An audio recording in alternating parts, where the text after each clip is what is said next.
Audio Renaissance presents Robert Ludlum's The Altman Code by Gail Linds, from a series created by Robert Ludlum. Read for you by Don Leslie. Friday, September 1st, 2002, Shanghai, China. On the north bank of the Huangpu River, giant floodlights glared down on the docks, turning night into day. Swarms of stevedores unloaded trucks and positioned long steel containers for the cranes. Amid the squeals and rasps of metal rubbing metal, the towering cranes lifted the containers high against the starry sky and lowered them into the holds of freighters from across the world. Hundreds streamed in daily to this vital port on China's eastern coast, almost midway between the capital, Beijing, and its latest acquisition, Hong Kong. To the south of the docks, the lights of the city and the towering Pudong New District glowed, while out on the swirling brown water of the river itself, freighters, junks, tiny sampans, and long trains of unpainted wood barges jostled for position from shore to shore, like traffic on a busy Paris boulevard. At a wharf near the eastern end of the docks, not far from where the Huangpu curved sharply north, the light was less bright. Here, a single freighter was being loaded by one crane and no more than 20 stevedores. The name lettered on the freighter's transom was the Dowager Empress. Her home port was Hong Kong. There was no sign of the ubiquitous uniformed dock guards. 2 large trucks had been backed up to her. Sweating stevedores unloaded steel barrels, rolled them across the planks, and set them upright on a cargo net. When the net was full, the crane arms swung over it, and the cable descended. On its end was a steel hook that caught the light and glinted. The stevedores latched the big net to the hook, and the crane swiftly lifted the barrels, wheeled them around, and lowered them to the freighter, where deckhands guided the cargo down into the open hold. The truck drivers, stevedores, crane operator, and deckhands worked steadily on this distant dock, fast and silent, but not fast enough for the large man who stood to the right of the trucks. His sweeping gaze kept watch from land to river. Unusually pale-skinned for a Han Chinese, his hair was even more unusual, light red, shot with white. He looked at his watch. His whispery voice was barely audible as he spoke to the foreman of the stevedores. "You will finish in 36 minutes. It was no question. The foreman's head jerked around as if it had been attacked. He stared only a moment, dropped his gaze, and rushed away, bellowing at his men. The pace of work increased. As the foreman continued to drive them to greater speed, the man he feared remained a looming presence. At the same time, a slender Chinese wearing Reeboks and a black Mao jacket over a pair of Western jeans slid behind the heavy coils of a hawser in a murky recess of the loading area. Motionless, almost invisible in the gloom, he studied the barrels as they rolled to the cargo net and were hoisted aboard the Dowager Empress. He removed a small, highly sophisticated camera from inside his Mao jacket and photographed everything and everyone until the final barrel had been lowered into the hold and the only remaining truck was about to be driven away. Turning silently, he hid the camera inside his jacket and crab-walked away from the brilliant lights until he was wrapped again in darkness. He arose and padded across the wood planks from storage box to shed, seeking whatever protection he could find as he headed back toward the road that would return him to the city. A warm night wind whistled above his head, carrying the heavy scent of the muddy river. He did not notice. He was exultant because he would be returning with important information. He was also nervous. These people were not to be taken lightly. By the time he heard footsteps, he was nearing the end of the wharf where it met the land, almost safe. The large man with the unusual red and white hair had been quietly closing in. taking a parallel path among the various supply and work sheds. Calm and deliberate, he saw his target tense, pause, and suddenly hurry. The man glanced quickly around. To his left was the lost part of the dock where storage and seagulls found their haven, while on the right was a pathway kept open for trucks and other vehicles to go back and forth to the loading areas.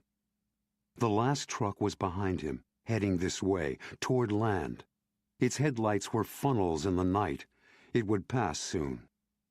As his prey darted behind a tall pile of ropes on the far left, the man pulled out his garrote and sprinted. Before the prey could turn, the man dropped the thin cord around his neck, yanked, and tightened. For a long minute, the victim's hands clawed, his shoulders twisted in agony, his body thrashed. At last, his arms fell limp, and his head lolled forward. As the truck passed on the right, the wood dock shuddered. Hidden behind the mountain of ropes, the killer lowered the corpse to the planks. He released the garrote and searched the dead man's clothes until he found the camera. Without hurrying, he walked back and retrieved 2 of the enormous cargo hooks. He knelt by the corpse, used the knife from the holster on his calf to slash open the belly, buried the points of the iron hooks inside, and sealed them there by winding rope around the man's middle. With alternating feet, he rolled him off into the dark water.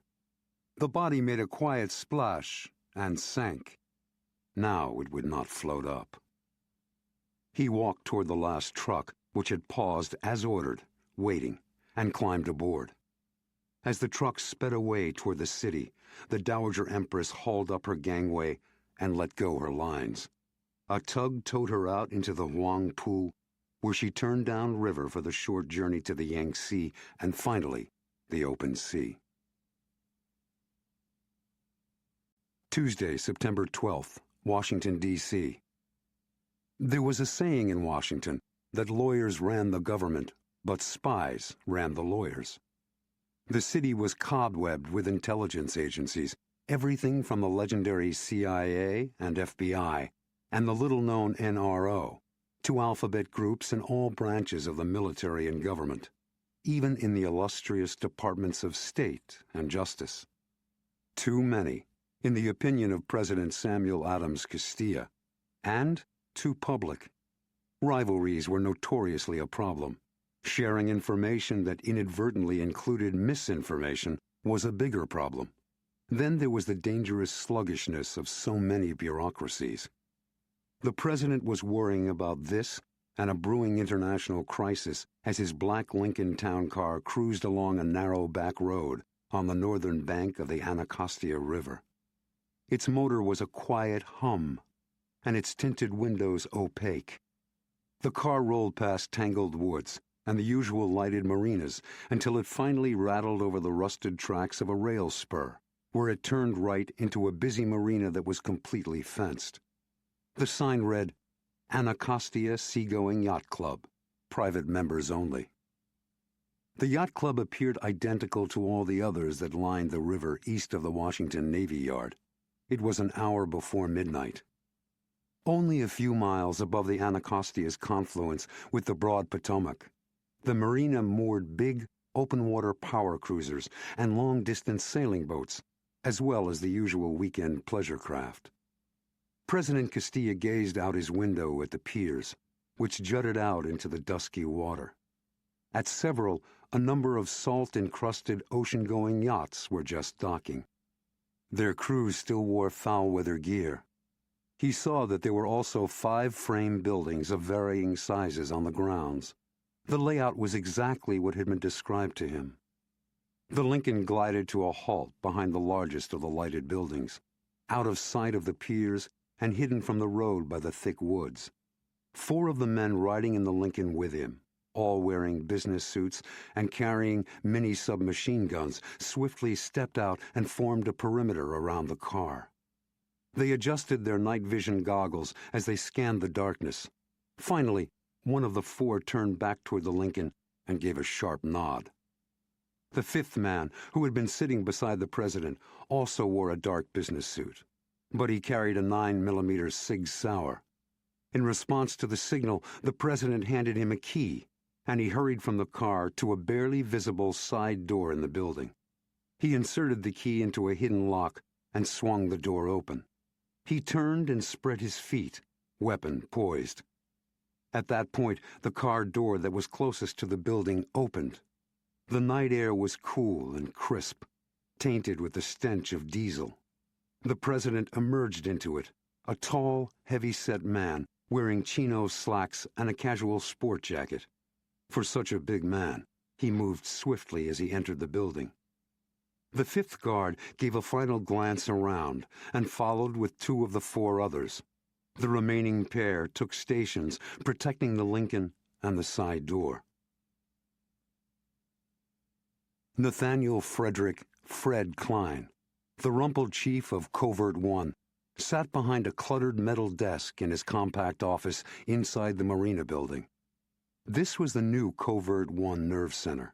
In the beginning, just 4 years ago, Covert-One had no formal organization or bureaucracy, no real headquarters, and no official operatives.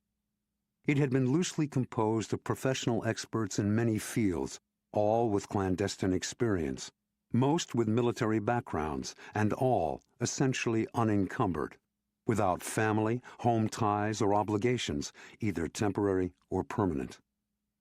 But now that 3 major international crises had stretched the resources of the elite cadre to the limits, the president had decided his ultra-secret agency needed more personnel and a permanent base far from the radar screens of Pennsylvania Avenue, the Hill, or the Pentagon. The result was this private yacht club. Alone in his office, the sounds of his small nighttime staff muted beyond his door, Klein closed his eyes and rubbed the bridge of his longish nose. His wire-rimmed glasses rested on the desk. Tonight, he looked every one of his 60 years. Since he had accepted the job of heading Covert-One, he had aged. His enigmatic face was riven with new creases, and his hairline had receded an inch. Another problem was on the verge of erupting. As his headache lessened, he sat back, opened his eyes, put his glasses back on, and resumed puffing on his ever-present pipe. The room filled with billows of smoke that disappeared almost as soon as he produced them, sucked out by a powerful ventilating system installed specifically for the purpose. A file folder lay open on his desk, but he did not look at it. Instead, he smoked, tapped his foot, and glanced at the ship's clock on his wall every few seconds. At last, a door to his left, beneath the clock, opened, and a man with a Sig Sauer strode across the office to the outer door, locked it, and turned to stand with his back against it. Seconds later, the president entered. He sat on a high-backed leather chair across the desk from Klein. "Thanks, Barney," he told the guard. "I'll let you know if I need you." "But, Mr. President—" "You can go," he ordered firmly. "Wait outside. This is a private conversation between two old friends." That was partly true. He and Fred Klein had known each other since college days. The guard slowly recrossed the office and left, each step radiating reluctance. As the door closed, Klein blew a stream of smoke. "I would have come to you as usual, Mr. President." "No." Sam Castilla shook his head. His titanium glasses reflected the overhead light with a sharp flash. "Until you tell me exactly what we're facing with this Chinese freighter. The Dowager Empress, right? This one stays between us and those of your agents you need to work on it." "The leaks are that bad?" "Worse," the president said. "The White House has turned into a sieve. I've never seen anything like it. Until my people can find the source, I'll meet you here." His rangy face was deeply worried. "You think we have another Yin He?" Klein's mind was instantly transported back. It was 1993, and a nasty international incident was about to erupt, with America the big loser. A Chinese cargo ship, the Yin He, had sailed from China for Iran. U.S. intelligence received reports the ship was carrying chemicals that could be used to make weapons. After trying the usual diplomatic channels and failing, President Bill Clinton ordered the U.S. Navy to chase the ship, refusing to let it land anywhere until some sort of resolution could be found. An outraged China denied the accusations. Prominent world leaders jawboned. Allies made charges and countercharges, and media around the globe covered the standoff with banner headlines. The stalemate went on for an interminable 20 days. When China finally began to noisily rattle its sabers, the U.S. Navy forced the ship to stop on the high seas, and inspectors boarded the Yanhe. To America's great embarrassment, they uncovered only agricultural equipment, plows, shovels, and small tractors. The intelligence had been faulty. He puffed gloomily, fanning the smoke away from the president. "Do we have another Yanhe?" he repeated. "Maybe." Klein tamped down the ash in his pipe. "One of our operatives is a professional sinologist who's been working in Shanghai the past 10 years for a consortium of American firms that are trying to get a foothold there. His name's Avery Mondragon. He's alerted us to information he's uncovered that the Dowager Empress is carrying tens of tons of thiodiglycol, used in blister weapons, and thionyl chloride, used in both blister and nerve weapons. The freighter was loaded in Shanghai, is already at sea, and is destined for Iraq." "How good is the information this time, Fred? 100%? 90? "I haven't seen it," Klein said evenly, puffing a cloud of smoke and forgetting to wave it away this time. "But Mondragon says it's documentary. He has the ship's true invoice manifest. The price of another mistake on our part could be particularly high for us, too, now that they're close to signing our human rights treaty."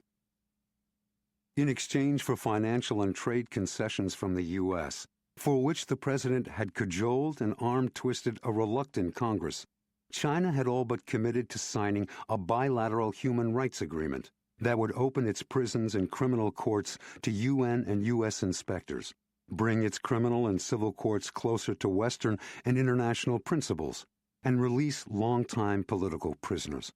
Such a treaty had been a high-priority goal for American presidents since Dick Nixon. "We can't allow the Dowager Empress to sail into Basra with weapons-making chemicals. That's the bottom line, period." Castilla stood and paced. "If your intelligence turns out to be good, and we go after this Dowager Empress, how are the Chinese going to react?" He shook his head and waved away his own words. "No, that's not the question, is it? We know how they'll react. They'll shake their swords, denounce, and posture. The question is, what will they actually do?" He looked at Klein. "Especially if we're wrong again." The Covert-One chief said the words neither wanted to think. "With their long-range nuclear weapons, we're as much a target as any country." Castilla shook off a shudder. Klein removed his glasses and massaged his temples. They were silent. At last, the president sighed. He had made a decision. "All right. I'll have Admiral Brose order the Navy to follow and monitor the Dowager Empress. We'll label it routine at-sea surveillance with no revelation of the actual situation to anyone but Brose. The Chinese will find out we're shadowing their ship. We'll stall. The problem is, I don't know how long we'll be able to get away with it." The president went to the door and stopped. When he turned, his face was long and somber, his jowls pronounced. "I need proof, Fred. I need it now. Get me that manifest." Wednesday, September 13th, Kaohsiung, Taiwan. After a medium-rare hamburger and a bottle of Taiwanese lager at Smoky Joe's on Kaohsiung One Road, John Smith decided to take a taxi to Kaohsiung Harbor. He still had an hour before his afternoon meetings resumed at the Grand Heli Hotel, when his old friend Mike Kearns from the Pasteur Institute in Paris would meet him there. Smith had been in Kaohsiung, Taiwan's second-largest city, nearly a week, but today was the first chance he'd had to explore. That kind of intensity was what usually happened at scientific conferences, at least in his experience. Assigned to the U.S. Army Medical Research Institute for Infectious Diseases, USAMRID, he was a medical doctor and biomolecular scientist, as well as an Army lieutenant colonel. He had left his work on defenses against anthrax to attend this one, the Pacific Rim International Assembly on Developments in Molecular and Cell Biology. He hailed a cab to take him back to the hotel. He had hardly settled into the back seat when his cell phone vibrated inside his sport jacket. It was not his regular phone, but the special one in the hidden pocket, the phone that was scrambled. He answered quietly. "Smith." Fred Klein asked, "How's the conference, Colonel?" "Getting dull," he admitted. "Then a small diversion won't be too amiss." Smith smiled inwardly. He was not only a scientist, but an undercover agent. Balancing the two parts of his life was seldom easy. He was ready for a small diversion, but nothing too big or too engrossing. He really did want to get back to the conference. "What do we have this time, Fred?" From his distant office on the bank of the Anacostia River, Klein described the situation. Smith felt a chill that was both apprehension and anticipation. "What do I do?" "Go to Liu Chu Island tonight. You should have plenty of time. Rent or bribe a boat out of Lin Yuan and be on the island by 9. At precisely 10, you'll be at a small cove on the western shore. The exact location, landmarks, and local designation have been faxed to a Covert-One asset at the American Institute in Taiwan. They'll be hand-delivered to you." "What happens at the cove?"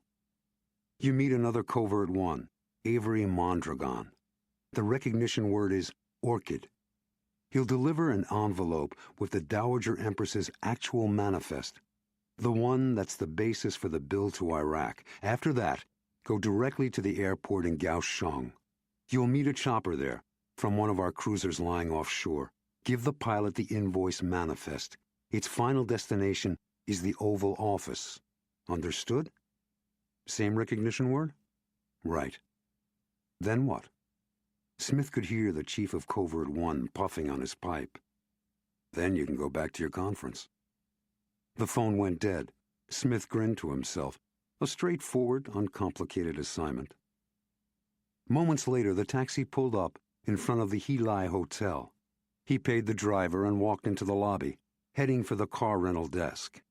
Once the courier had arrived from Taipei, he would drive down the coast to Lin Yuan and find a fishing boat to take him quietly to Liu Chu. If he could not find one, he would rent one and pilot it himself.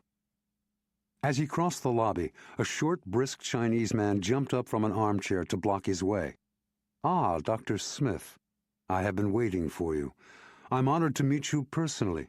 Your paper on the late Dr. Chambord's theoretical work with the molecular computer was excellent. Much food for thought." Smith smiled in acknowledgement of both greeting and compliment. "You flatter me, Dr. Liang." "Not at all. I wonder whether you could possibly join me and some of my colleagues from the Shanghai Biomedical Institute for dinner tonight. We are keenly interested in the work of both USAMRIID and the CDC on emerging viral agents that threaten all of us." "I'd very much like that," Smith said smoothly, giving his voice a tinge of regret. "But tonight I have another engagement. Perhaps you are free some other time?" "With your permission, I will contact you." "Of course, Dr. Liang." John Smith continued on to the desk, his mind already on Liu Chu Island and tonight. Chapter 2, Washington, D.C. Wide and physically impressive, Admiral Stevens Brose filled his chair at the foot of the long conference table in the White House underground situation room. He took off his cap and ran his hand over his gray military buzz cut, amazed and worried by what he saw. President Castilla, as always, occupied the chair at the head, but they were the only two in the large room, drinking their morning cups of coffee. The rows of seats at the long table around them were ominous in their emptiness. "What chemicals, Mr. President?" Admiral Brose asked. He was also the chairman of the Joint Chiefs. "Thiol-diglycol, blister weapons, and thionyl chloride. Blister and nerve gases. Damn painful and lethal, all of them. A wretched way to die." The Admiral's thin mouth and big chin tightened. "How much is there?" Tens of tons. President Castilla's grim gaze was fixed on the Admiral. Unacceptable. When... Brose stopped abruptly, and his pale eyes narrowed. He took in all the empty chairs at the long table. I see. We're not going to stop the Dowager Empress en route and search her. You want to keep our intelligence about the situation secret. For now, yes. We don't have concrete proof, any more than we did with the Yin Yi.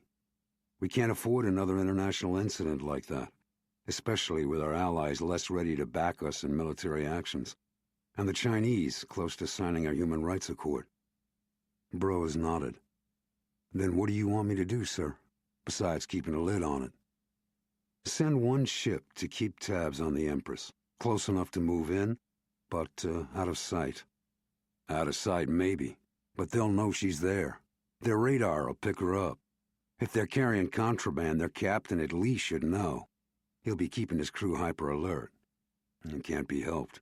That's the situation until I have absolute proof. If things turn rocky, I expect you and your people to not let them escalate into a confrontation. The Admiral stood.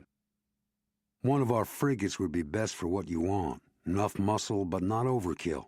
Small enough that there's a chance she'll be overlooked for a time, if the radar man's asleep or lazy.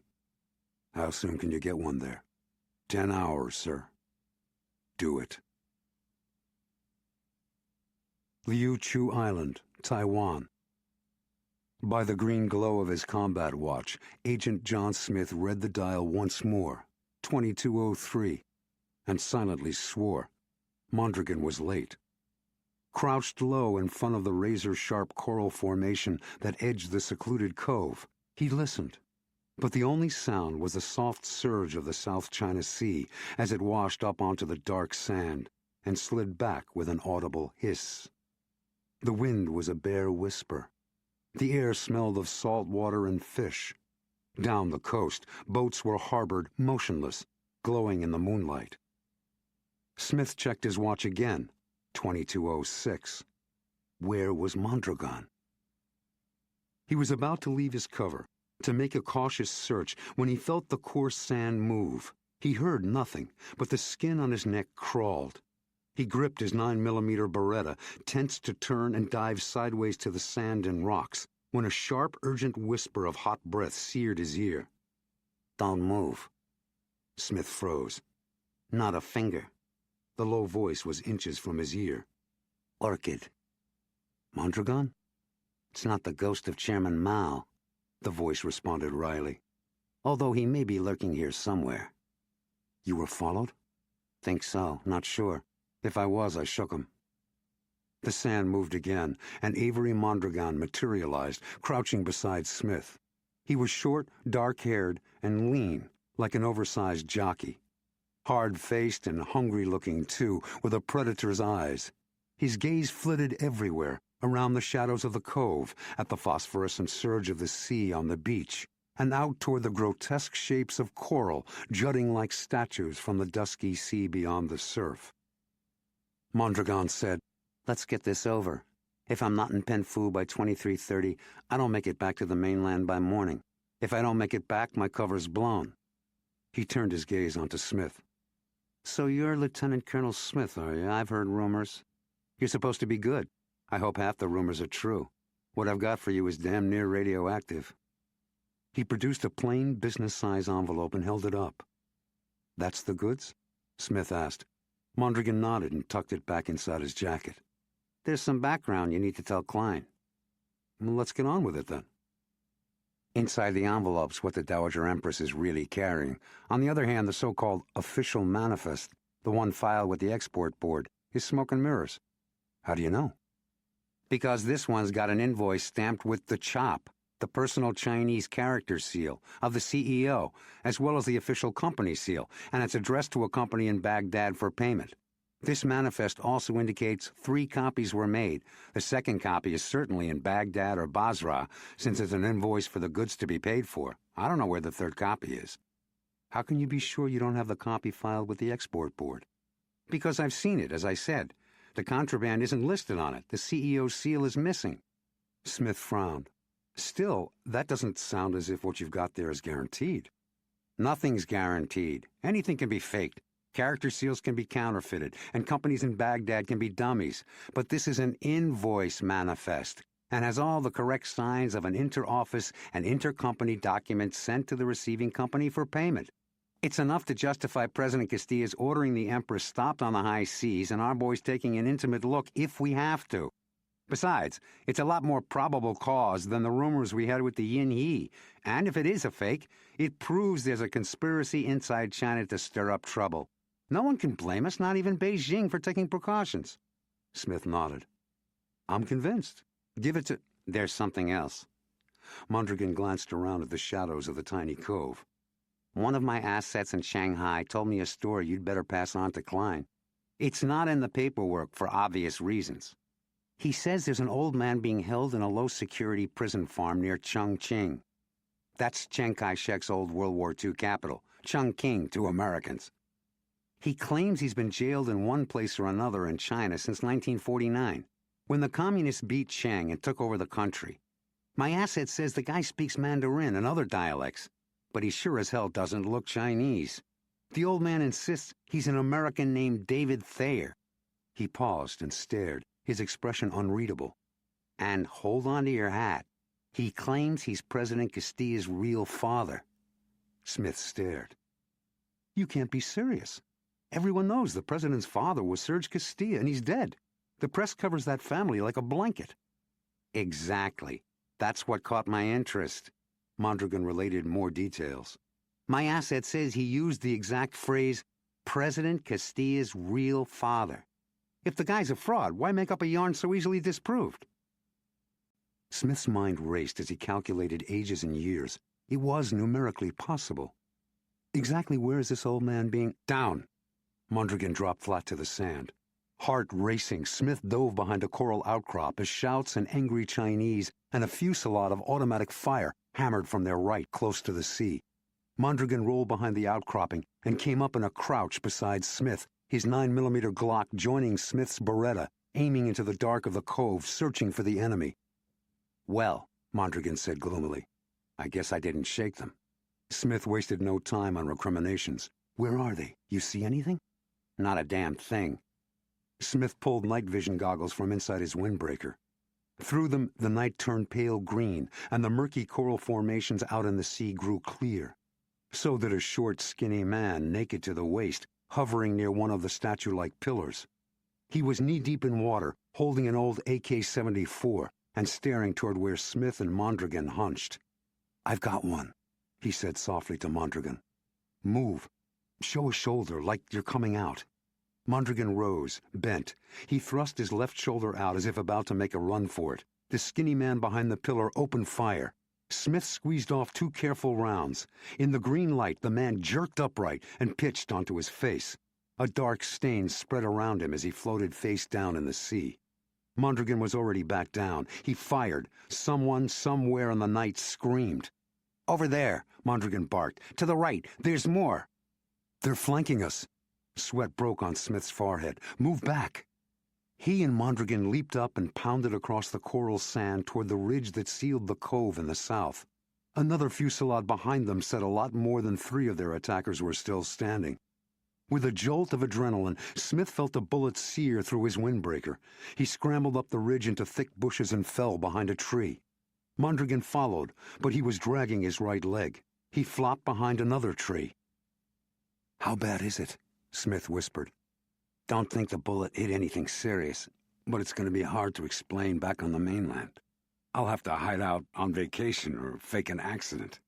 His smile was pained. Right now, we've got more to worry about. That small group's on our flank by now, probably up on the road, and the gang in the cove is going to drive us to them. We've got to keep moving south. Agreeing, Smith crawled ahead through the brush, forged hard and tough under the sea-bent trees by the constant wind and spray of the South China Sea. They made slow progress, Smith clearing a path for Mondragon. They used only their feet, knees, and elbows as they cradled their pistols. The bushes gave reluctantly, the branches tearing at their clothes and hair.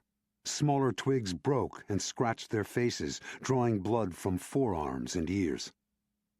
At last they reached the high bank, above another less sheltered angle in the island's coastline. It was far too open to the sea to be called a cove. As they crawled eagerly on toward the road, voices carried in the windless night from there. Behind them, 4 silent shadows materialized ashore, while 2 remained ankle-deep in the sea. One of the shadows, larger than the rest, motioned the others to spread out. Bathed in gentle moonlight, they broke apart and emerged as 4 men dressed completely in black, their heads covered by hoods. The man who had ordered them to fan out bent over. Smith heard a whispery version of a deep, harsh voice give instructions over what was probably a handheld radio. "Chinese," Mondragon analyzed quietly, listening. His tones were tight. He was in pain. "Can't make out all of the words, but it sounds like the Shanghai dialect of Mandarin, which means they probably did follow me from Shanghai. He's their leader." "We could play the odds," Smith told him. "Head on for the road. Are you up for that? Otherwise, we'll make a stand here." "Are you crazy? They'll massacre us here." They crawled deeper into the brush and trees, away from the sea. They had gone a slow 20 more feet when footsteps approached from the rear, grinding through the undergrowth. Simultaneously, they saw the shadows of the inland group pushing toward them and the sea. Their pursuers had guessed what they would do and were closing in from front and back. Smith swore. "They've heard us, or found our trail. Keep moving. When the ones from the road get close, I'll rush them." "Maybe not," Mondragon whispered back, hope in his voice. "There's a rock formation over there to the left that looks like good cover. We can hide in there until they pass. If not, we might be able to hold out until someone hears the shooting and shows up." "It's worth a try," Smith agreed. The rock formation rose out of the brush in the moonlight like an ancient ruin in the jungles of Cambodia or the Yucatan. Composed of odd-shaped coral groupings, it made a crude kind of fort, with cover on all sides and openings to fire through, if that was what they had to do in the end. It also contained a depression in the center where they could sink low, nearly out of sight. With relief, they hunkered in the basin, their weapons ready, as they listened to the sounds of the island in the silvery moonlight. Smith's scratches and small puncture wounds stung with sweat. Mondragon eased his leg around, trying to find a position that was less painful. Their tension was electric as they waited, watching, listening. Gao Sheng's lights glowed against the sky. Somewhere, a dog barked, and another took it up. A car passed on the distant road. Out on the sea, the noise of the motor of a late-returning boat growled. Then they heard voices, again murmuring in the Shanghai dialect. The voices came closer. Closer. Feet crackled against the tough brush. Shadows passed, broken up by the brush. Someone stopped. Mondragon raised his Glock. Smith grabbed his wrist to stop him. He shook his head. "Don't." The shadow was a large man. He had removed his hood, and his face was colorless, almost bleached-looking, under a shock of oddly pale red hair. His eyes reflected like mirrors as they searched the coral formation for any shape or movement. Smith and Mondragon held their breaths in the depression inside the rocks. For a moment, the man continued his slow surveillance. Smith felt the sweat trickling down his back and chest. The man turned and moved away toward the road. "Whew," Mondragon let out a soft breath. That was... The night exploded around them. Bullets slammed into coral and whined away into the trees. Rock chips showered down in a violent hail. The entire dark seemed to be firing at them, muzzle flashes coming from all sides. The large red-headed man had seen them, but had made no move until he had alerted the others. Smith and Mondragon returned fire, searching frantically among the moonlit shadows of the brush and trees for a visible enemy. Their cover had now become a disadvantage. There were only 2 of them, not enough in the darkness to beat off at least 7, possibly more. Their ammunition would soon run low. Smith leaned close to Mondragon's ear. "We'll have to make a break for it. Head for the road." "There's less fire coming from the front. Let's pin them down and break that way. Don't worry about me. I can do it." Smith nodded. He would have said the same thing. Right now, with adrenaline pumping through them like lava, either of them could run from here to the moon if they had to. On a count of 3, they opened fire and rushed out of the rocks toward the road, running low while still moving fast, dodging brush and trees. Moments later, they were through the circle of attackers. At last, the gunfire was from behind, and the road was close ahead. Mondragon gave a grunt, stumbled, and went down, ripping through the tangled vegetation as he fell. Smith instantly grabbed his arm to help him up, but the agent did not respond. The arm was without energy, lifeless. "Avery!" There was no answer. Smith fell to his haunches beside the downed agent and found hot blood on the back of his head. Instantly, he felt for a pulse in his neck. None. He inhaled, swore, and searched Mondragon's pockets for the envelope. At the same time, he heard the killers approach, trying to be quiet in the heavy undergrowth. The envelope was missing. Frantically, he checked every pocket again, taking whatever he found. He felt around Mondragon's body, but the envelope was gone, definitely gone. And there was no more time. Cursing inwardly, he sprinted away. His feet pounded and his lungs ached. Sweat poured off him. He did not know how far he ran or for how long, but he became aware that there were no sounds of pursuit. He crouched in the cover of a tree for a full 5 minutes. It seemed like 5 hours. His pulse pounded into his ears. Had they given up? If the killers had quit their pursuit, it meant only one thing. They had what they had come for. They had found the secret invoice manifest of the Dowager Empress. Thursday, September 14th, Kaohsiung, Taiwan. The windows of John Smith's room on the 20th floor of the Grand Hilai Hotel displayed a breathtaking panorama of Kaohsiung's sparkling night, from the horizon to horizon lights up to the black star-studded sky. Tonight, Smith had no interest in it. Safely back in his room, for the 3rd time he read through everything in Mondragon's wallet and notebook. He had hoped there would be some clue to how the murdered Covert-One agent had secured the manifest. The only unexplained item was a crumpled, cocktail-sized napkin from a Starbucks coffee shop with a name scrawled on it in ink, Zhao Yangji. His cell phone buzzed. It was Fred Klein returning his call. Klein's greeting was a question. "You delivered the article to the airport?" "No," Smith told him. "I have bad news. Mondragon was killed."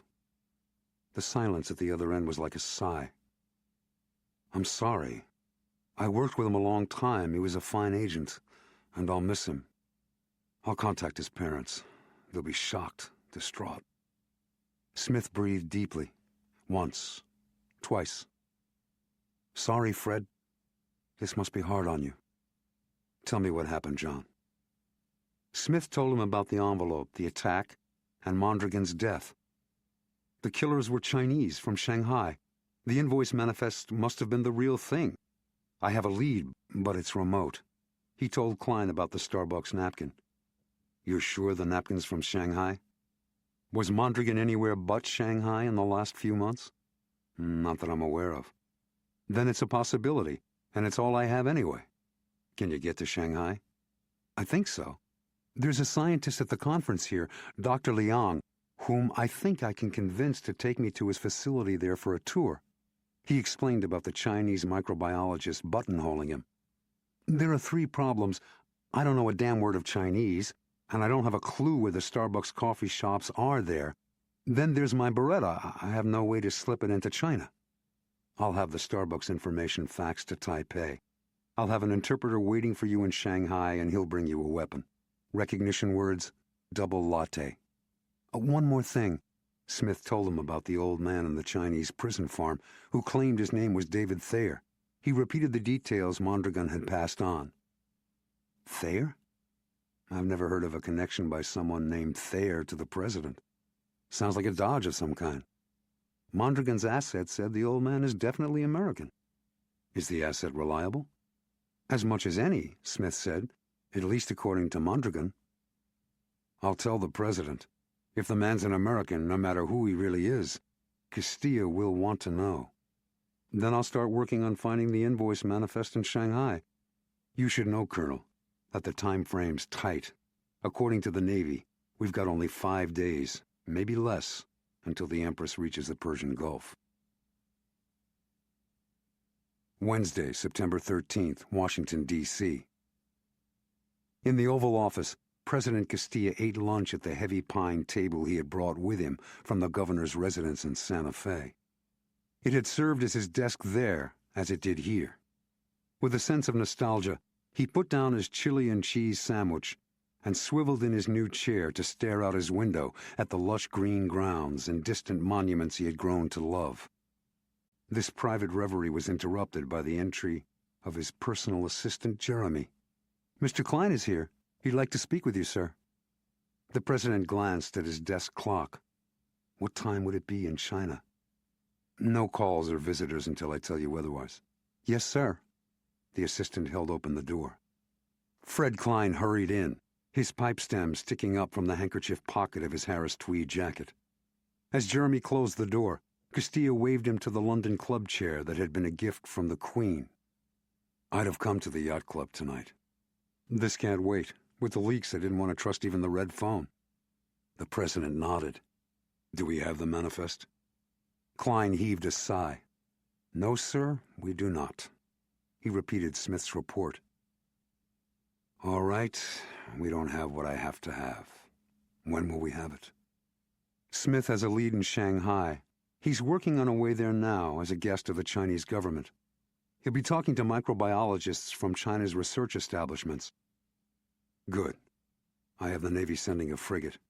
Bro says at the most we'll have 10 hours before the Empress stumbles onto what we're doing. After that, China knows, and probably the world." "If the Chinese want them to." Klein hesitated. Klein was not a man who hesitated. "What is it, Fred?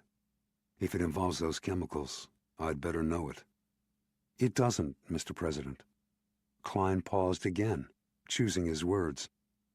This time the president didn't prompt him, but he frowned, puzzled by what could be unsettling the Iron Chief of Covert-One. At last, Klein continued. "There's an old man being held in a prison farm in China who claims to be an American. He says he's been a prisoner since Chiang's defeat in 1949. President Castilla nodded, his face sober. "Things like that did happen to our people after World War II. Probably to many more than we actually knew about or suspected. Nevertheless, it's outrageous and totally unacceptable, as well as unconscionable, that he's still being held today. It's one of the reasons I insisted the Human Rights Treaty include outside inspectors to investigate foreign prisoners of war. In any case, if it's true and we have firm intel, we'll have to do something about him immediately. Does this American have a name?" Klein watched the president's face. "David Thayer." The president showed no reaction at all. As if he had not heard, as if he still waited for Klein to say a name. Then he blinked. He swiveled in his chair. Abruptly, he stood up, strode to the window behind his desk, and stared out, hands clasped in a white knot behind his back. "Sir?" Samuel Castilla's back was rigid, as if he had just received a beating. "After all these years, how is it possible? There was no way he was still alive." "What happened?" Klein began, but did not finish. With a sinking stomach, he knew the answer to the question. The president turned, sat down again, leaned back, his eyes seeing somewhere far away in both space and time. "He disappeared in China when I was in diapers. The State Department, the military, and Truman's own staff people tried to find him. But we were heavily opposed to Mao's communists, as you know, and they had no love for us. But we did manage to get some clandestine information from the Soviets, and some American and British sources in China, and all of it indicated Thayer was dead. Either he died fighting, had been captured and executed by the communists, or killed by Chiang's own people for trying to talk to the Reds. He told my mother he was going to try to do that before he left." He inhaled deeply and gave Klein a small smile. Serge Castilla was another State Department man, a close friend of Thayer's. He led State's efforts to locate him, which threw him into almost weekly contact with my mother. Because I was so small, there was no way she could explain what was happening. By the time I was 4, everyone finally accepted Thayer was dead. With Serge and my mother, one thing led to another, and they married that year, and he adopted me. By then, as far as I was concerned, Serge was my father, and David Thayer was just a name. When I was in my late teens, she filled me in on everything they'd learned about his time in China, which was damn little. I didn't see any purpose in telling the world because Serge was my dad. The president seemed to shake his head, bringing himself back to the present. He met Klein's worried gaze steadily. David Thayer is part of my history, but at the same time, I have no memory of him. It's 1,000 to 1 this man is simply an opportunist, possibly a common criminal, probably not even American. He could have met Thayer back before he vanished, so now he's on a low-security farm, has heard about you and your efforts to make China give more respect to human rights, and he sees an opportunity to get out of there. If that were true, how could he have guessed Thayer had a son who'd grow up to be an American president, especially one with the last name of Castilla? Klein frowned. For that matter, sir, how would the real David Thayer know about you? He knew he had a son, but he couldn't know his widow would marry Serge Castilla. Well, that's simple enough. If this man really is David Thayer, he could have simply put 2 and 2 together. He knew he had a son named Samuel Adams and a close friend named Castilla. My age would fit exactly. Of course, you're right, Klein admitted. But what about the leaks? Maybe we have a spy in the White House who told Beijing, and this is one of their convoluted setups. The president shook his head. I never tried to hide that Serge adopted me, but it wasn't something that tended to come up in conversation. No one beyond my immediate family, not even Charlie Urey, knows exactly who and what my birth father was and what happened to him. Not even you knew that. I didn't want to trade on sympathy or embarrass my mother. Someone always knows, and remembers, and has a price. And you're always the cynic. Part of the territory. Klein smiled thinly. I suppose it is. Klein hesitated again. All right, say we can't be sure he's not real. He could be your father. If he is, what do you want to do? The president leaned back in his chair again, took off his glasses, and ran his big hands over his face. He sighed heavily. I want to meet him, of course. I can't think of anything right now that would make my jaded old heart sing the way that would. Imagine my real father is alive. Imagine that. Incredible. When I was a little boy, despite all my love for Serge, I used to dream about David Thayer. He paused, his face filled with melancholy and long-ago loss. He shrugged and waved a hand in dismissal. All right, so that's the dream. Realistically, what does the President of the United States want? I want him out of China, of course. He's an American. Therefore, he deserves a complete support of his country. As I would with any American who has been through the ordeal that he has, I want to meet him, thank him for his courage, and shake his hand.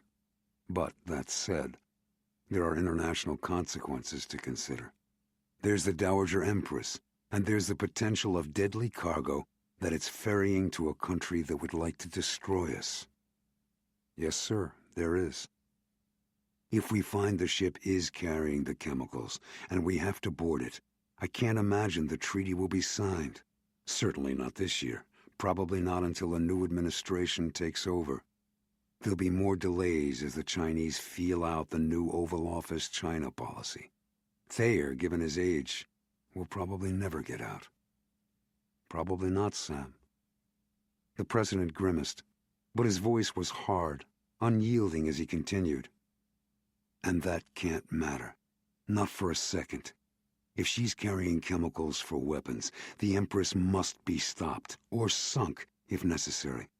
For the moment, We do nothing about this old man in China. Is that clear? Absolutely, Mr. President. Thursday, September 14th, Shanghai, China. The Air China jet from Tokyo flew in over the East China Sea and arced across the vast delta of the Yangtze River. Through his window, John Smith studied the green land, the dense buildings, and the haze that had settled like wisps of cotton in the low areas of what was one of Asia's most powerful cities. With their colleagues smiling around them, Dr. Liang Tianning escorted Dr. John Smith from the jet. Not large by Western standards, the terminal was ultra-modern, with potted plants and a high blue ceiling. The ticket counters were packed with men in business suits, both European and Chinese, a symptom of Shanghai's drive to become the New York City of Asia. A few glanced at Smith and his companions, but the look showed idle curiosity, nothing more. Outdoors, a black limousine was waiting among the eager taxis. The instant they were seated in the rear, the driver pulled into traffic. He managed to dodge 3 taxis and 2 pedestrians who leaped for their lives. Smith turned to see whether they were safe, while no one else paid the slightest attention, which said a lot about local driving customs. Also, it gave him a clear view of a small, dark blue car that appeared to be a Volkswagen Jetta. It had been parked among the taxis, but was now directly behind the limo. Was someone else expecting him? Someone who had nothing to do with biomolecular science and was unsure whether he was who and what Dr. Liang said?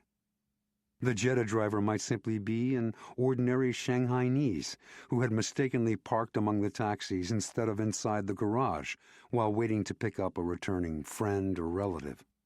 Still, it was remarkable that the driver had chosen the identical moment to leave the terminal.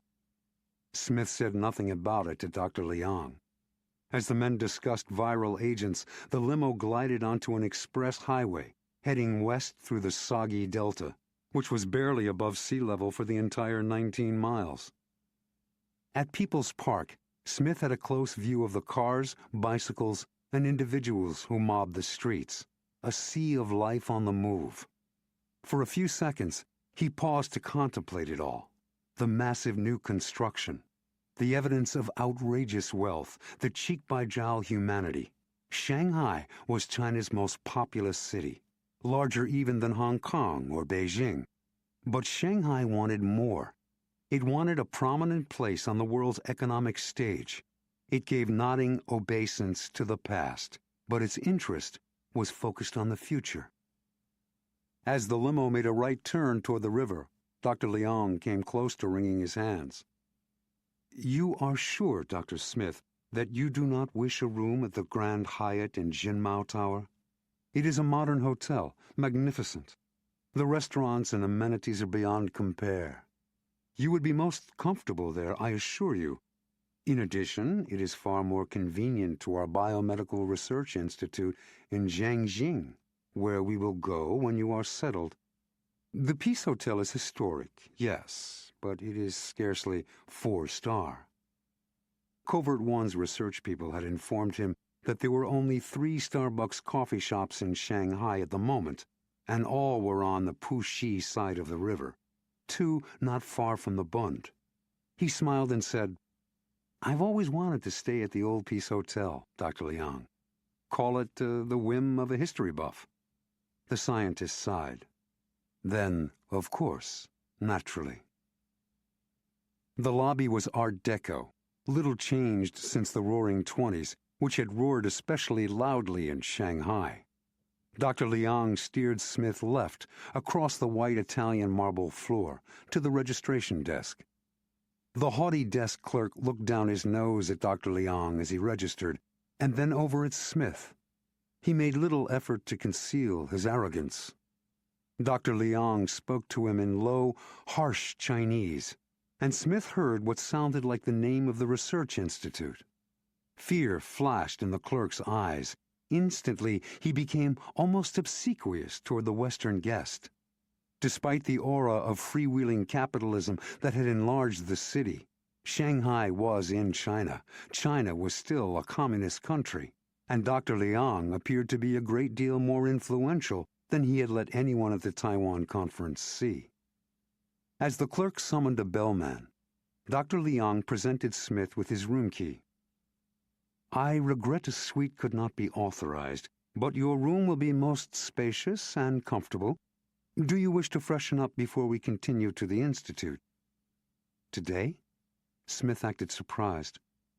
"I'm afraid I wouldn't be at my best.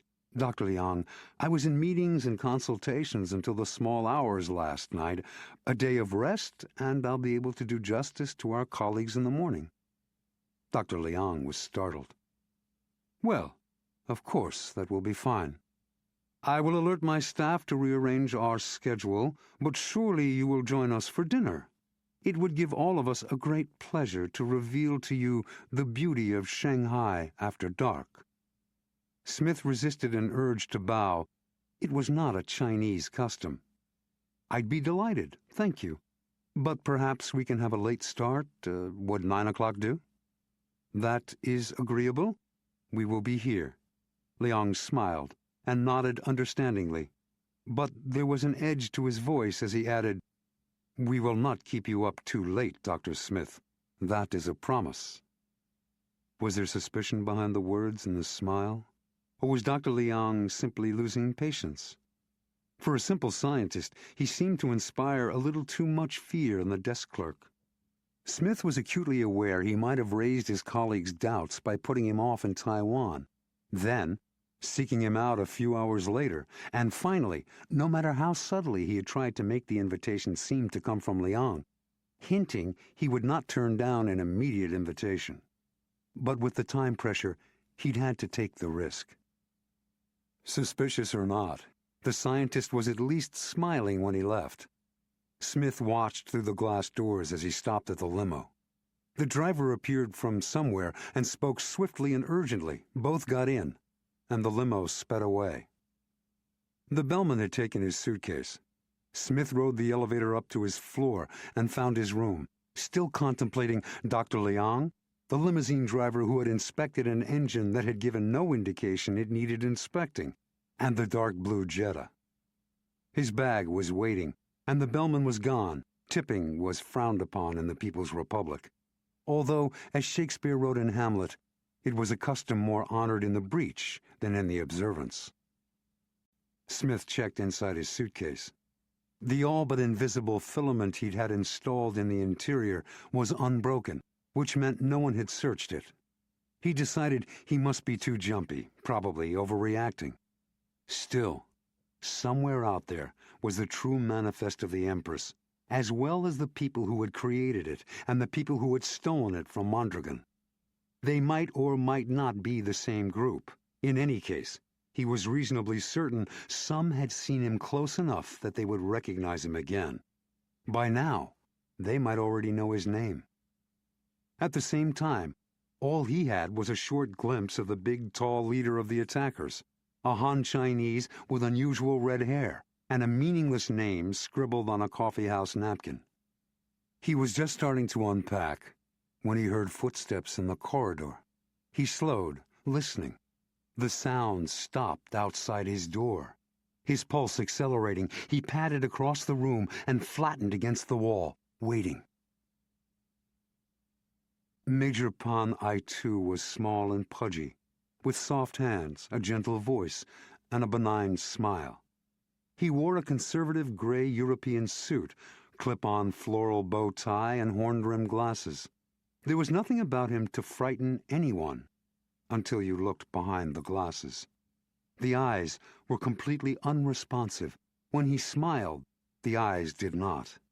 When he conversed in his quiet voice, the eyes did not animate or listen. They watched. They looked at you, but they did not see you.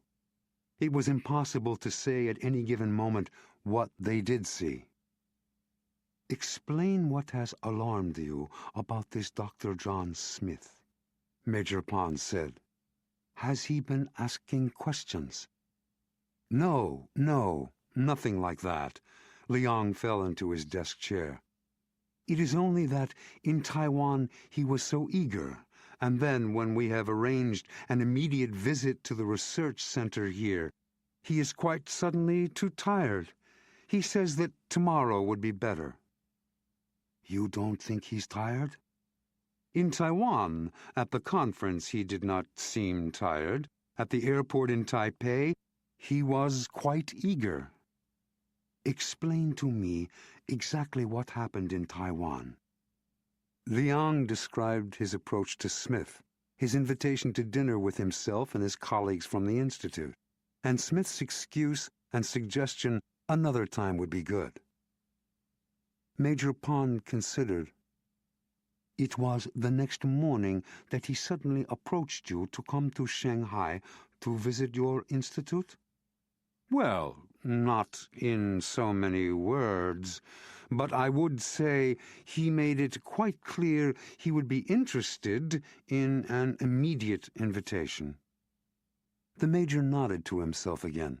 He abruptly slid off the filing cabinet and was gone. Dr. Liang stared at the closed door of his office, wondering what had happened. He was certain he had reported everything by phone to the Security Bureau, as he was required to do after every trip outside China. Why had Major Pond come here? And what could he have learned just now that made him leave so suddenly? The Major had a reputation as a man who succeeded in his work where everyone else failed. Liang shook his head, feeling a disorienting chill of fear. Beijing, China. The highly secure conclave of Jiangnanhai stood in the shadow of the legendary Forbidden City in central Beijing, where China's emperors and empresses once played and governed. For centuries, Jiangnanhai was the imperial court's pleasure garden, where horse races, hunts, and festivals were held for nobility and their retainers on the green banks of two lakes. In fact, Jiangnanhai meant Central and Southern Lake. Niu Jianxing leaned back behind his cluttered desk, entwined his fingers, and closed his eyes. He was still within the circular pool of light cast by his old desk lamp. It glared on his sunken cheeks and delicate features, which were partially hidden behind tortoiseshell glasses. The harsh light did not appear to bother him. As if he were so deep in concentration, he did not know there was any light at all, as if nothing disturbing could exist in the tranquil world inside his mind. Niu Jianxing had become a very important man, by acquiring power step by clandestine step. Ever since entering the party and the government, he had found repose to be a great aid to concentration and correct decisions. He would often sit silently like this at Politburo and Standing Committee meetings. At first, the others had thought he was asleep and had dismissed him as a lightweight from the countryside of Tianjin. They talked as if he were not there. In fact, as if he did not exist at all, until it became clear, to the permanent regret of a few who had spoken too freely, that he heard every word, and usually had their problems solved or dismissed before they could even articulate them. After that, his admirers nicknamed him the Owl, a catchy name that spread through the ranks and made him someone to be remembered, a savvy politician as well as tactician. He had made it his personal chop. At the moment, the Owl was pondering the disquieting rumor that some of his colleagues on the Standing Committee had second thoughts about signing the Human Rights Agreement with the United States he had worked so hard to negotiate. He had spent the morning putting out feelers to identify who those backsliders might be. Strange that he'd had no warning of such serious dissension. This concerned him too, hinting as it did of an organized opposition waiting for the right moment to reveal themselves and kill the treaty. Now that China was entering the capitalist world, it was inevitable that some in government would be determined to destroy it, to preserve their own dominance. A light knock yanked him from his reverie. His eyes snapped open. His windows were shuttered against the bright Beijing day and the magnificent gardens of Jiangnanhai. The years had taught him the importance of his secluded office. The single knock came again, one he recognized only too well. It always signaled trouble. "Come in, General." General Chu Kuei-rong, PLA, retired, marched into the cloistered room, took off his hat, and sat. Hunched forward in the hardwood chair that faced the desk, he had a scarred face, thick shoulders, and barrel chest. His tiny eyes were sunk in deep wind and sun creases. They squinted at Nyo, as if looking through the raw desert sunlight. His shaved head reflected like polished steel in the circle of light from the desk lamp. In his metal-bedecked uniform, he resembled some old Soviet marshal, contemplating the destruction of Berlin in World War II. Only the thin cigar clamped between his teeth spoiled the image. "It's the spy." "Major Pan?" The owl hid his impatience. "Yes, Major Pan thinks Dr. Liang could be jumping at shadows, but he's not sure." General Chu was the chief of the Public Security Bureau, one of the organs under the owl's control. Major Pan was one of the general's top operatives. "It's possible Colonel Smith is an intelligence agent who's maneuvered an invitation for a specific purpose, perhaps scientific espionage." "What does Major Pan propose?" he asked. "He wants to keep a close eye on this Colonel Smith. He wants authorization to surveil him and to hold him for interrogation if he does anything remotely suspicious." The owl closed his eyes again, mulling. "Surveillance is probably wise, but I want concrete evidence before authorizing interrogation. These are sensitive times, and at the moment we're fortunate to have an American government peculiarly disposed toward peace and cooperation. We'd be fools not to take advantage of this rare occasion." Shanghai. Smith's spacious room in the Peace Hotel was suddenly claustrophobic. Pressed flat against the wall next to the door, he listened for the footsteps to move. Instead, there was a knock. It was as faint as the footsteps had been. Smith did not move. There it was again. A light tapping, now insistent, nervous. Not a bellman or a maid.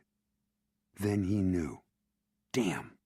It had to be the interpreter Fred Klein had arranged. He opened the door, grabbed a tall, thin Chinese man by the front of his oversized leather jacket, and jerked him into the room. The fellow's blue Mao cap flew off. "Hey!" Smith seized the cap in midair, heeled the door closed, and glared at the skinny man, who struggled while at the same time looking aggrieved. "What's the word?" "Double latte." "What's your cover?" "Interpreter and chauffeur. What else? Definitely not gun runner. So here, take it quick." As if it were scorching his fingers, he handed Smith a canvas holster encasing a duplicate of his 9mm Beretta. "You have a name?" Smith stuck the semi-automatic into his belt at the small of his back and tossed the shoulder harness into his suitcase. "On Jingxi, but you can call me Andy. That's what I was at NYU. The Village, not uptown. I liked it down there, plenty of chicks and good space you could share sometimes." Adding proudly, if a little wistfully, "I'm a painter." "Congratulations," Smith said dryly. "It's an even more unstable living than a spy's. Okay, Andy, let's go get coffee at a Starbucks and see whether we can figure out who's on my tail." 2 hours later, Andy dropped Smith at the second Starbucks and drove off to park. This one was on Fixjingdonglu, another bustling street, not far from the river in the Nanxi district, Shanghai's old town. The first Starbucks had been in Lipo Plaza, on Huahai Zhonglu. That coffee shop had been filled with locals and Westerners alike, and Smith and Andy had seen no connection to the Empress there or when they had walked the streets, reading nameplates on doors and studying the low buildings filled with shops and small stores. This second Starbucks was less crowded. Only Chinese sat at the tables and ordered coffees to go. Most were dressed in suits, both Western and Chinese, and appeared to be rushing back to desk jobs. Smith carried his second double latte of the day to a table at the front window. This was a business district, which accounted for the lack of Westerners. The buildings were a mixture of 4, 5, and 6-story structures dating back to the late colonial era, as well as taller modern buildings and a few shiny glass and steel high-rises. One of the newest was directly across the street. Smith focused on a vertical row of brass plaques beside the entrance doors. Andy joined him. "I'll get me a mocha and we can start walking. Are you buying?" Smith handed him money. When the interpreter's chauffeur returned, Smith stood up. "We'll try that new building across the street first." Carrying their styrofoam cups, they dodged among the bicycles, cars, and buses to cross with the skill that came from maneuvering through Manhattan's traffic. Smith headed to the brass nameplates at the entry. Most were in Chinese characters, some transliterated into pinyin. Andy translated for Smith. "Hold it," Smith said at the 10th plaque. "Read that again." "Flying Dragon Enterprises, International Trade and Shipping," Andy pontificated. "A dragon's the symbol of heaven in China." "Okay. And therefore of the emperor. How good are you on a computer?" "How good was Grant at winning battles?" "Access the 5 companies on the internet and look for the name Zhao Yanji among their staff. Consider it done." They drove on. As they neared the Bund, John said, "Is there another way into the Peace Hotel besides the front and employees' entrances?" "Yeah, around the corner on an intersecting street." "Good, take me there." As Andy drove through a dizzying tangle of thoroughfares and alleys, Smith looked him up and down. "You're almost my height. Your pants should be long enough, and that leather jacket of yours is big enough for a buffalo. With your Mao cap, I'll pass for Shanghai knees, unless someone gets too close to my face. You'll be a scarecrow in my suit, but you don't have to wear the jacket." "Thanks, I think." As they approached the hotel, Smith told Andy where to park. He struggled out of his clothes in the small car. Andy turned off the motor and did the same. The leather jacket was fine on Smith. The trousers were an inch short, but they would do. He pulled the Mao cap down almost to his eyes and stepped out of the Jetta. He leaned down to the open window. "Do that research, have an early dinner, and pick me up here in 2 hours." At dusk, 2 hours later, purple light enveloped Shanghai, and a sense of Asia's lush beauty softened the hard-edged skyline. Andy Ahn paused his car to let Smith off, a block from the building that housed Flying Dragon Enterprises, International Trade and Shipping. Since most of the night's action had already headed off to Old Town, the French Concession, and Huangpu, the street was very different now, half deserted. Andy's research had made the target definite. Zhao Yanji was the treasurer of Flying Dragon, which was housed in the high-rise directly across the street from the second Starbucks they had visited that day. It made sense to Smith, a clandestine seller of highly sensitive material who conducted sales during working hours would want to be away from his or her job as short a time as possible and on a believable errand, such as getting coffee at a nearby Starbucks. If Zhao Yanji was that person, he had a perfect outlet at the obviously popular Starbucks. As the Jetta plowed off into the twilight, Smith walked toward the high-rise office building, covertly watching everyone and everything. He was dressed in a black sweater, black jeans, and soft-soled flexible shoes. On his back was a light pack, also black. He looked up. The building that housed Flying Dragon blazed with light, a contributor to the city's dazzling night skyline. Across the street, the Starbucks was still open, a scattering of coffee drinkers sitting at the small round tables in a hyper-realistic display, reminiscent of an Edward Hopper painting. The air had that faint diesel odor of all cities, with touches of Asian spices and garlic. Through the high-rise's plate glass windows, Smith saw a single uniformed guard dozing behind a security desk in the lobby. Smith might be able to slip past, but the risk was unnecessary. The modern building should have all the customary features. He continued past to the driveway that led down into a lighted but closed garage. About 10 feet beyond the ramp was an exit door to the fire stairs. Just what he needed. He tried it. It was locked from inside. He used the pick locks disguised as surgical instruments he carried in his medical kit. The door opened on the fourth try. He slid inside, closed it quietly behind, returned the pick locks to his backpack, and listened in the empty stairwell. It stretched upward, out of sight. He waited 2 minutes and began climbing. At the 8th floor, he took a stethoscope from his backpack and used it to listen through the door. Satisfied there was neither sound nor movement on the other side, he tried the entrance doors. They were unlocked. Eager but wary, he slipped inside and wove soundlessly among the furniture to the solid door in the far corner. The door was marked in both Chinese and English gold lettering. Yu Yong-fu, President and Chairman. No light showed beneath the door.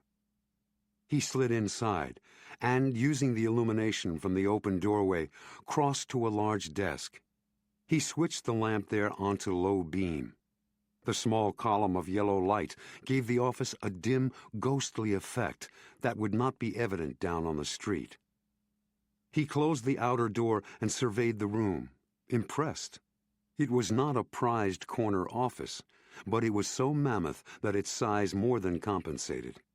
The view was pure prestige, too, sweeping from the river and the towers of Pudong to the historic Bund, northeast Shanghai, across Suzhou Creek, and finally back to the river as it curved east and headed downstream to the Yangtze. The most important piece of furniture to Smith was a 3-drawer filing cabinet which stood against the left wall. There was also a white suede sofa with matching armchairs, a glass Noguchi coffee table, a wall of leather-bound books to the right, original Jasper Johns and Andy Warhol paintings here and there, and a panoramic photo of turn-of-the-19th century British Shanghai.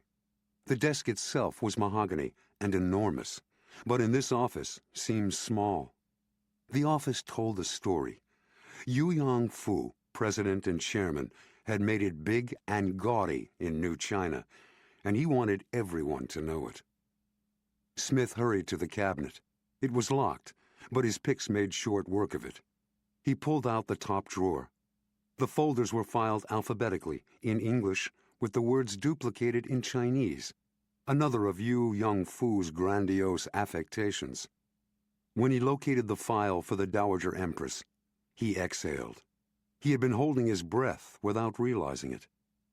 He opened the file right there on top of the cabinet, but all he could find were useless internal memos and the manifests of old voyages.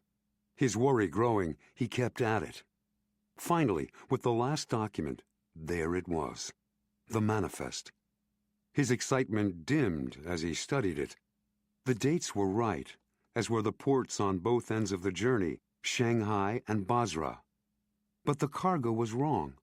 It was a list of what the freighter allegedly carried: radios, CD players, black tea, raw silk, and other innocent freight.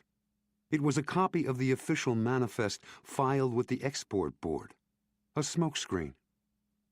Angrily, he returned to the cabinet, searching through the other file drawers, but found nothing more that related to the Empress. As he closed and relocked the cabinet, he grimaced. He would not give up. There must be a safe somewhere. He scanned the huge office and considered what sort of person would create it. Vain, self-congratulatory, and obvious. Of course, obvious. He turned back to the filing cabinet. Above it hung the panoramic picture of old British Shanghai. He lifted the framed photo from the wall. And there it was, the safe. A simple wall safe with no time lock or any other advanced electronics he could see. His pick locks would, "Who are you?" demanded a voice in heavily accented English. He turned slowly, quietly, making no provocative move. Standing in the gray light of the doorway was a short, heavy Chinese man who wore rimless glasses. He was aiming a Sig Sauer at Smith's belly. Beijing. Night was one of Beijing's best times, when the slow transformation from terrible pollution and gray socialist lifestyles to unleaded fuels and cutting-edge fun was apparent in pockets of vibrant nightlife under a starry sky that was once impenetrable through city smog. Karaoke and solemn band music were out. Discos, pubs, clubs, and restaurants with live music and fine food were in. Beijing was still firmly communist, but seductive capitalism was having its way. The city was shrugging off its dreariness and growing affluent. Tonight was a special meeting of the 9-member Standing Committee. From under his half-closed eyes, he studied the faces of his 8 colleagues at the ancient imperial table in the Jiangnan High meeting room. Which man should concern him? In the party, and therefore in the government, a rumor was not merely a rumor. It was a call for support, which meant one of the solemn older men, or the smiling younger ones, was reassessing his position on the Human Rights Agreement, even as Niu waited to make his report. Half blind behind his thick glasses, their leader, the august General Secretary, was unlikely to resort to spreading a rumor, Niu decided. No one would oppose him openly, not this year. And where he went, his acolyte from their days in Shanghai would always follow. That one had the face of an executioner and was too old and too committed to his boss to ever be secretary himself. He had no reason to bother with fighting the treaty. The 4 beaming younger men were possibilities. Each was assembling backers to strengthen his power base, but at the same time, all were modern men and, as such, strong proponents of good relations with the West. Since the treaty was important to the current U.S. president, persuading them to reverse their support would be difficult. That left 2 potentials, one of whom was Shi Jingnu, with the fat, grinning face of the silk merchant's clerk he once was. To paraphrase Shakespeare, he smiled and smiled, but was a villain. The second possibility was bald, narrow-eyed, never smiling Wei Gaofan, who, as a young soldier, had once met the incomparable Chu Te and never moved beyond that moment. The owl nodded to himself inside his own sleepy smile. One of those 2. They were old guard, fighting to maintain power as the specter of irrelevance breathed chills down the backs of their ancient, wrinkled necks. Jianxing, you have not commented on Shi Jingnu's report. The General Secretary smiled to show he knew the owl was not sleeping. I have no comment. The owl Niu Jianxing said. Then do you have a security report to make? One matter came up today, Chairman, Niu said. Dr. Liang Tianning, the director of the Shanghai Biomedical Research Institute, invited an eminent American microbiologist, Lieutenant Colonel John Smith, M.D., to visit his institute and speak to his researchers. Wei Gaofan interrupted. When did the Americans begin to give military rank to scientists? Is this another example of the warmongering of... The colonel, Niu snapped back, is a medical doctor and works at the United States Army Medical Research Institute of Infectious Diseases, a world-renowned Level 4 installation similar to our biomedical establishments in Beijing and Shanghai. The General Secretary supported the owl. I know Dr. Liang well from my time in Shanghai. We can trust his judgment concerning whom his researchers need to hear. Actually, Niu continued, Dr. Liang has some doubts about the American. He went on to repeat what General Chu Kui-rong had told him. I tend to agree with Major Pan's first assessment of the matter. Dr. Liang is something of an old radman, always jumping at shadows. You take a possible American spy very lightly, Niu, Shi Jingnu criticized, his gaze flicking from one colleague to the other to gauge their reactions.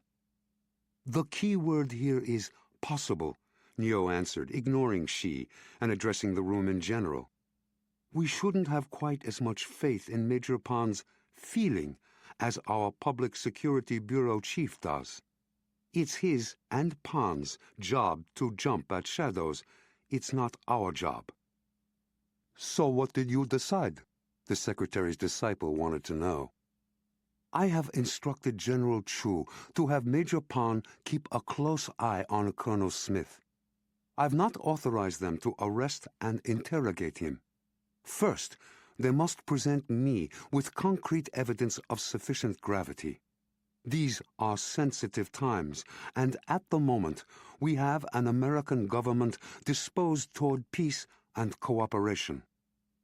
He did not mention the public security agent who had gone missing in Shanghai.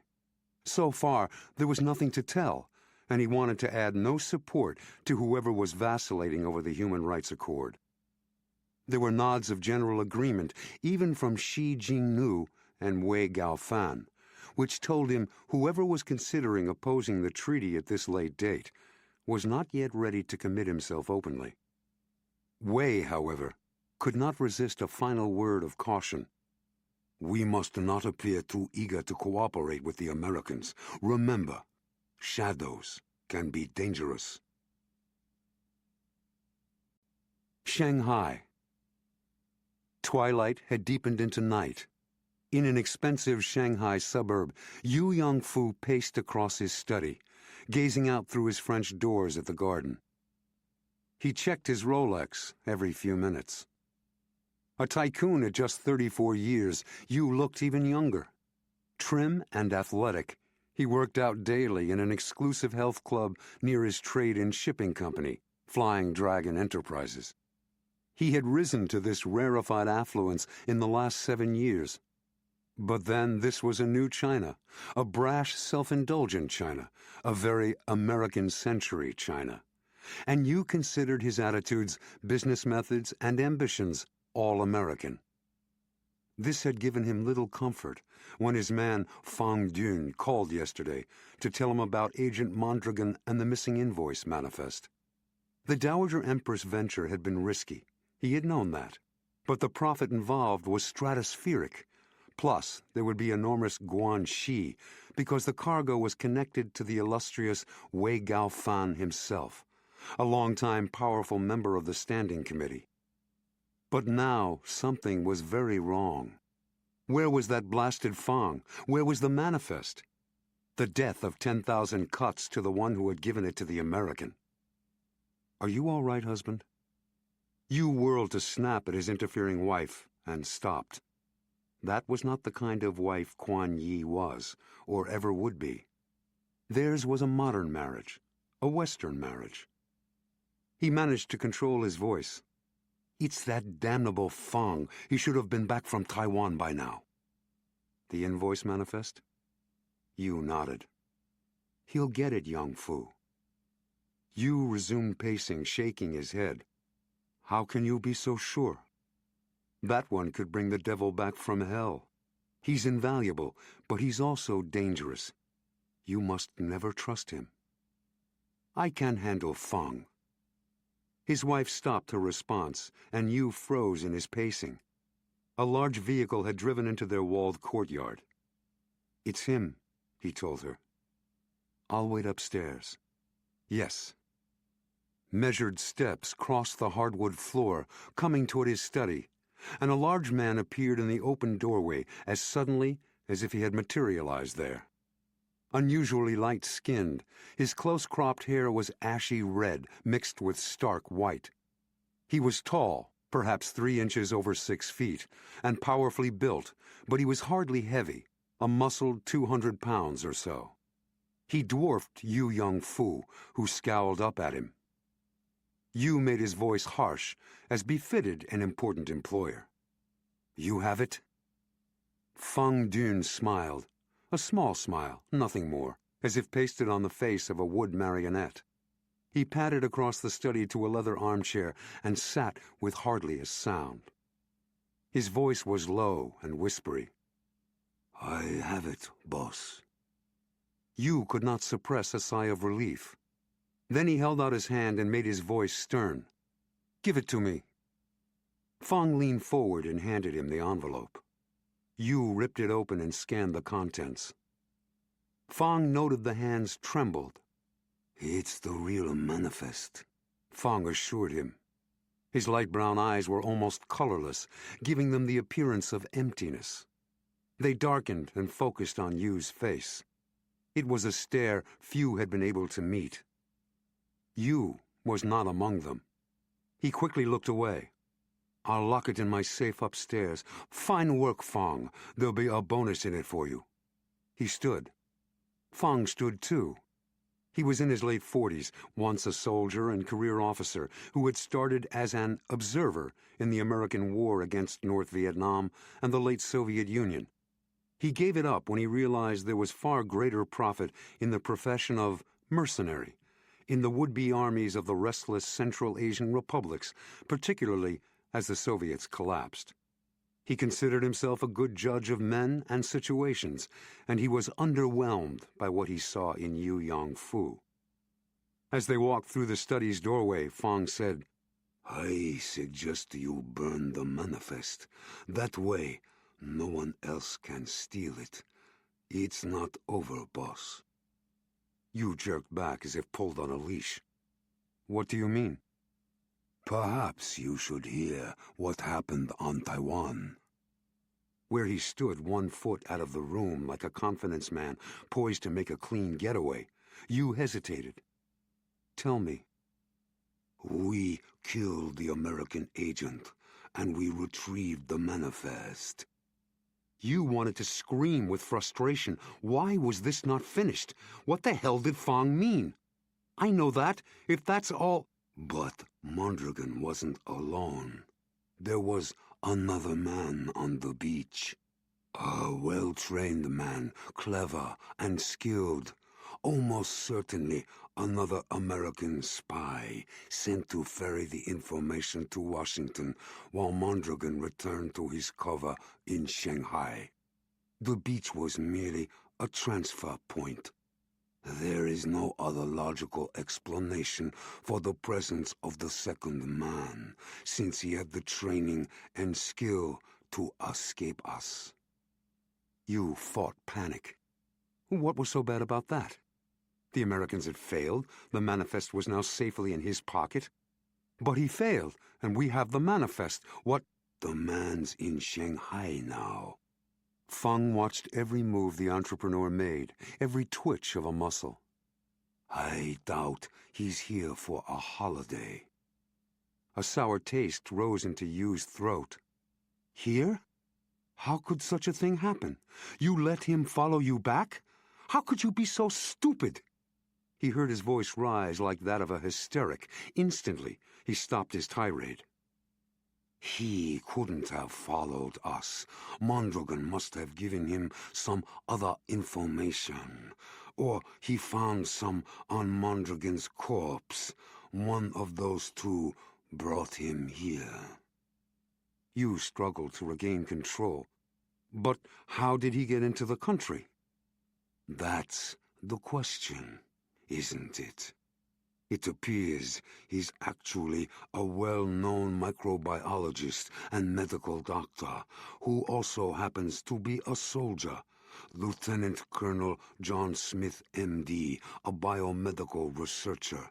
What he does not appear to be is an operative with any known U.S. agency.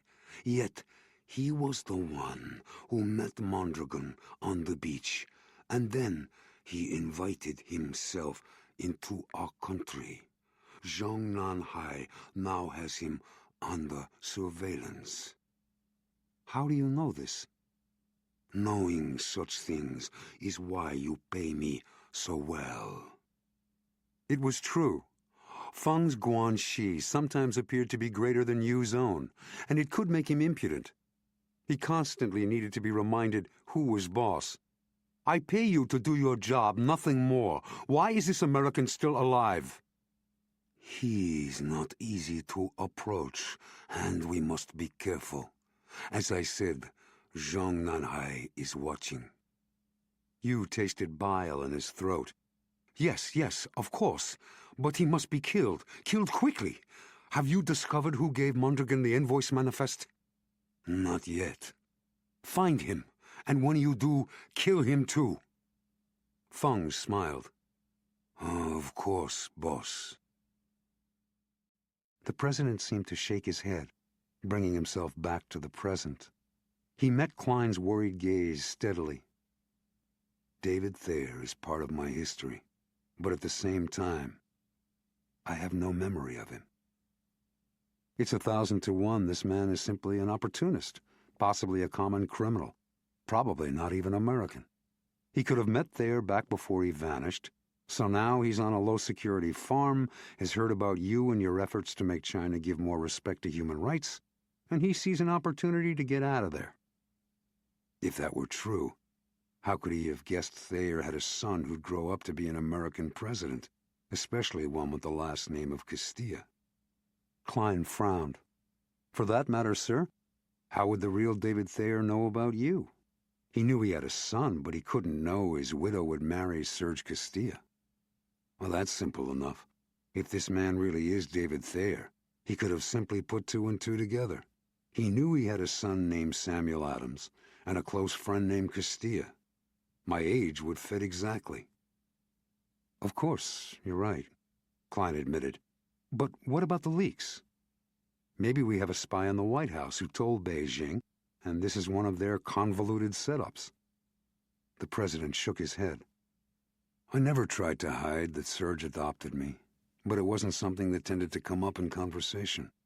No one beyond my immediate family, not even Charlie Ouray, knows exactly who and what my birth father was and what happened to him. Not even you knew that. I didn't want to trade on sympathy or embarrass my mother. Someone always knows, and remembers, and has a price. And you're always the cynic. Part of the territory. Klein smiled thinly. I suppose it is.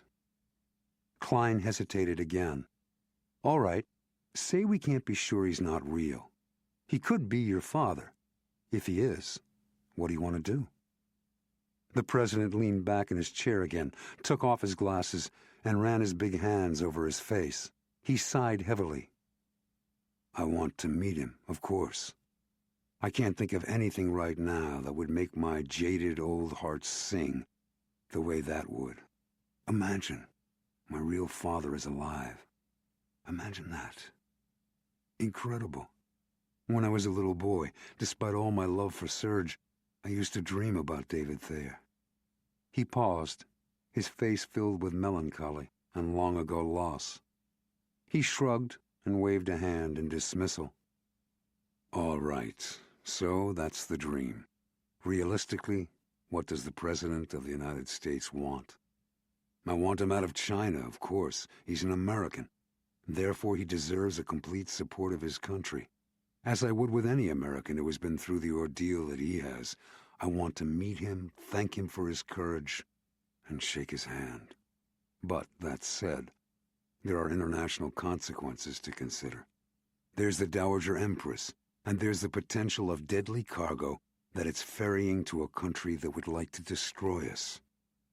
Yes, sir, there is. If we find the ship is carrying the chemicals, and we have to board it, I can't imagine the treaty will be signed. Certainly not this year. Probably not until a new administration takes over. There'll be more delays as the Chinese feel out the new Oval Office China policy. Thayer, given his age, will probably never get out. Probably not, Sam. The president grimaced, but his voice was hard, unyielding as he continued. And that can't matter. Not for a second. If she's carrying chemicals for weapons, the Empress must be stopped, or sunk, if necessary. For the moment, we do nothing about this old man in China. Is that clear? Absolutely, Mr. President. Thursday, September 14th, Shanghai, China. The Air China jet from Tokyo flew in over the East China Sea and arced across the vast delta of the Yangtze River. Through his window, John Smith studied the green land, the dense buildings, and the haze that had settled like wisps of cotton in the low areas of what was one of Asia's most powerful cities. With their colleagues smiling around them, Dr. Liang Tianning escorted Dr. John Smith from the jet. Not large by Western standards, the terminal was ultra-modern, with potted plants and a high blue ceiling. The ticket counters were packed with men in business suits, both European and Chinese, a symptom of Shanghai's drive to become the New York City of Asia. A few glanced at Smith and his companions, but the look showed idle curiosity, nothing more. Outdoors, a black limousine was waiting among the eager taxis. The instant they were seated in the rear, the driver pulled into traffic.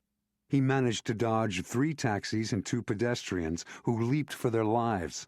Smith turned to see whether they were safe, while no one else paid the slightest attention, which said a lot about local driving customs. Also, it gave him a clear view of a small, dark blue car that appeared to be a Volkswagen Jetta. It had been parked among the taxis, but was now directly behind the limo. Was someone else expecting him? Someone who had nothing to do with biomolecular science, and was unsure whether he was who and what Dr. Liang said? The Jetta driver might simply be an ordinary Shanghainese who had mistakenly parked among the taxis instead of inside the garage while waiting to pick up a returning friend or relative. Still, it was remarkable that the driver had chosen the identical moment to leave the terminal. Smith said nothing about it to Dr. Liang. As the men discussed viral agents, the limo glided onto an express highway, heading west through the soggy delta, which was barely above sea level for the entire 19 miles. At People's Park, Smith had a close view of the cars, bicycles, and individuals who mobbed the streets, a sea of life on the move. For a few seconds, he paused to contemplate it all, the massive new construction, the evidence of outrageous wealth, the cheek-by-jowl humanity. Shanghai was China's most populous city, larger even than Hong Kong or Beijing. But Shanghai wanted more. It wanted a prominent place on the world's economic stage. It gave nodding obeisance to the past, but its interest was focused on the future. As the limo made a right turn toward the river, Dr. Liang came close to wringing his hands. "You are sure, Dr. Smith, that you do not wish a room at the Grand Hyatt in Jinmao Tower? It is a modern hotel, magnificent. The restaurants and amenities are beyond compare. You would be most comfortable there, I assure you. In addition, it is far more convenient to our Biomedical Research Institute in Jiangxing, where we will go when you are settled. The Peace Hotel is historic, yes, but it is scarcely 4-star. Covert-One's research people had informed him that there were only 3 Starbucks coffee shops in Shanghai at the moment, and all were on the Puxi side of the river, 2 not far from the Bund. He smiled and said, "I've always wanted to stay at the old Peace Hotel, Dr. Liang. Call it the whim of a history buff." The scientist sighed. Then, of course, naturally. The lobby was Art Deco, little changed since the Roaring '20s, which had roared especially loudly in Shanghai. Dr. Liang steered Smith left, across the white Italian marble floor, to the registration desk. The haughty desk clerk looked down his nose at Dr. Liang as he registered, and then over at Smith. He made little effort to conceal his arrogance. Dr. Liang spoke to him in low, harsh Chinese, and Smith heard what sounded like the name of the research institute. Fear flashed in the clerk's eyes. Instantly, he became almost obsequious toward the Western guest. Despite the aura of freewheeling capitalism that had enlarged the city, Shanghai was in China. China was still a communist country, and Dr. Liang appeared to be a great deal more influential than he had let anyone at the Taiwan conference see. As the clerk summoned a bellman, Dr. Liang presented Smith with his room key. "I regret a suite could not be authorized, but your room will be most spacious and comfortable. Do you wish to freshen up before we continue to the Institute?" "Today?" Smith acted surprised. "I'm afraid I wouldn't be at my best. Dr. Liang, I was in meetings and consultations until the small hours last night. A day of rest, and I'll be able to do justice to our colleagues in the morning." Dr. Liang was startled. "Well, of course, that will be fine. I will alert my staff to rearrange our schedule, but surely you will join us for dinner. It would give all of us a great pleasure to reveal to you the beauty of Shanghai after dark." Smith resisted an urge to bow. It was not a Chinese custom.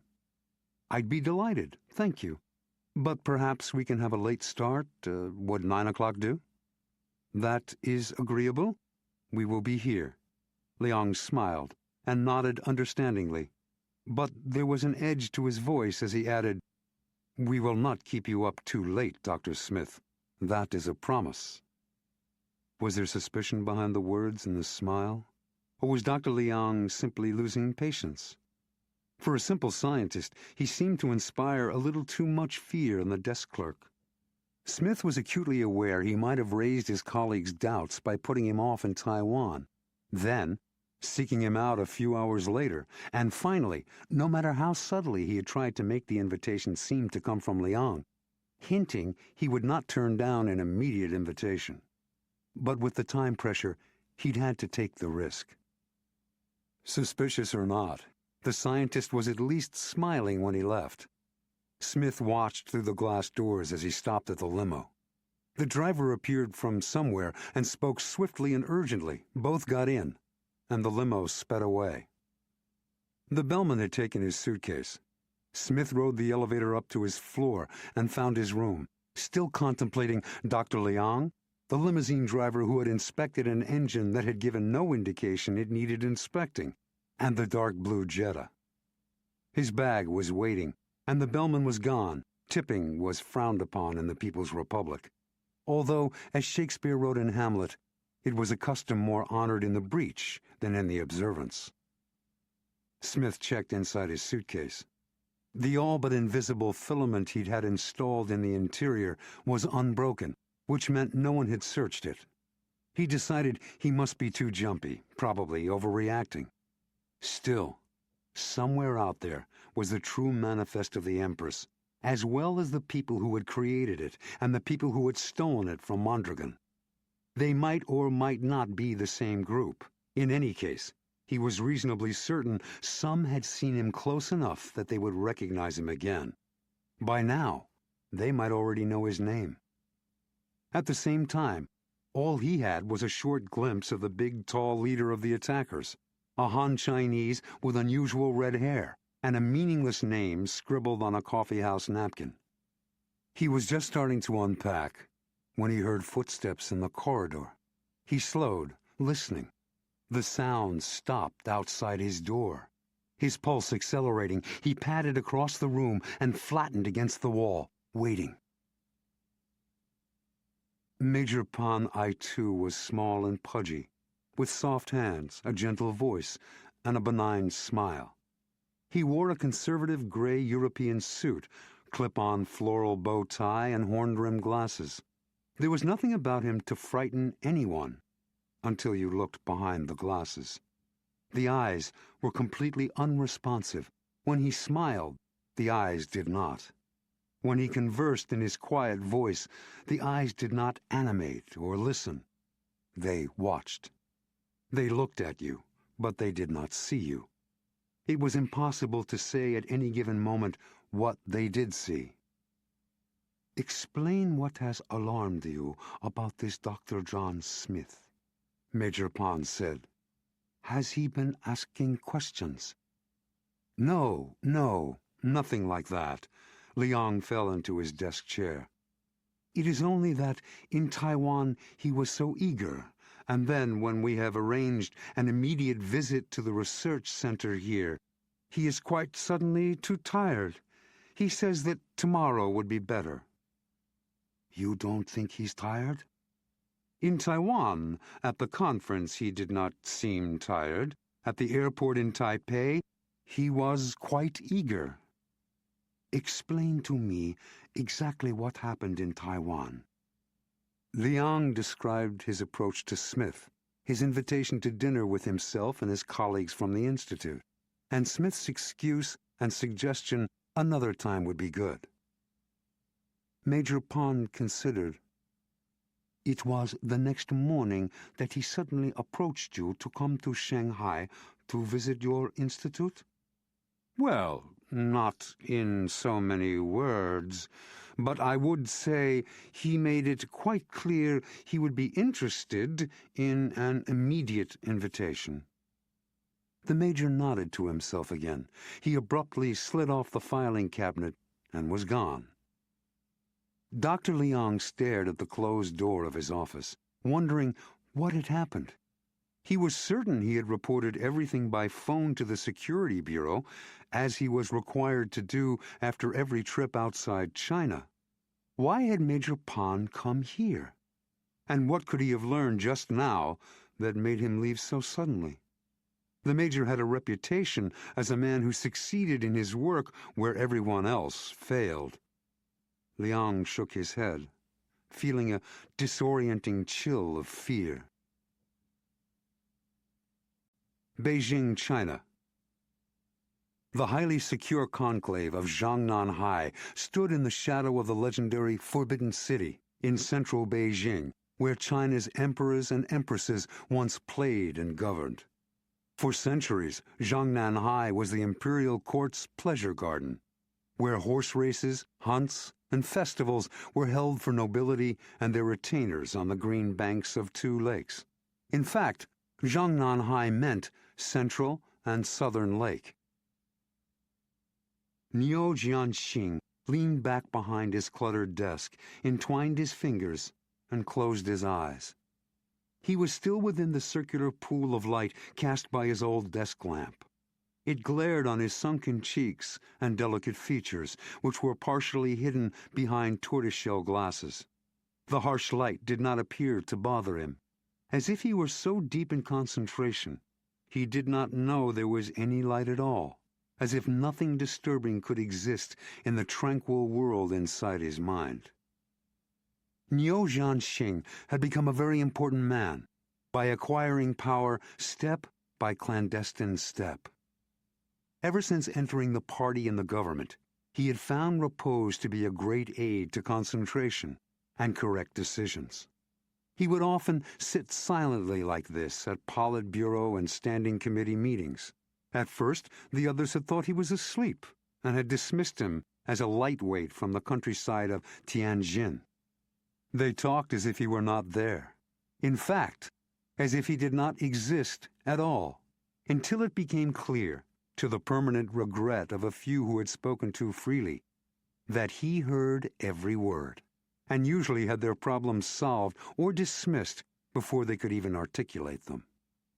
After that, his admirers nicknamed him the Owl, a catchy name that spread through the ranks and made him someone to be remembered, a savvy politician as well as tactician. He had made it his personal chop. At the moment, the Owl was pondering the disquieting rumor that some of his colleagues on the Standing Committee had second thoughts about signing the Human Rights Agreement with the United States he had worked so hard to negotiate. He had spent the morning putting out feelers to identify who those backsliders might be. Strange that he'd had no warning of such serious dissension. This concerned him too, hinting as it did of an organized opposition waiting for the right moment to reveal themselves and kill the treaty. Now that China was entering the capitalist world, it was inevitable that some in government would be determined to destroy it, to preserve their own dominance. A light knock yanked him from his reverie. His eyes snapped open. His windows were shuttered against the bright Beijing day and the magnificent gardens of Jiangnan. The years had taught him the importance of his secluded office. The single knock came again, one he recognized only too well. It always signaled trouble. "Come in, General." General Chu Kuei-rong, PLA, retired, marched into the cloistered room, took off his hat, and sat.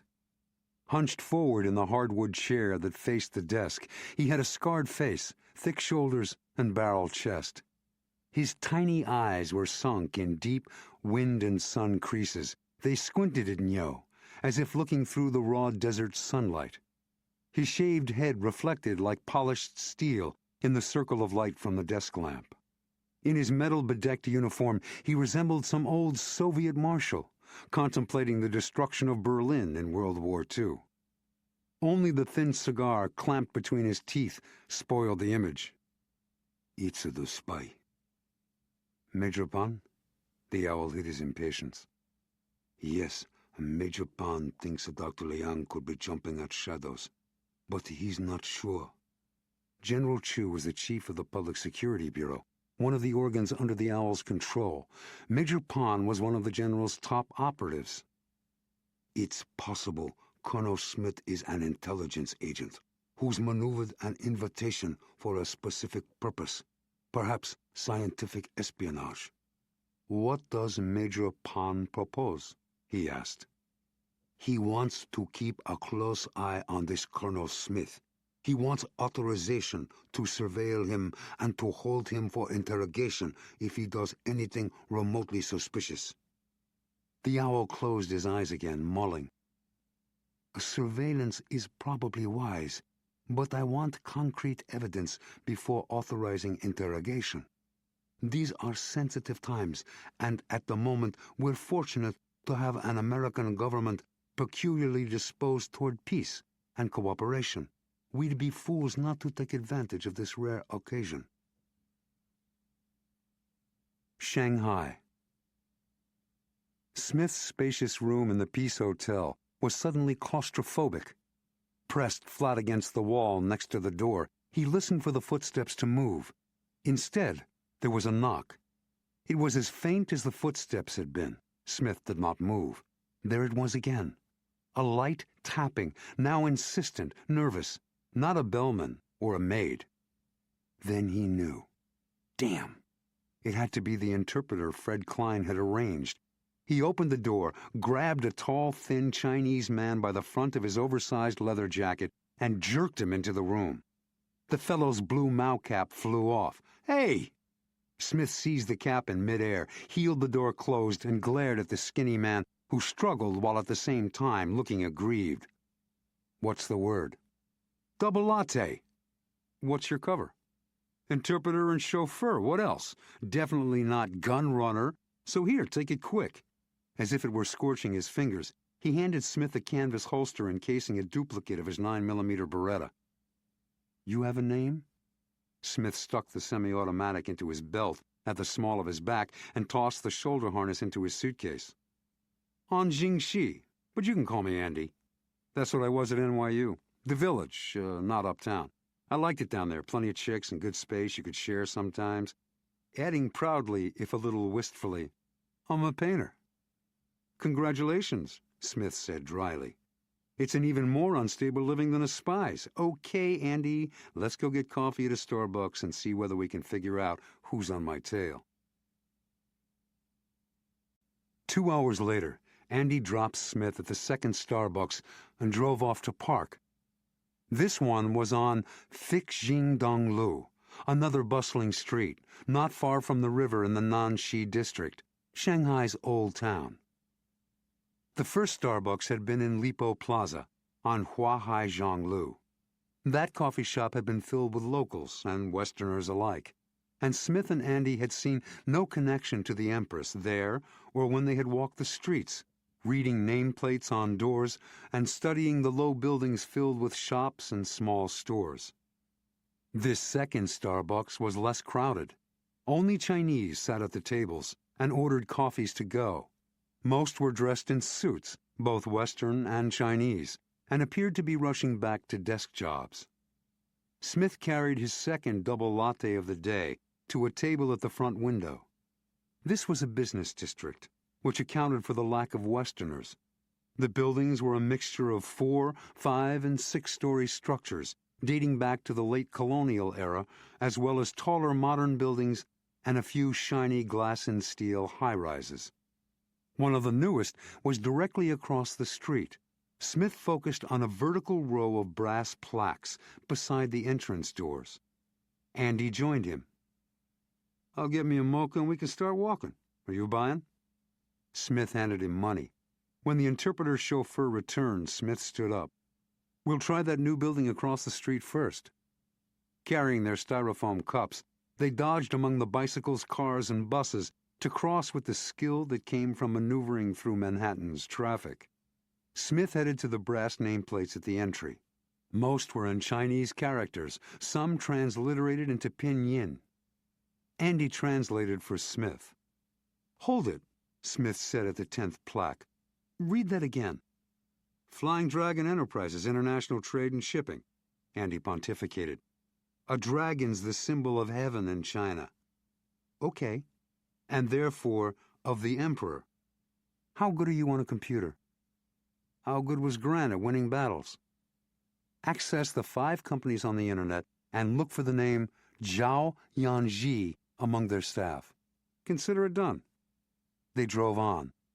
As they neared the Bund, John said, "Is there another way into the Peace Hotel besides the front and employees' entrances?" "Yeah, around the corner on an intersecting street." "Good, take me there." As Andy drove through a dizzying tangle of thoroughfares and alleys, Smith looked him up and down. "You're almost my height. Your pants should be long enough, and that leather jacket of yours is big enough for a buffalo. With your Mao cap, I'll pass for Shanghai knees, unless someone gets too close to my face. You'll be a scarecrow in my suit, but you don't have to wear the jacket." "Thanks, I think." As they approached the hotel, Smith told Andy where to park. He struggled out of his clothes in the small car. Andy turned off the motor and did the same.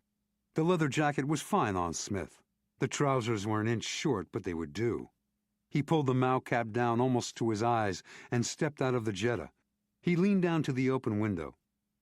"Do that research, have an early dinner, and pick me up here in 2 hours." At dusk, 2 hours later, purple light enveloped Shanghai, and a sense of Asia's lush beauty softened the hard-edged skyline. Andy Ahn paused his car to let Smith off, a block from the building that housed Flying Dragon Enterprises, International Trade and Shipping.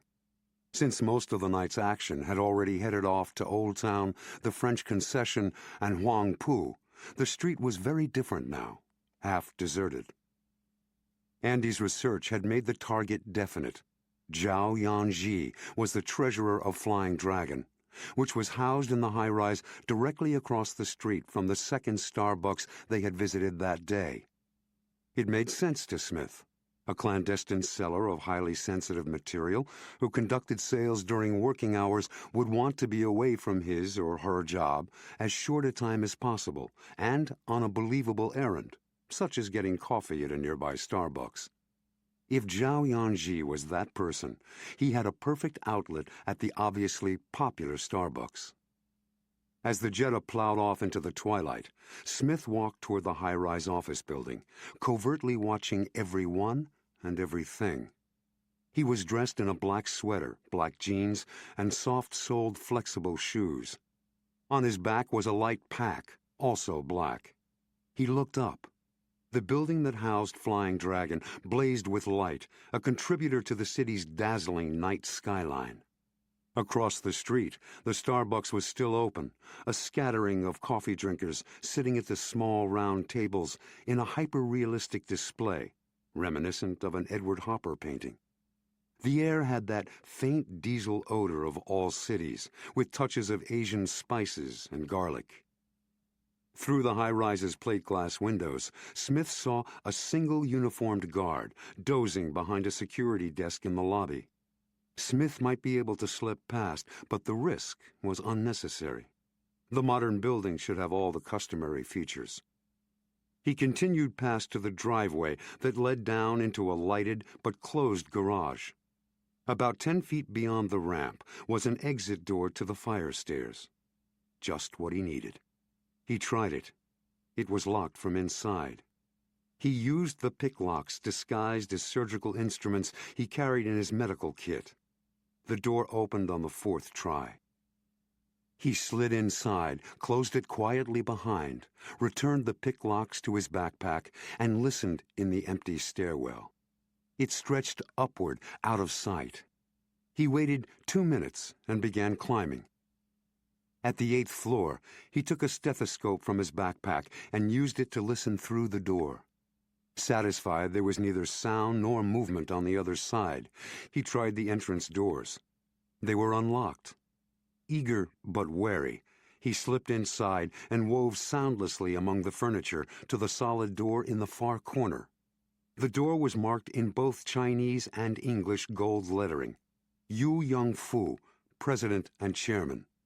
No light showed beneath the door. He slid inside and, using the illumination from the open doorway, crossed to a large desk. He switched the lamp there onto low beam. The small column of yellow light gave the office a dim, ghostly effect that would not be evident down on the street. He closed the outer door and surveyed the room, impressed. It was not a prized corner office, but it was so mammoth that its size more than compensated. The view was pure prestige, too, sweeping from the river and the towers of Pudong to the historic Bund, northeast Shanghai, across Suzhou Creek, and finally back to the river as it curved east and headed downstream to the Yangtze. The most important piece of furniture to Smith was a 3-drawer filing cabinet which stood against the left wall. There was also a white suede sofa with matching armchairs, a glass Noguchi coffee table, a wall of leather-bound books to the right, original Jasper Johns and Andy Warhol paintings here and there, and a panoramic photo of turn-of-the-19th century British Shanghai. The desk itself was mahogany and enormous, but in this office seemed small. The office told a story. Yu Young-fu, president and chairman, had made it big and gaudy in New China, and he wanted everyone to know it. Smith hurried to the cabinet. It was locked, but his picks made short work of it. He pulled out the top drawer. The folders were filed alphabetically, in English, with the words duplicated in Chinese, another of Yu Young-fu's grandiose affectations. When he located the file for the Dowager Empress, he exhaled. He had been holding his breath without realizing it. He opened the file right there on top of the cabinet, but all he could find were useless internal memos and the manifests of old voyages. His worry growing, he kept at it. Finally, with the last document, there it was, the manifest.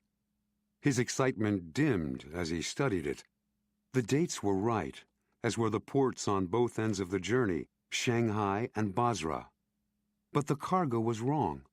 It was a list of what the freighter allegedly carried: radios, CD players, black tea, raw silk, and other innocent freight. It was a copy of the official manifest filed with the export board. A smokescreen. Angrily, he returned to the cabinet, searching through the other file drawers, but found nothing more that related to the Empress. As he closed and relocked the cabinet, he grimaced. He would not give up. There must be a safe somewhere. He scanned the huge office and considered what sort of person would create it. Vain, self-congratulatory, and obvious. Of course, obvious. He turned back to the filing cabinet. Above it hung the panoramic picture of old British Shanghai. He lifted the framed photo from the wall, and there it was, the safe. A simple wall safe with no time lock or any other advanced electronics he could see. His pick locks would— "Who are you?" demanded a voice in heavily accented English. He turned slowly, quietly, making no provocative move. Standing in the gray light of the doorway was a short, heavy Chinese man who wore rimless glasses. He was aiming a Sig Sauer at Smith's belly. Beijing. Night was one of Beijing's best times, when the slow transformation from terrible pollution and gray socialist lifestyles to unleaded fuels and cutting-edge fun was apparent in pockets of vibrant nightlife under a starry sky that was once impenetrable through city smog. Karaoke and solemn band music were out. Discos, pubs, clubs, and restaurants with live music and fine food were in. Beijing was still firmly communist, but seductive capitalism was having its way. The city was shrugging off its dreariness and growing affluent. Tonight was a special meeting of the 9-member Standing Committee. From under his half-closed eyes, he studied the faces of his 8 colleagues at the ancient imperial table in the Jiangnan High meeting room. Which man should concern him? In the party, and therefore in the government, a rumor was not merely a rumor. It was a call for support, which meant one of the solemn older men, or the smiling younger ones, was reassessing his position on the human rights agreement, even as Niu waited to make his report. Half blind behind his thick glasses, their leader, the august General Secretary, was unlikely to resort to spreading a rumor, Niu decided. No one would oppose him openly, not this year. And where he went, his acolyte from their days in Shanghai would always follow. That one had the face of an executioner and was too old and too committed to his boss to ever be secretary himself. He had no reason to bother with fighting the treaty. The 4 beaming younger men were possibilities. Each was assembling backers to strengthen his power base, but at the same time, all were modern men and, as such, strong proponents of good relations with the West. Since the treaty was important to the current U.S. president, persuading them to reverse their support would be difficult. That left 2 potentials, one of whom was Shi Jingnu, with the fat, grinning face of the silk merchant's clerk he once was. To paraphrase Shakespeare, he smiled and smiled, but was a villain. The second possibility was bald, narrow-eyed, never smiling Wei Gaofan, who, as a young soldier, had once met the incomparable Chu Tei and never moved beyond that moment. The owl nodded to himself inside his own sleepy smile. One of those 2. They were old guard, fighting to maintain power as the specter of irrelevance breathed chills down the backs of their ancient, wrinkled necks. Jian Xing, you have not commented on Shi Jingnu's report. The General Secretary smiled to show he knew the owl was not sleeping. I have no comment. The owl Niu Jianxing said. Then do you have a security report to make? One matter came up today, Chairman, Niu said. Dr. Liang Tianning, the director of the Shanghai Biomedical Research Institute, invited an eminent American microbiologist, Lieutenant Colonel John Smith, M.D., to visit his institute and speak to his researchers. Wei Gaofan interrupted. When did the Americans begin to give military rank to scientists? Is this another example of the warmongering of... The colonel, Niu snapped back, is a medical doctor and works at the United States Army Medical Research Institute of Infectious Diseases, a world-renowned Level 4 installation similar to our biomedical establishments in Beijing and Shanghai. The General Secretary supported the owl. I know Dr. Liang well from my time in Shanghai. We can trust his judgment concerning whom his researchers need to hear. Actually, Niu continued, Dr. Liang has some doubts about the American. He went on to repeat what General Chu Kui-rong had told him. I tend to agree with Major Pan's first assessment of the matter. Dr. Liang is something of an old ragman, always jumping at shadows. You take a possible American spy very lightly, Niu, Shi Jingnu criticized, his gaze flicking from one colleague to the other to gauge their reactions. The key word here is possible, Niu answered, ignoring Shi and addressing the room in general. We shouldn't have quite as much faith in Major Pan's feeling as our Public Security Bureau chief does. It's his and Pan's job to jump at shadows. It's not our job. So what did you decide? The Secretary's disciple wanted to know. I have instructed General Chu to have Major Pan keep a close eye on Colonel Smith.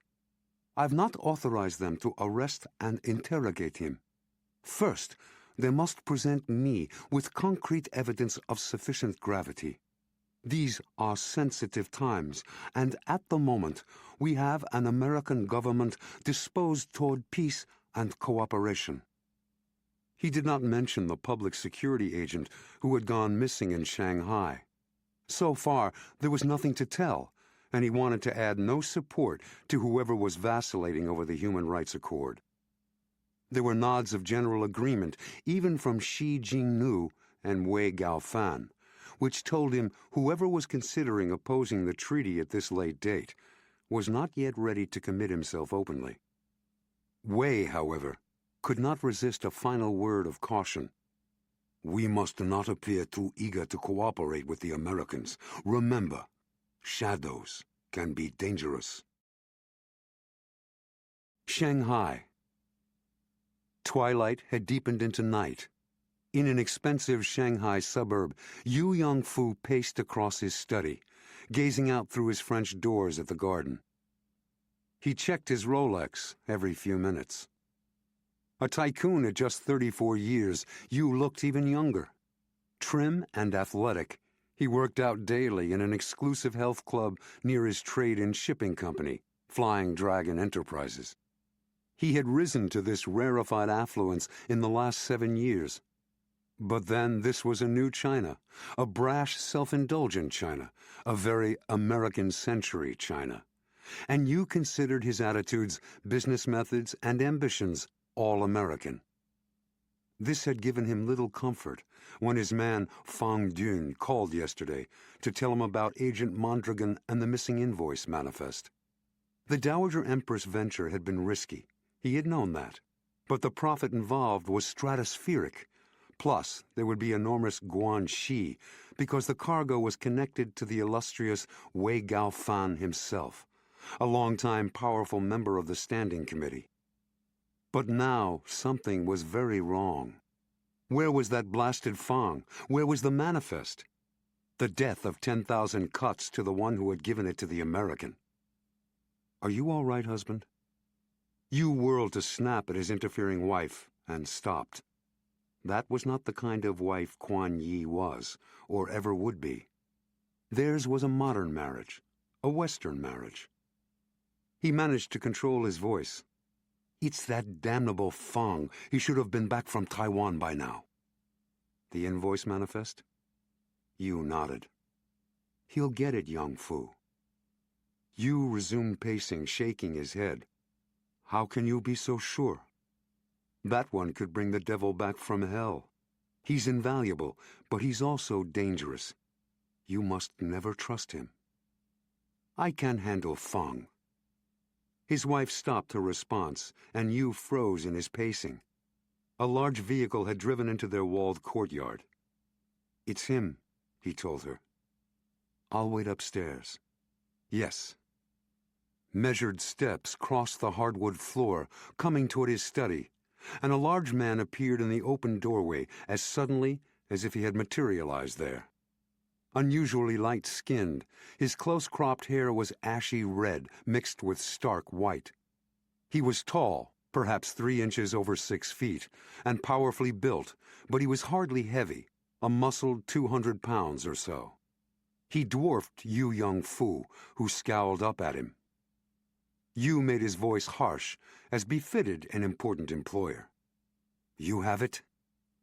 Fang Dun smiled, a small smile, nothing more, as if pasted on the face of a wood marionette. He padded across the study to a leather armchair and sat with hardly a sound. His voice was low and whispery.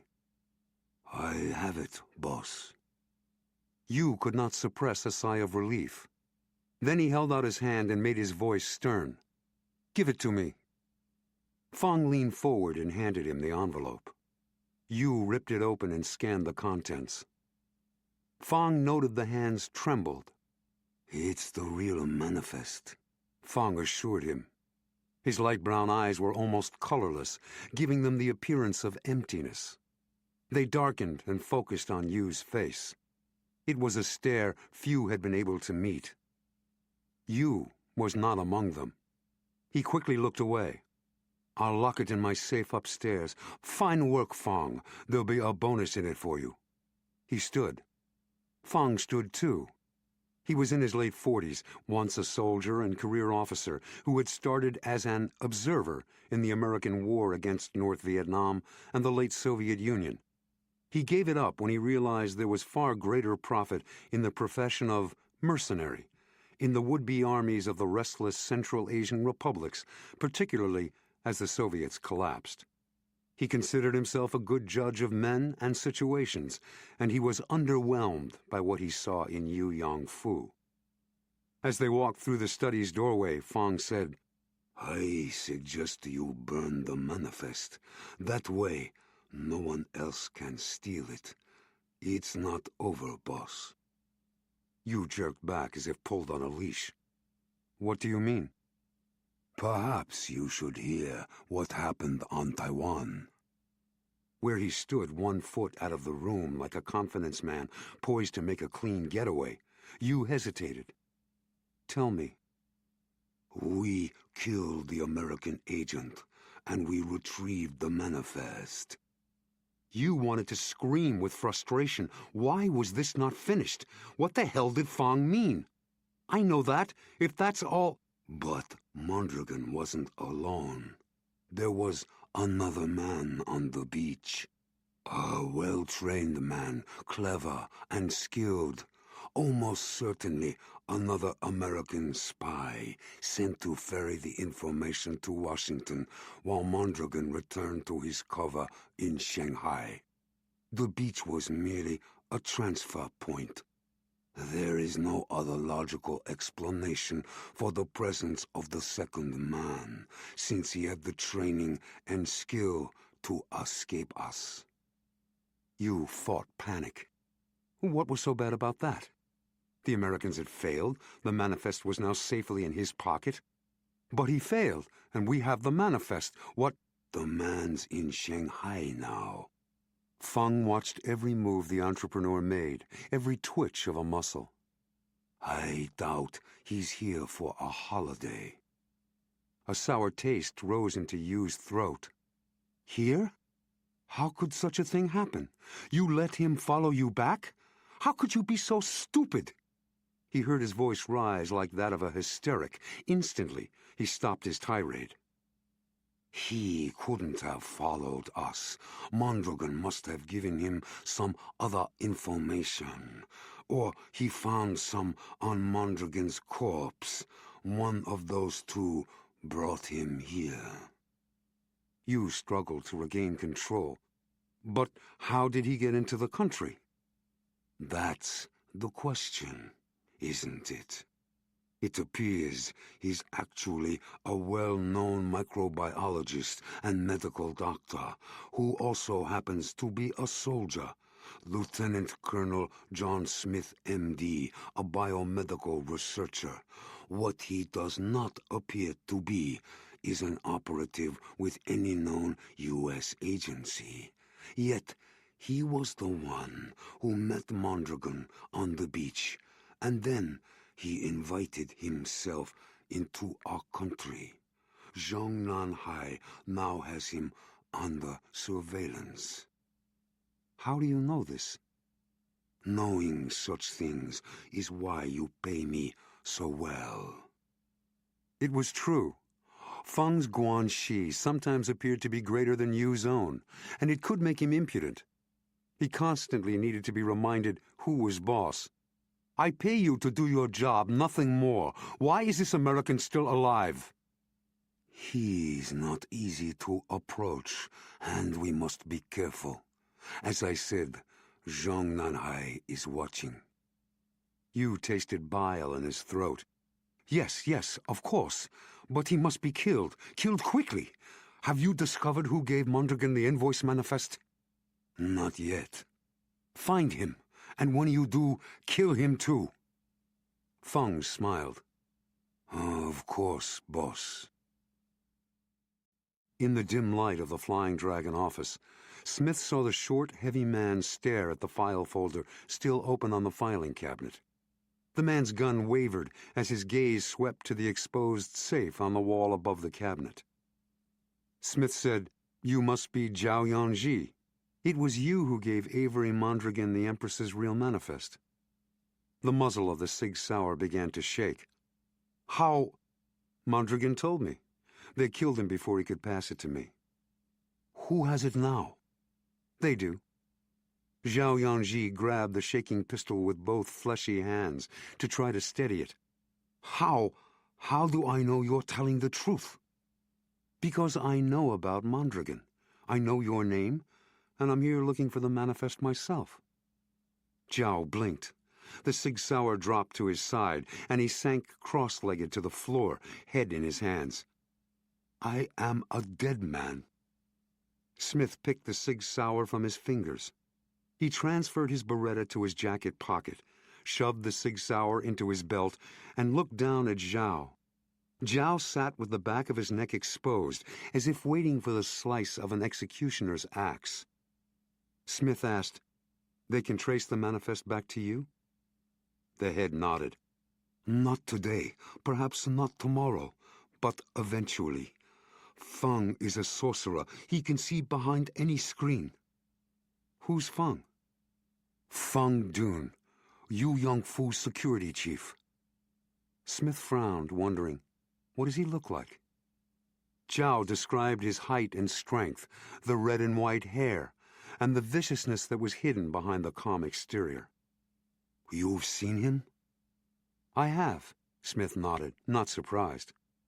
At last, he had a name for him. "Start at the beginning. Why did you do it?" Zhao looked up, suddenly angry, his terror forgotten. "Yu Yongfu is greedy, a pig. He is why I gave the manifest to Mondragon.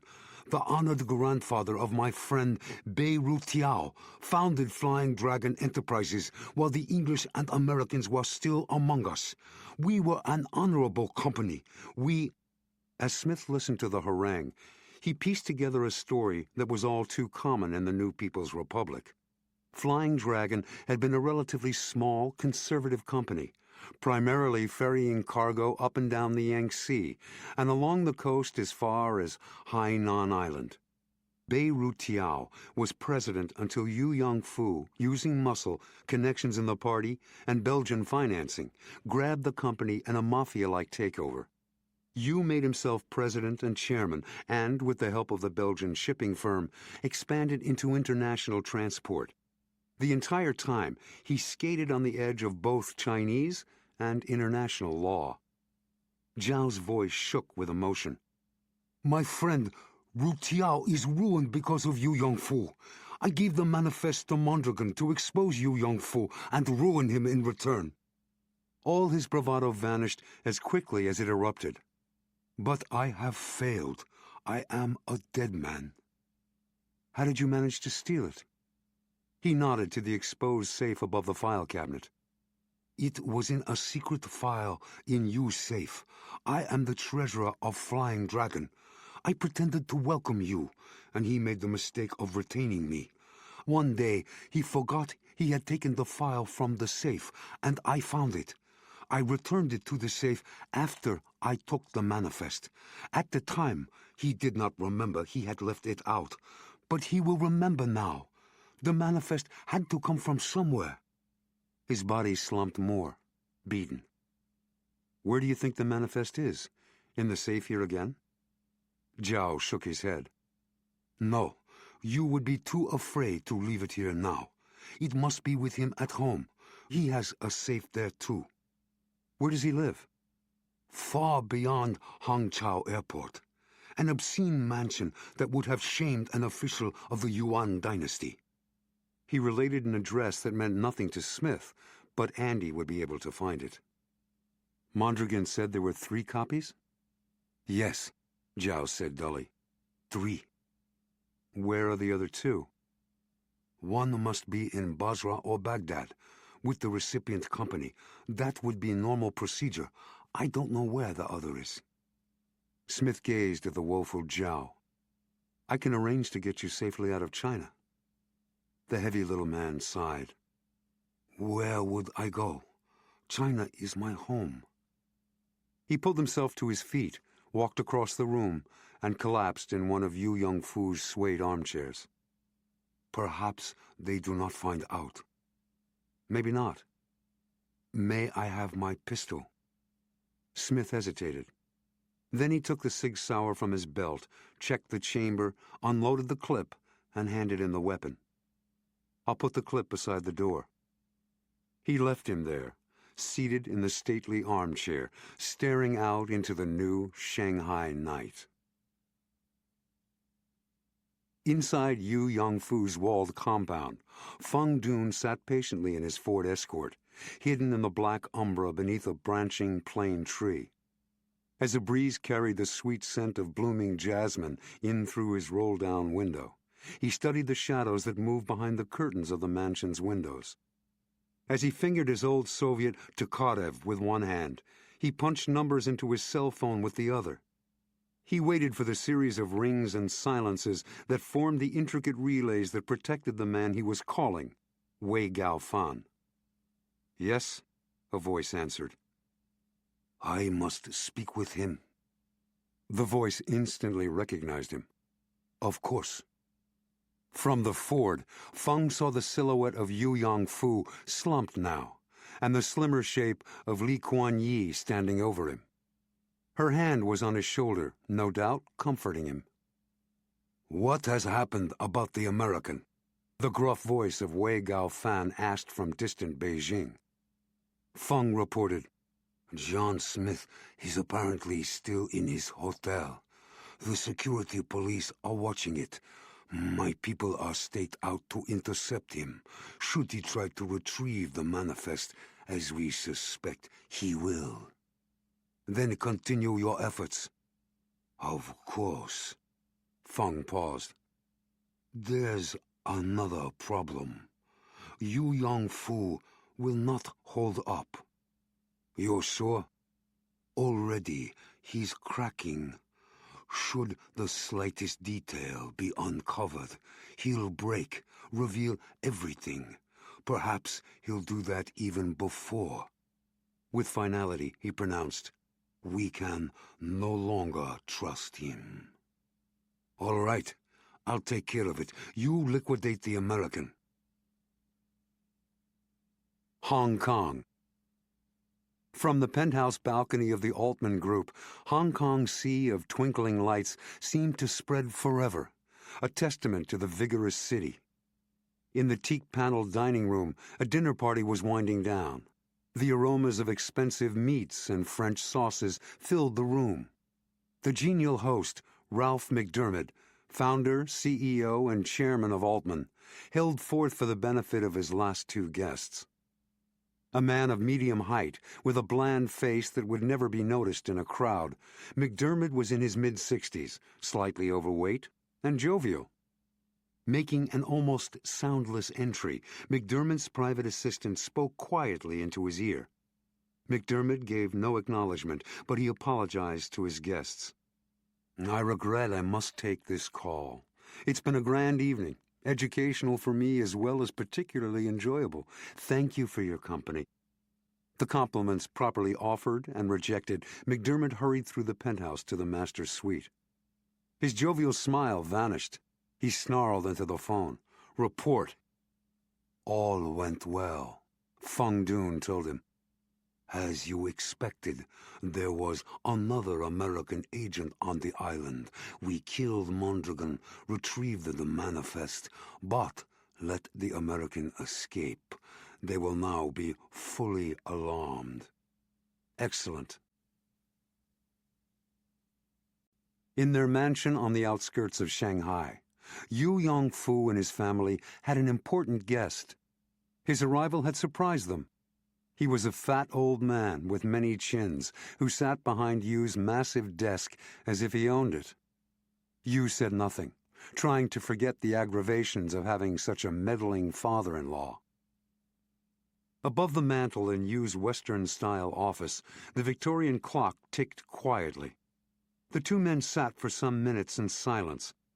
The older man stared at his son-in-law until Yu Yongfu said politely, It's been too long since your last visit, honored father-in-law. All of us have missed your wise counsel. Li said, A man's first responsibility must be to his family. Is that not so, son-in-law? As has long been written. Li fell silent again. Yu waited. The old man had something on his mind, perhaps an important position for Yu that might be seen as favoring his own family too much. You've made an irredeemable mistake, Li told him in an emotionless voice. His large, fat-encrusted face was as still as a waiting snake's.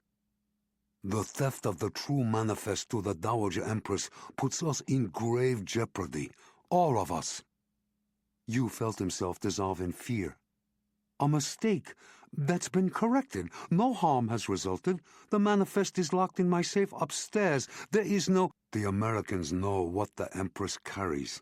An American spy is sniffing around Shanghai because of it. He cannot be disposed of without many questions being asked.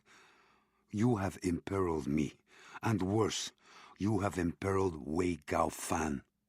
What was secret is no longer secret, and what is no longer secret can come to the ears of Wei Gao-fan's enemies on the Central Committee, the Politburo, even on the Standing Committee itself. Feng will dispose of this American. What comes to the ears of the Politburo will be investigated. You'll be investigated. Yu Yongfu was desperate. They'll learn nothing. They'll learn everything. It isn't in you to resist, son-in-law. Li's tone softened. It's sad, but it's true. You'll reveal everything, and if you live, you'll be ruined, which means the ruin of all of us, all of the Yus, all of the Lis. No! Yu Yongfu shuddered. His stomach was a fist. He could hardly breathe. I'll go away. Yes, I'll leave. Li dismissed him with a wave. The matter is decided. But the only question now is how it is to be done. That is your choice. Will it be prison, disgrace, and ruin for our family? Many questions asked and answered, and the loss of the favor of Wei Gao-fan for all of us? Without the great Wei, I will go down. Your wife, my daughter, will fall with me, and there will be no future for my other children and their families either.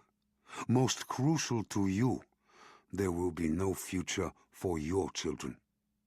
Yu trembled. But you are right. None of that need happen.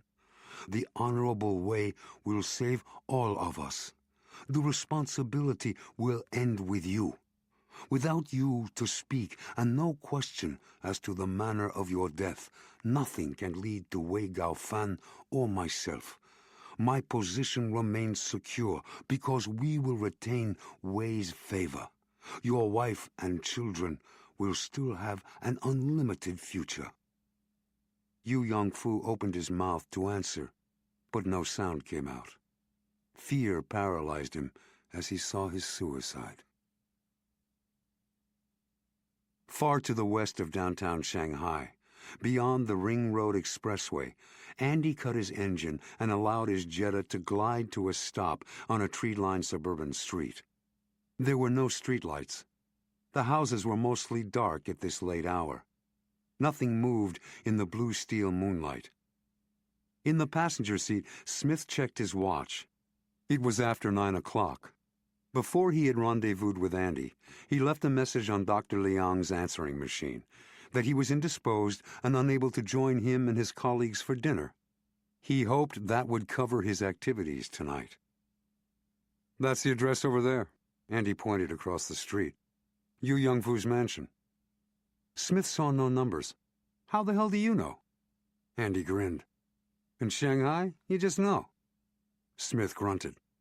There was a high, solid wall right on the edge of the dark street, occupying the entire block.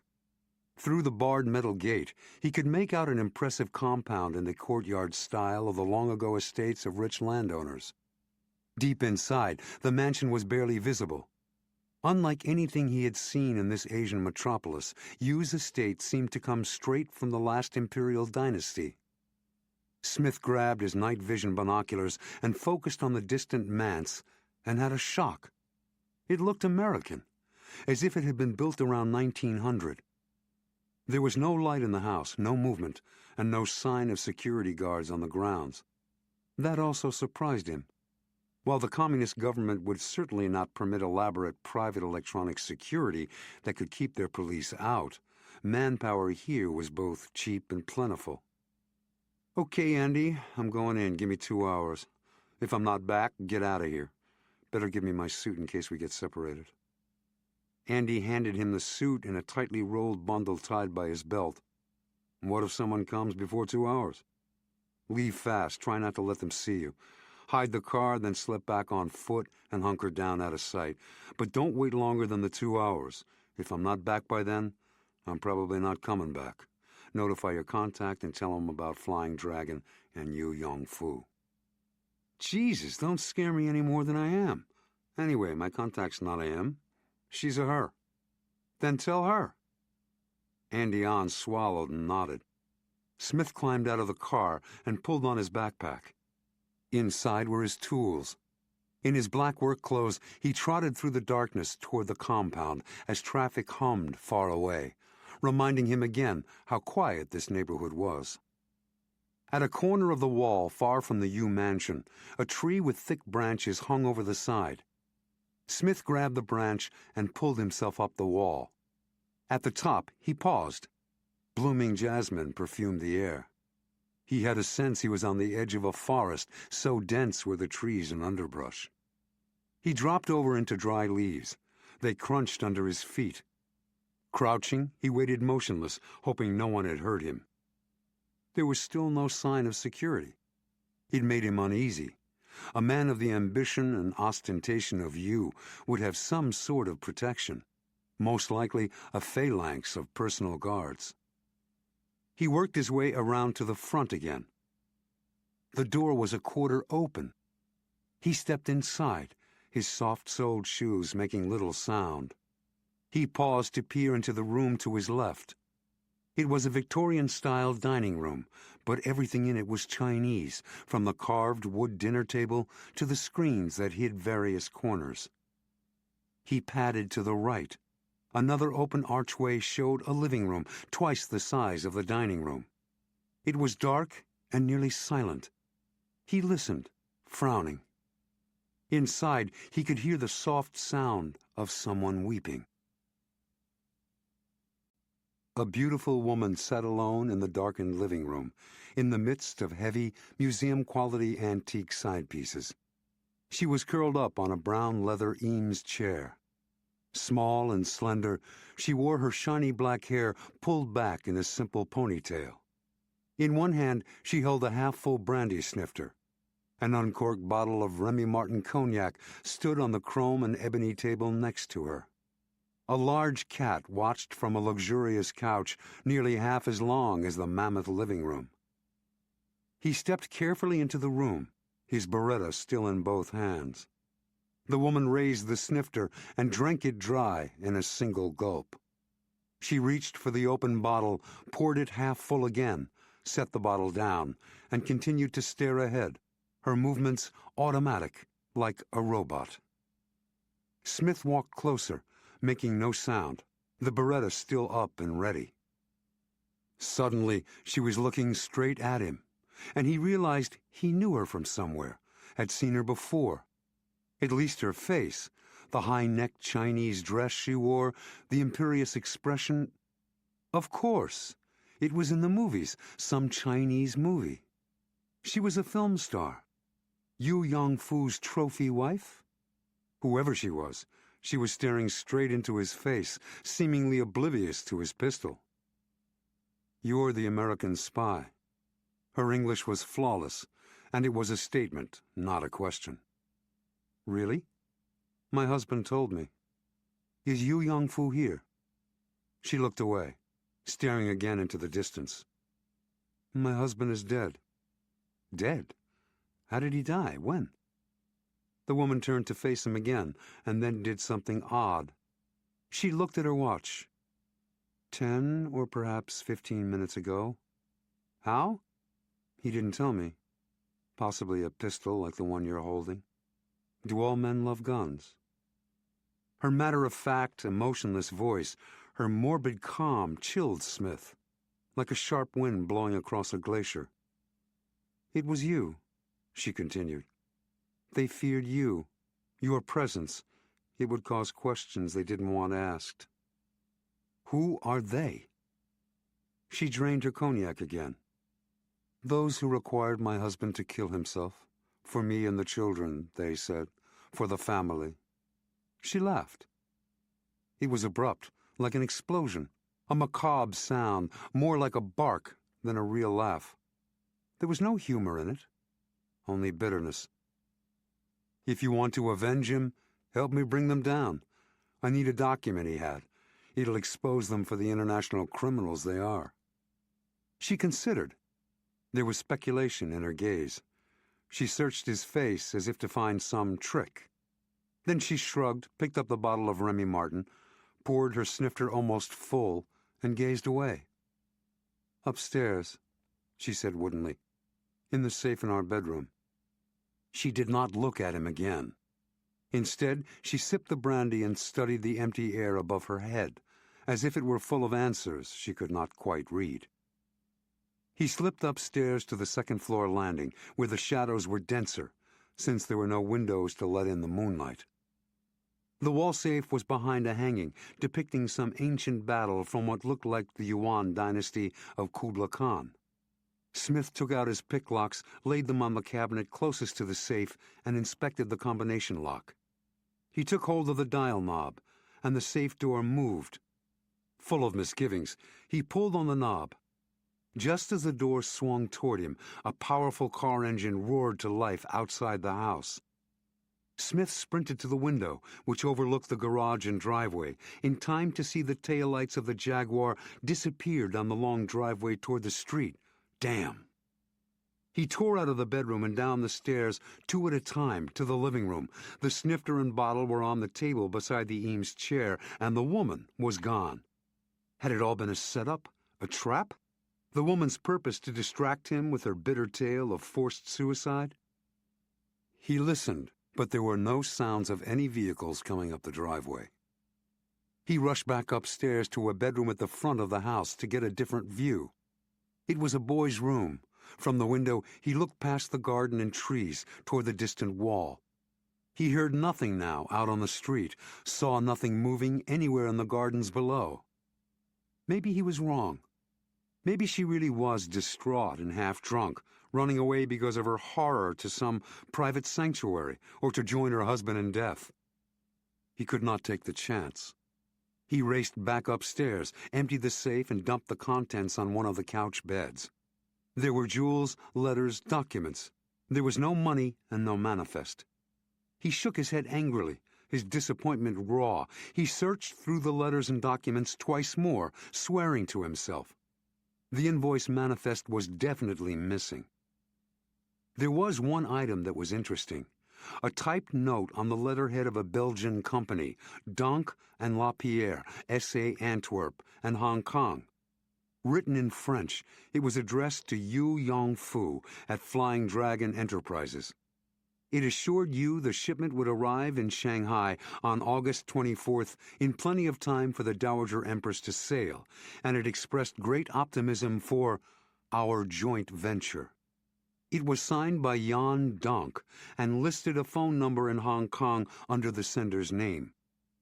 Relieved he might have found something solid at last, Smith jammed the letter into his backpack and hurried out of the bedroom. He was at the head of the stairs when he saw shadows flit across the moonlight windows on either side of the front door.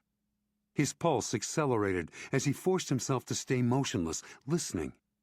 Out in the night, quick footsteps ran close to the house.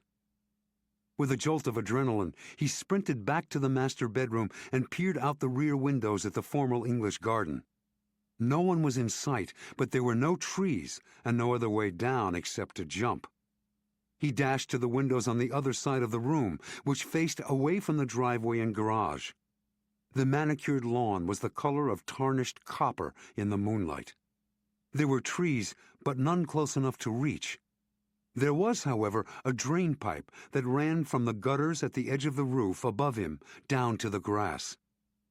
As he studied the drain pipe, two figures ran around the front corner of the mansion close to the house. They tested each window for entry. He waited until the figures vanished toward the rear. He opened the window, climbed out, sat on the sill with his legs dangling, and leaned to the drain pipe, which was sheet metal and looked well attached to the house. Holding it, he swung himself out. It groaned, but held. Using the toes of his shoes, he literally walked down the side of the mansion. As soon as he touched grass, he bolted out across the moonlit lawn toward the stand of trees that had sheltered him when he first arrived. Angry shouts in Chinese carried across the night from the windows of the master bedroom. They had found the open safe and spotted his escape. As soon as he reached the trees, he began weaving, dodging the dark vegetation. Shouts followed across the distance, and then it was a single hushed version of a deep, harsh voice giving whispery orders like a drill sergeant instilling steadiness in his men. Smith had heard the voice before, from the leader of the attackers on Liu Chu Island. The big Chinese with the red and white hair that the treasurer of Flying Dragon had called Feng Dun. Smith turned and trotted softly toward the back wall. As he slipped through the shadows, he pulled his walkie-talkie from his pocket. "Andy, come in, Andy." "Shit, Colonel, you okay?" "You saw them?" "Sure did. 3 cars. I got out of there fastest. Where are you now?" "Out front, like you said. I stashed the car and walked back. The 3 cars are right here on the street, too close for comfort." "Did they leave men there, too?" "You bet." "How many?" "Too many, as far as I'm concerned. 3 drivers, and another 5 just came out through the gate to join them." "Let's skip their greeting party, go back to the car fast, and drive around to meet me at the back corner of the wall on the side street. Got that?" "Side street, rear corner." "Get going." Smith entered the transmission and resumed his race toward the rear. He was just beginning to think he had outwitted his pursuers when he heard a noise that meant danger. He spun and dropped flat, Beretta in hand. There it was again, the hard sound of metal striking wood. There was a low, muttered oath. From the ground, he strained to see anything that stirred. There was a thicket of bushes to his right, near the wall. He inched toward it, all his senses on high alert. He slid in between 2 bushes that hit him from above, and he forced his breath to slow, grow shallow. He waited. The only reason he saw the big shape pass was that the wind blew an opening in the leaf cover high above. Moonlight shone through and illuminated a half-crouched man and his raised AK-74 who was passing by. Disgusted with himself, Smith knew he had guessed wrong. Feng Dun had reasoned Smith would expect another pincer movement, so he had sent most of his people to the street while doubling back the opposite way alone, in hopes of taking Smith by surprise. But he would not be alone ahead. He would have men in position, waiting. Smith slithered out from under the thicket, the spiny branches scratching his head and hands. He hardly felt the discomfort. As soon as he was out, he trotted left to where the wall bordered the side street. There was no tree close enough to be useful, but fallen branches and other debris had collected in a pile high enough to help. Smith ran, jumped up onto the pile, and leaped. He grabbed the wall, pulled himself to the top, and straddled it as he surveyed the street. On the other side, near the far corner, Andy On's Jetta was parked. He turned on his walkie-talkie. "Andy," he said in hushed tones, "we've got company all over the compound. I can't get to the corner. Drive away, circle, and come back to the center of the block. Slow down, and I'll meet you. Then we'll burn rubber." He waited. There was no answer. Was Andy's radio out? "Andy, are you there?" Silence. "Andy!"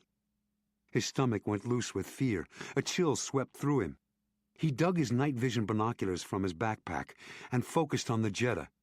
Andy sat behind the wheel, motionless, as he kept watch on the street ahead. There was no one else in the small car. Smith frowned, studying the car and the green night all around. Andy still did not move. Smith watched him for 2 more long minutes, an interminable length of time. But nothing changed. Andy moved not an inch, not a muscle, not the blink of an eye. Smith heaved a sad sigh. Andy was dead. They had taken him out. He put away his binoculars and dropped down to the street, sprinted across into the cluster of smaller neighborhood estates, and tore off through their grounds.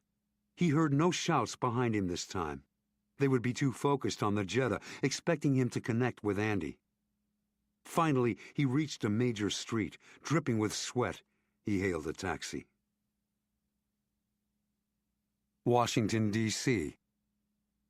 In the big conference room next door to the Oval Office, the air was heavy with anticipation.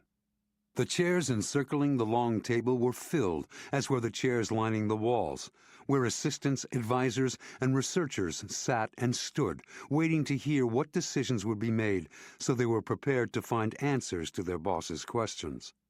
This packed meeting was just a preliminary discussion, but it was for the all-important annual multi-billion-dollar appropriations package for military weapons. The new Secretary of Defense, Henry Stanton, who sat to the right of the President, had called it. Stanton was a man of medium height and hot disposition. "Mr. President, gentlemen and lady," he inclined his head to the only woman at the long table, former Brigadier General Emily Powell Hill, the President's national security advisor. "Think of our military as if it were an alcoholic. Like any alcoholic, if it and our nation is to survive, it must make a clean break from the past." Emily Powell Hill jumped in to soothe the offended egos. "The Secretary is, of course, asking for input from all of you, as well as from many experts in the field and our allies." "The Secretary," Secretary Stanton snapped, "is asking nothing. He's telling you the way it is. It's a brand new day and a brand new world. As the man said, we've got to stop preparing for last year's war." Stanton, accustomed to cowing corporate boards that rubber-stamped his every whim, paused for effect. His analytical gaze perused the assembled generals and secretaries. For more than half a century, America's been arming to fight a short, highly intense war in Europe or the old Soviet Union from large, permanent bases that were relatively convenient distances away. Targets were within striking range of carrier-based fighters and bombers, plus there were the giant bombers that could fly out of America. To prevent war, we relied on containment and massive deterrence. All that must change radically. It must change now. Admiral Brose nodded. "I'm in full agreement, if you're suggesting a leaner military. It has to be quick to respond, fast to deploy, anywhere at any time, and equipped with lighter, smaller, stealthier, more expendable weapons.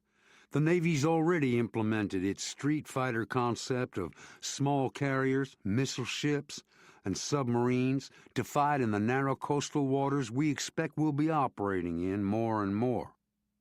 Air Force General Bruce Kelly was next to Brose. He sat erect, his patrician face florid, his uniform immaculate, and his eyes clear and calculating. "I assume the Secretary isn't suggesting we abandon our deterrent capability," he said in a mild voice. "Our nuclear weapons, long range or short range, are critical." "True," Stanton offered his charming smile, since he and Kelly were in fundamental agreement. "But we should consider reducing stockpiles and trimming research for bigger and better bombs and the giant missiles capable of carrying them. We must shift funding from giant carriers, huge tanks, and fighter jets with overwhelming power to light, small, almost invisible weapons." The Army Chief of Staff, Lieutenant General Tomas Guerrero, was seated to the far right of Admiral Brose. His big square-fingered hands nodded on the table. "No one's going to tell me we won't need tanks, heavy artillery, and large forces trained to fight big wars. Russia and China are still out there, Secretary Stanton. You're forgetting them. They've got massive armies, enormous territories, and nuclear weapons. Then there's India, Pakistan, and a united Europe, too. Europe's already our economic adversary." Stanton was not about to back down. "That's exactly what I am telling you, General." NSA Powell Hill chimed in. I doubt anyone believes or wants our current military power scrapped, Mr. Stanton. As I understand it, your opinion is that we need to intensify our direction in developing smaller weapons and capabilities. Stanton began. Before the Defense Secretary could continue, Admiral Brose used his commanding presence and voice to bull his way in.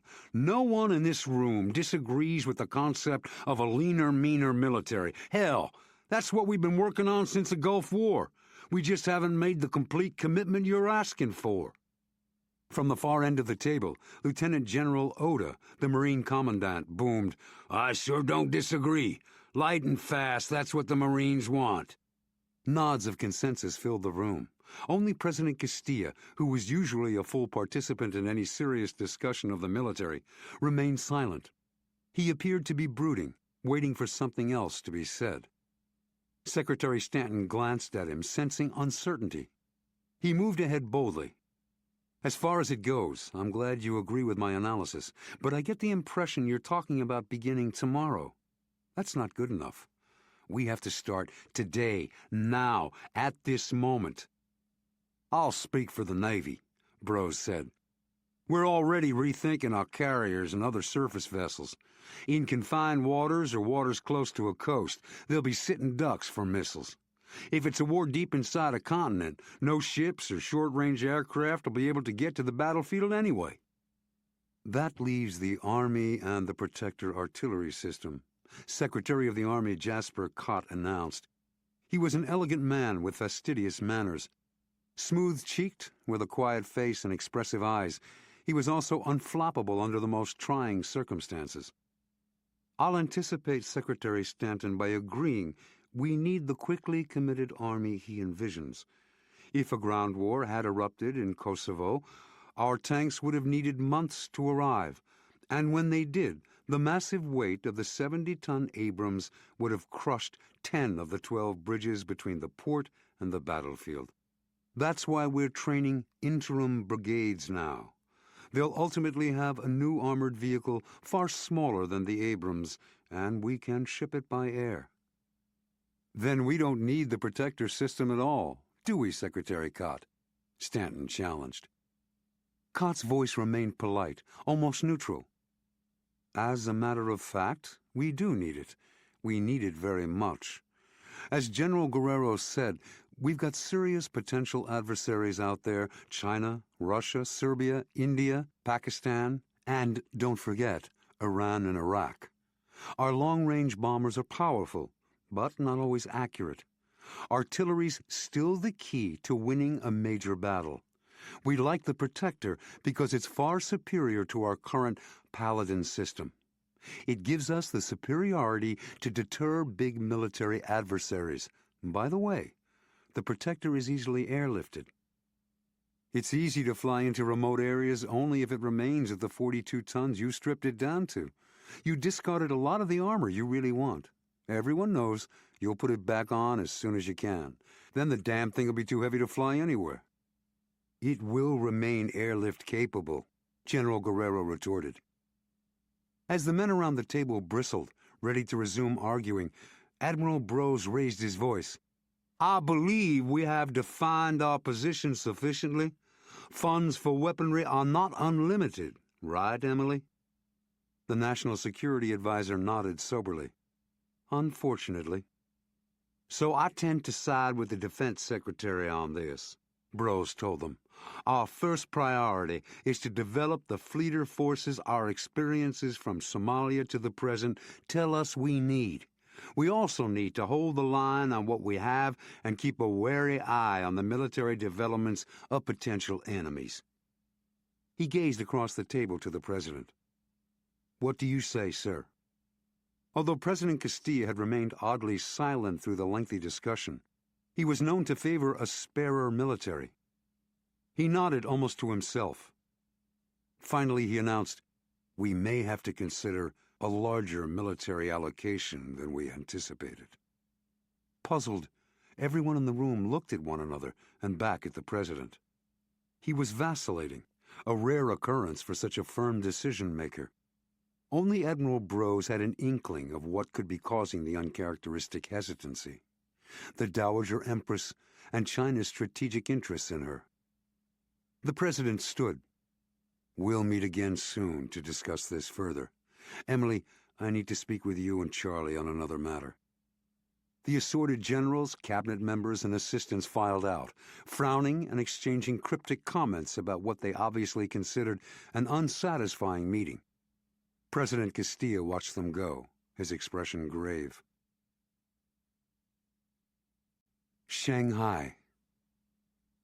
Pulling out his cell phone as he entered his room, Smith stopped in his tracks.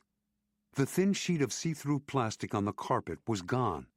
He returned his cell phone to his pocket, drew his Beretta, and surveyed the floor. He did not have to look far. The plastic sheet was wadded up against the floorboard only feet from the door. Someone had entered, stepped on the plastic, and kicked it away without thinking what it meant. He returned to the hallway, removed the Do Not Disturb sign, and examined the door lock. It looked untouched. Back in the room, he locked the door again and checked his suitcases. The filaments were intact. Someone with a key had entered, was unconcerned about stepping on an invisible sheet of plastic, and had no interest in his suitcases. That did not sound like public security, local cops, or tonight's thugs. It sounded more like hotel personnel. Frowning, he could take no chances. He turned on the TV set, raised the volume, went into the bathroom, and turned the faucets in the tub on full. With the jarring noise for background, he sat on the toilet seat, pulled out his cell phone again, and dialed Fred Klein's scrambled Covert-One line. "Where in hell are you?" Klein demanded. "What's all that noise?" "Just making sure I'm not overheard. There's a possibility my hotel room's been bugged." "Swell. You have good news for me, Colonel?" He angled back his head, stretching his neck. "I wish. My only break was I found who owns the Empress, a Chinese company called Flying Dragon Enterprises. A Shanghai businessman, Yu Yongfu, is, or was, president and chairman, but the true manifest wasn't in any of Yu's safes. He filled in the Covert-One chief about the company's treasurer, Zhao Yanji, and the information the distraught fellow had relayed. Of course, I went to Yu's mansion. He described his conversation with Yu's wife. He could hear Klein puffing hard on his pipe. They've been one step ahead of us from the start. There's worse. Andy Anjing-Shi has been killed too. I assume you're speaking of the interpreter I sent? I didn't know him, but that doesn't make me less sorry. You never get used to the deaths, Colonel. No, Smith said. There was a moment of silence. Then, does the name Feng Dun sound familiar? When Klein said no, Smith described his run-ins with him. I'll have my people identify him. Klein paused, and in his mind, Smith could see him scowling and pondering in the distant office at the yacht club on the Anacostia River. At last, Klein rumbled, "So our main lead is dead, and the manifest we need is gone. Where does that leave us, Colonel? I could pull you and regroup for a try from another angle." "Try any angle you can think of, but I'm not ready to give up yet. Maybe I can pick up the trail of the attackers. There's the man who says he's the president's father, too. I'll look for a lead on him." "What else have you found?" "Something very important. Flying Dragon isn't alone in the Empress venture. A Belgian company named Donk and Lapierre S.A. supplied some of the cargo, if not all. Donk and Lapierre has an office in Hong Kong. It'd be logical for them to have a copy of the real invoice manifest, too." "Good idea. Get to Hong Kong fast." He barely heard the knock on the room door over the TV and the tub faucets. "Hold on." Smith drew his Beretta and walked out to the door. "Who is it?" "A room service, sir." "I didn't order room service." "A Dr. John Smith, Harry Crab dinner, a Baseo, from the Dragon Phoenix restaurant." He told Fred Klein he would be in touch. He severed the connection, pocketed the cell phone, and gripped his Beretta. He cracked open the door. A lone man in a waiter's jacket stood beside a serving cart, draped in white linen. The hot smell of seafood drifted from covered dishes. Smith did not recognize him. He was short and very lean, but there were muscles under his uniform, and the sinews of his neck were thick ropes. There was a tension and purpose to him, like a coiled spring. Darker than any Han Chinese Smith had ever seen, he could have been carved from sun-browned rawhide. His long, high-boned face was lined and deeply seamed, although he was no more than 40, probably younger. The mustache was an elegant touch. Whatever and whoever he was, Smith decided he was not the usual Chinese. Before the door was fully open, the waiter shoved the card into the room. "Good evening, sir," he said loudly in English thick with a Cantonese accent. A couple was swinging along the hall holding hands. They passed Smith's room. "Who are you?" Smith demanded. The waiter glanced at Smith's Beretta, gave no sign he was perturbed, and used a heel to push the door closed behind him. "Don't give a fuss, Colonel," the man said with a flash of his black eyes. Gone was the Cantonese accent, replaced by an upper-class British one. "If you would be so kind."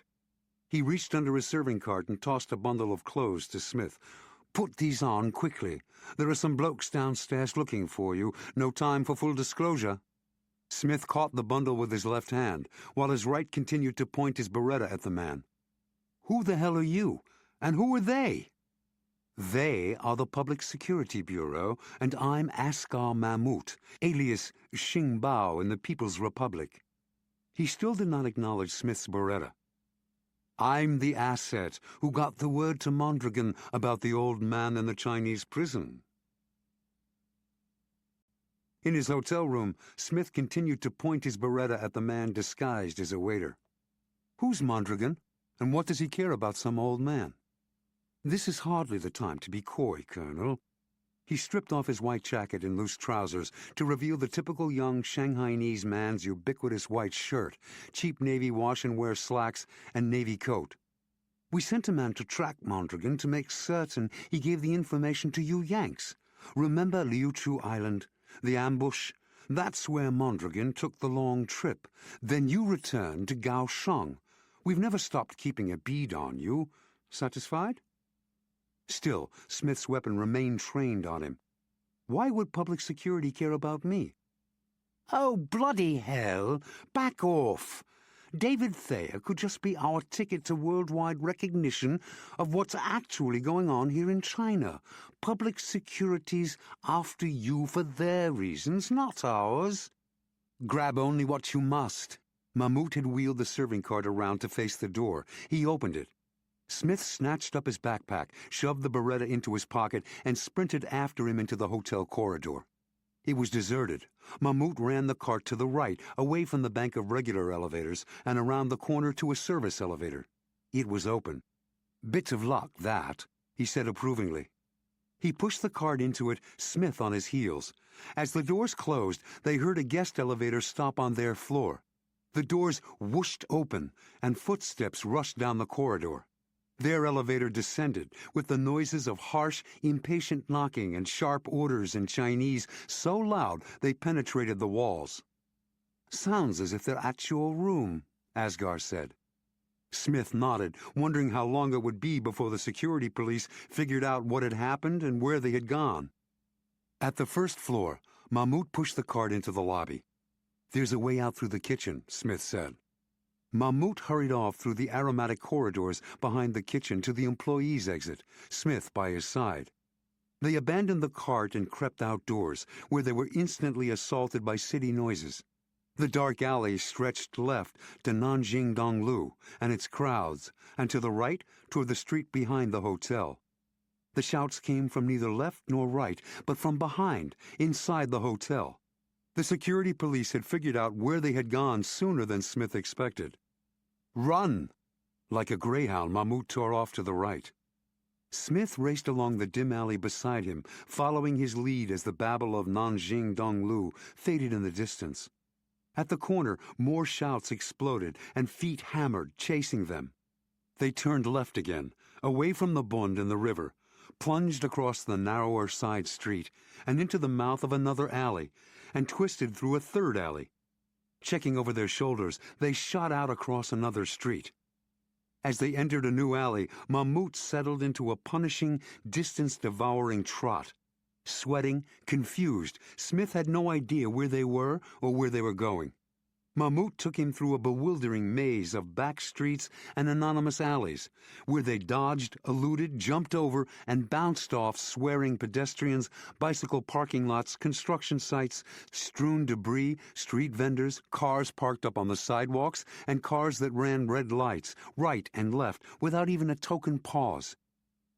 Their pursuers were relentless. There was no time for talk or questions, no time for rest, no respite of any kind. "The metro, there, old boy, come along." Mahmoud skidded downstairs, used his Y90 prepaid ticket to enter, and handed it back to Smith. Smith pounded after, to a well-lighted platform marked Henan Lu. At this late hour, few people waited for trains. On edge, drenched in sweat, Smith and Mahmoud paced the loading area and studied the various entrances.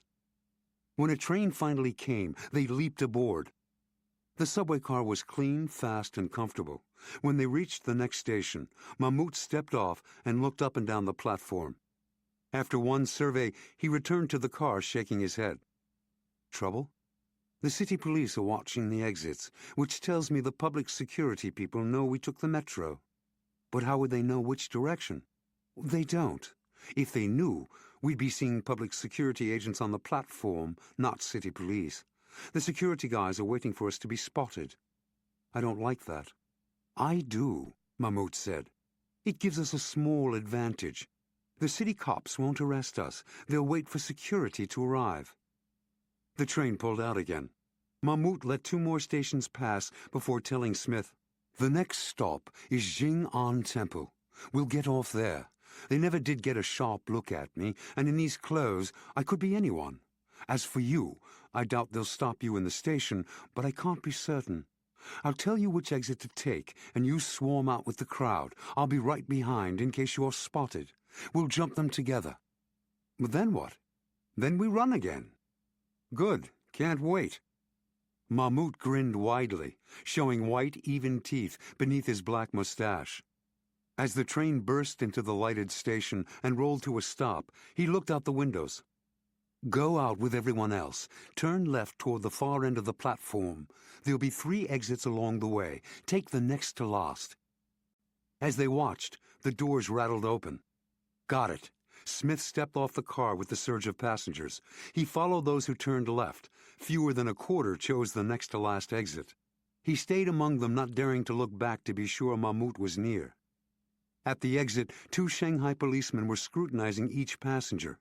The attention of the first officer passed right over Smith, but the second, after an initial cursory inspection, jerked back and fixed on his face. Smith walked faster, with a glance back. The policeman was bent to his communications unit, talking. Smith had made it to the stairs, when a shout behind erupted first in Chinese, then English. "Stop! Tall European! You will stop!" A hand pushed him in the back. "Go, old man, like the wind." Smith leaped up the stairs, raced forward, and burst out into a dark street. Mahmoud passed him. "Follow me." More shouts reverberated through the night, above the sounds of traffic. "Halt! You, Colonel Smith! Stop or we shoot!" Public security had arrived. Vehicle headlights blazed on, and motors roared. "Stop them, you idiots!"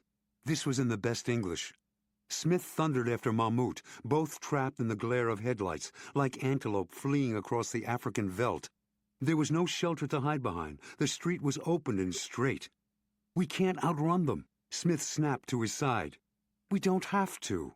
Mahmoud turned 90 degrees and darted down an inky side street. They passed a stately European house from the early 1800s, and Smith realized they must be in the old French concession at last. The headlights closed in. Mahmoud turned again onto an even narrower and darker side street. Before the headlights of the security police could round the corner too, Mahmoud flung open a gate in a wall. He dashed in and darted to the side as Smith bolted through after him. Immediately, Mahmoud closed the gate.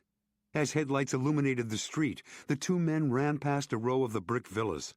They left a broader alley for what became a labyrinth of passageways, each smaller than the last, with doors opening from all sides. "Is that gate we came through the only way out?" Smith asked. "Usually," Mahmoud said. "Come along now, in here." He ducked into one of the buildings along the most constricted alley Smith had seen so far. Smith followed through small rooms where men with long, dusky faces, similar to Mahmoud's, all wearing white or mosaic skullcaps, sat in chairs or lounged on rugs and pillows. Most slept, but others studied him curiously, without fear. Mahmoud stepped lightly, making as little noise as possible, as he headed toward an irregular hole in the wall. He crawled through. "Come along, Colonel, don't dawdle." "What's this?" Smith asked dubiously, following. "Safety." They were in another room, this one furnished with beds, chairs, small tables, and standing lamps. They were alone. "We're in the French concession, but where?" Smith wondered. His heart still hammered from their long marathon, and he was drenched in sweat. Mahmoud's face was not only sweaty, but deep red from the exertion. "In the long tongs." He wiped an arm across his forehead. "What's that?" "Attached European-style brick houses built in the late 1800s. Smith heard a noise.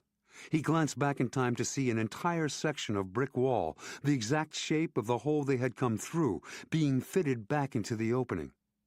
"From the other side, the hole's essentially invisible now," Mahmoud explained. Smith was impressed. "What the hell is this place?" "A safe house. Hungry? I could eat the Imperial Palace.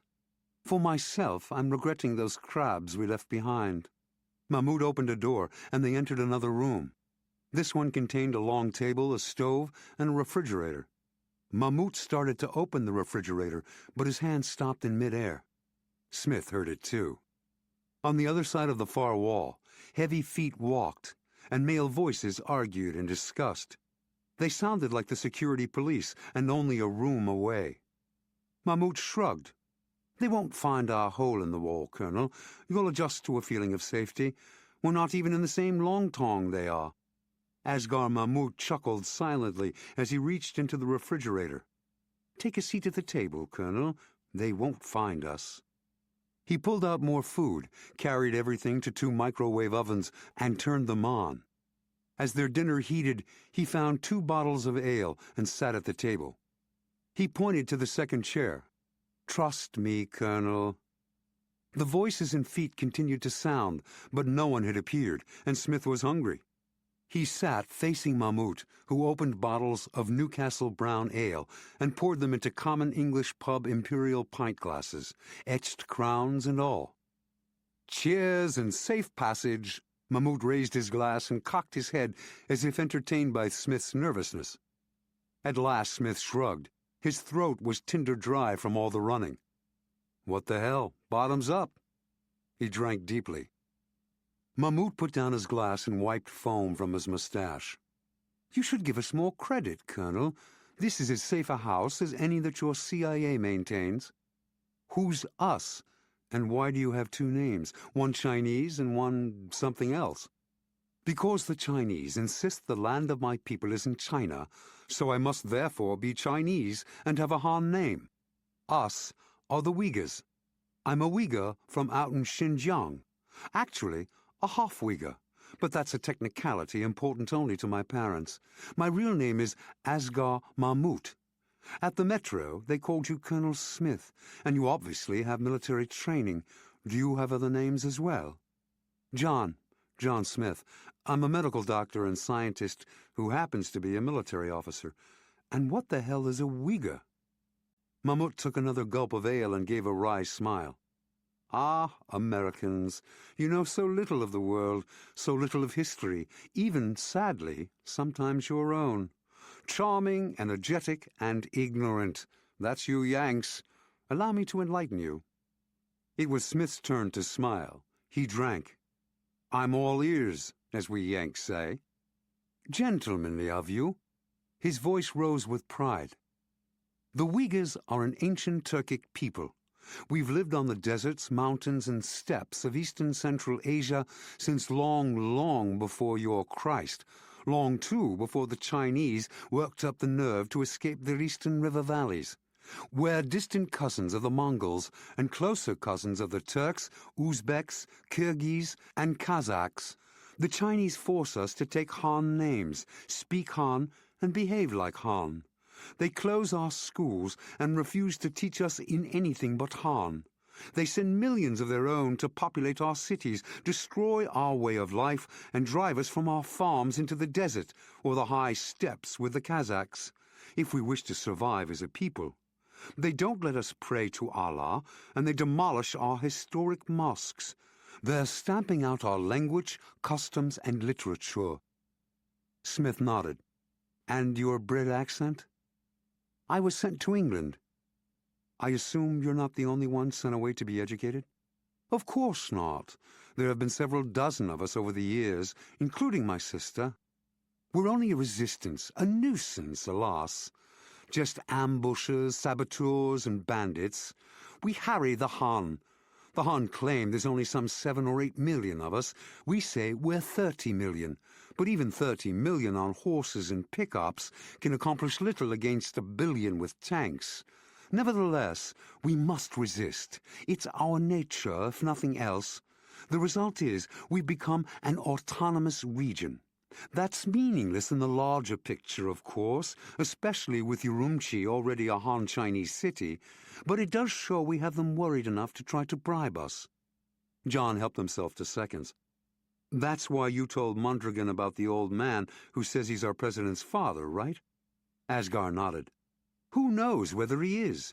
In any case, he's still an American that the Chinese have held secretly for almost 6 decades.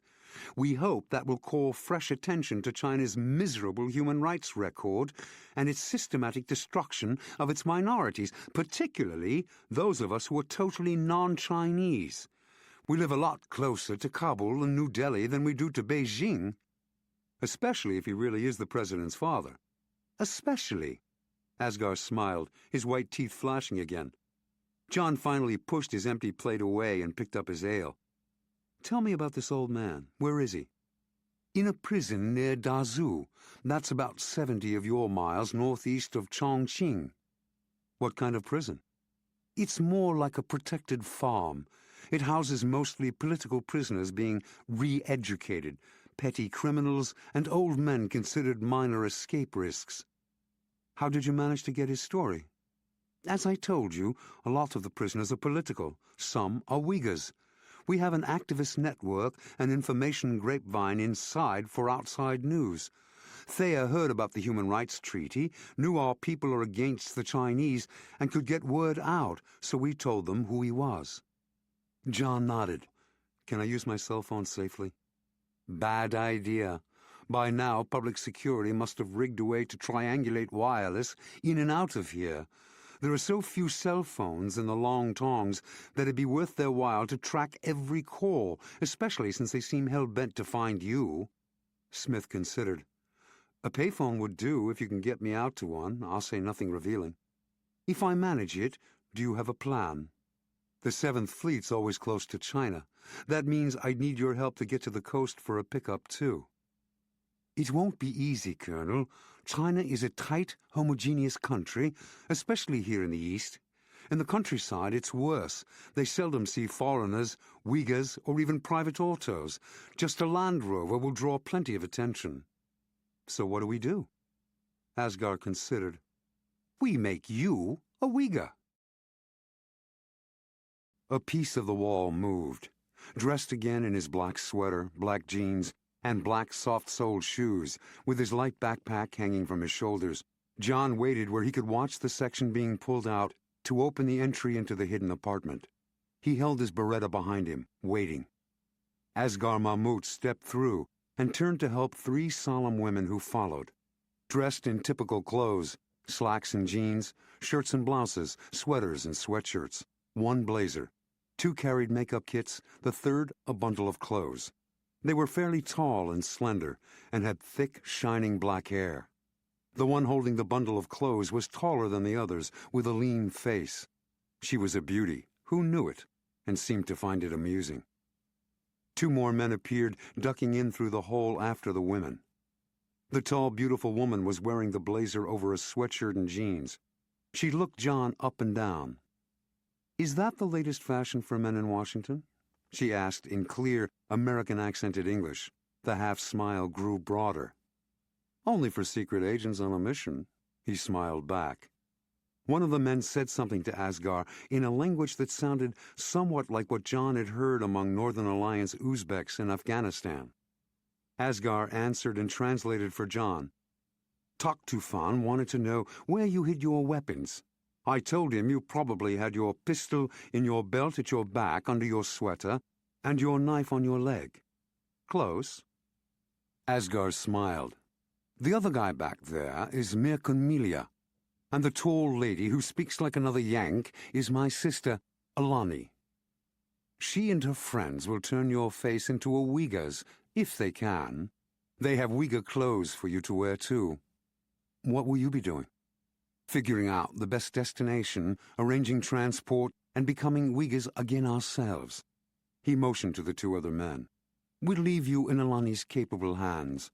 The three ducked out through the hole and put the section of brick back into place. The women held the conference in Uyghur.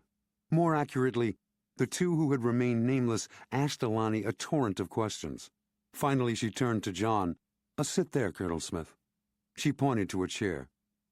The two makeup women were in a heated discussion, wielding long, narrow-tipped brushes and pointing at his eyes and eyebrows. The brush strokes on his skin were soft, almost tickling. I'm trying to place your accent. Where did you study in the United States? I lived with a family in New Jersey and went to public schools there. Then to the University of Nebraska in Omaha. I'm a mixture of East Coast and Midwest, the perfect blend to study political science and agronomy. The two makeup authorities finally finished, stood back, clucking in admiration of their work, and beamed at Alani. She nodded and said something that, since the other women's smiles remained, must have been complimentary. The pair packed up their tubes, bottles, jars, and brushes. They kept turning back to look at his face as one banged on the bricks with the hilt of a dagger she had produced from somewhere under her clothes. Alani held a hand mirror. Have a look. John stared, impressed at the results of his new, sticky, and very uncomfortable mask. If you're among us, you ought to go unnoticed, Alani decided. Well, let's hope we're not stopped. We'll be stopped, of that you can be certain. But with Asghar and my papers, and those we've forged for the rest of us, they should treat us lightly. We'll have to hope they don't make us get out of the Land Rover. She glanced again at her watch. The others will be back soon. You'd better put on the clothes I brought. There was a touch of anxiety in her voice, as if time were passing too quickly, and the men were too late. Her uneasiness infected John. As he dressed, he asked, What are you doing in Shanghai? Officially, I mean. We're studying to be teachers of teachers. Well, actually, Asghar and I are. Some of the others are being trained as village leaders or agents for Beijing. The rest are part of our underground network. The harsh scraping of brick on brick interrupted their conversation. Before the hole was completely open, Asghar climbed through. He was dressed in the rough clothes of a farmer, with the riding boots of a sheepherder. He also wore a decorated white skull cap under a straw sun hat. He studied John from a distance and then closer. In lousy light, you'll pass. He nodded to Alani. We're ready. Where are we going? John asked. Asghar motioned to the kitchen table where they had eaten dinner. He spread out a map of the Shanghai municipal region and surrounding area and pointed to a spot south of the city. There's an abandoned pagoda on a hill near the sea in the wider part of Huangzhou Bay, between Jinshan and Jiapu. The shore's a bit of a rock garden there, but there are also a few more inviting beaches. Pebbly, but not bad. One in particular, a little bigger, will suit fine. How's the water depth? Not sure, John, but Tok Tufan says a small boat can get close. He's worked the waters around there. All right. We're going to take the Huhang Expressway toward Hangzhou. We'll stand out like a sore thumb. 8 country bumpkins from Xinjiang heading south for Hangzhou, like your Okies in the 1930s. We'll look like a joke, not a threat. We hope. If the public security people aren't already following us, we might just make it. Huhang Expressway, China. The line sounded clear. No sign of being tapped. He told Asghar, as the Land Rover resumed its tortuous passage over the bad road that sliced through the rocky rolling land. They were listening, Asghar assured him. Any long-distance call will be checked, especially to Hong Kong. What's good is that low-level employees do the monitoring, and for them it's routine. They seldom catch anyone unless they're terribly obvious. This time, though, the service knows you're here, so they're certain to have ordered a special alert. But if your contact's a solid, long-term cover, you may be all right. John grimaced. Thanks. Asghar drove steadily but slowly, not wanting to attract attention. If the security police are watching, they'll wait until we hit the beach and the mission's in progress. They'll want to capture the rescue team too, but we've got time, so there's no sense in taking unnecessary chances by speeding. With luck, they're not following us anyway. John agreed. He settled back and closed his eyes. Everyone but Asghar dozed, awaking occasionally to the clean salt tang of the open sea and the sour odor of mudflats. At Jiapu, they turned northwest toward Jinshan. Here on the coastal road, the pickups and bicycles flowed in both directions, north to Shanghai and south to Hangzhou. An occasional police car passed, but the officers either paid no attention or grinned broadly at the sight of the unsophisticated rubes. Asghar's voice was harsh. Ahead! John saw the uniforms. A police car blocked half the road. It was a checkpoint. The Land Rover inched ahead in a snake-like line of pickups, old cars, and bicycles. At the head of the line, drivers and cyclists held up papers. The officer in charge was leaning sleepily back against his car, yawning.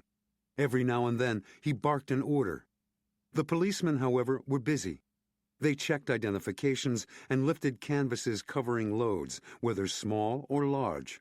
When the Land Rover reached the front, the sleepy officer did a double-take. He straightened alertly and snapped an order. The two patrolmen gaped at the 8 packed into the Rover. One scanned the papers held out by Alani and Asghar, as the second grinned, entertained. The officer barked again, marched forward, and took the papers. He studied them and peered up at Asghar and Alani. Alani smiled, a winning, almost flirtatious smile this time.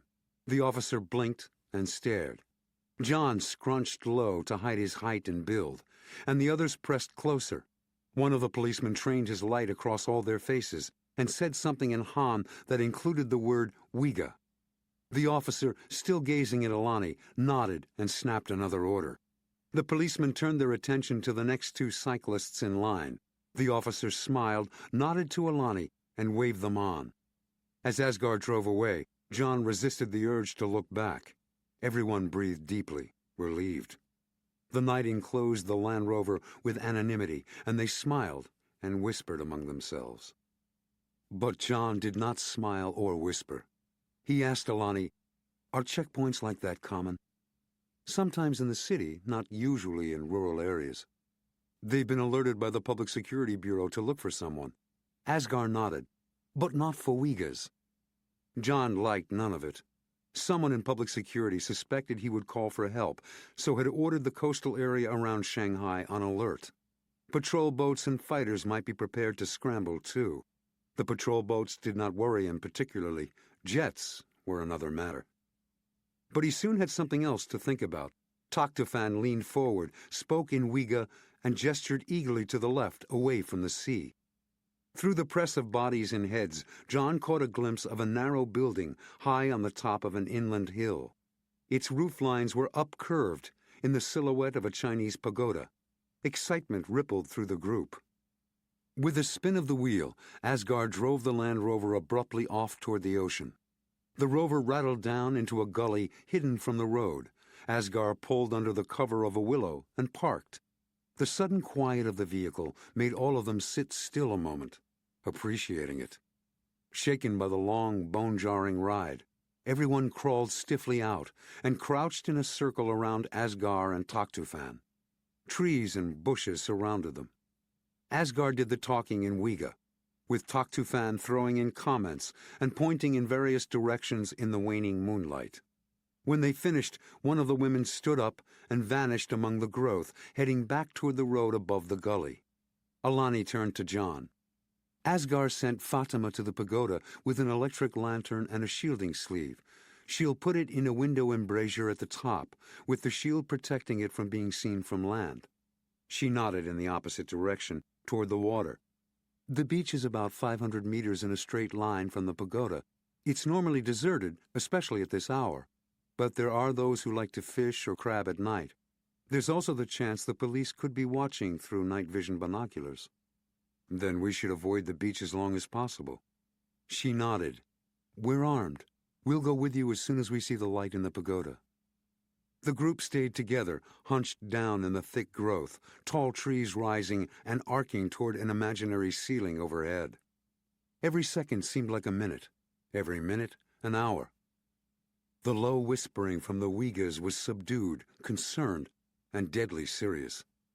A sudden distant point of light appeared high in the night sky. Asghar materialized among them. He spoke quickly in Uyghur and turned to John. "Time to move, John." Taktufan trotted in the lead, snaking his way through the brush and trees like a phantom. The rest of the Uyghurs were right behind, weapons in hand. John followed with his beretta ready, while Asghar and Alani brought up the rear. The hushed procession seemed to float among the grasses, wraiths no more substantial than the fog. At last, John heard the splash of breaking waves. A salty breeze stung his face. The trees and brush reached to a low ridge of tufted grass that dropped off perhaps 4 feet to a narrow, rocky little beach. John and the Uyghurs squatted inside the edge of trees to wait. The moon was nearly down over the Black Sea, projecting a silvery path toward the horizon. Tall trees swayed, leaves rustling eerily.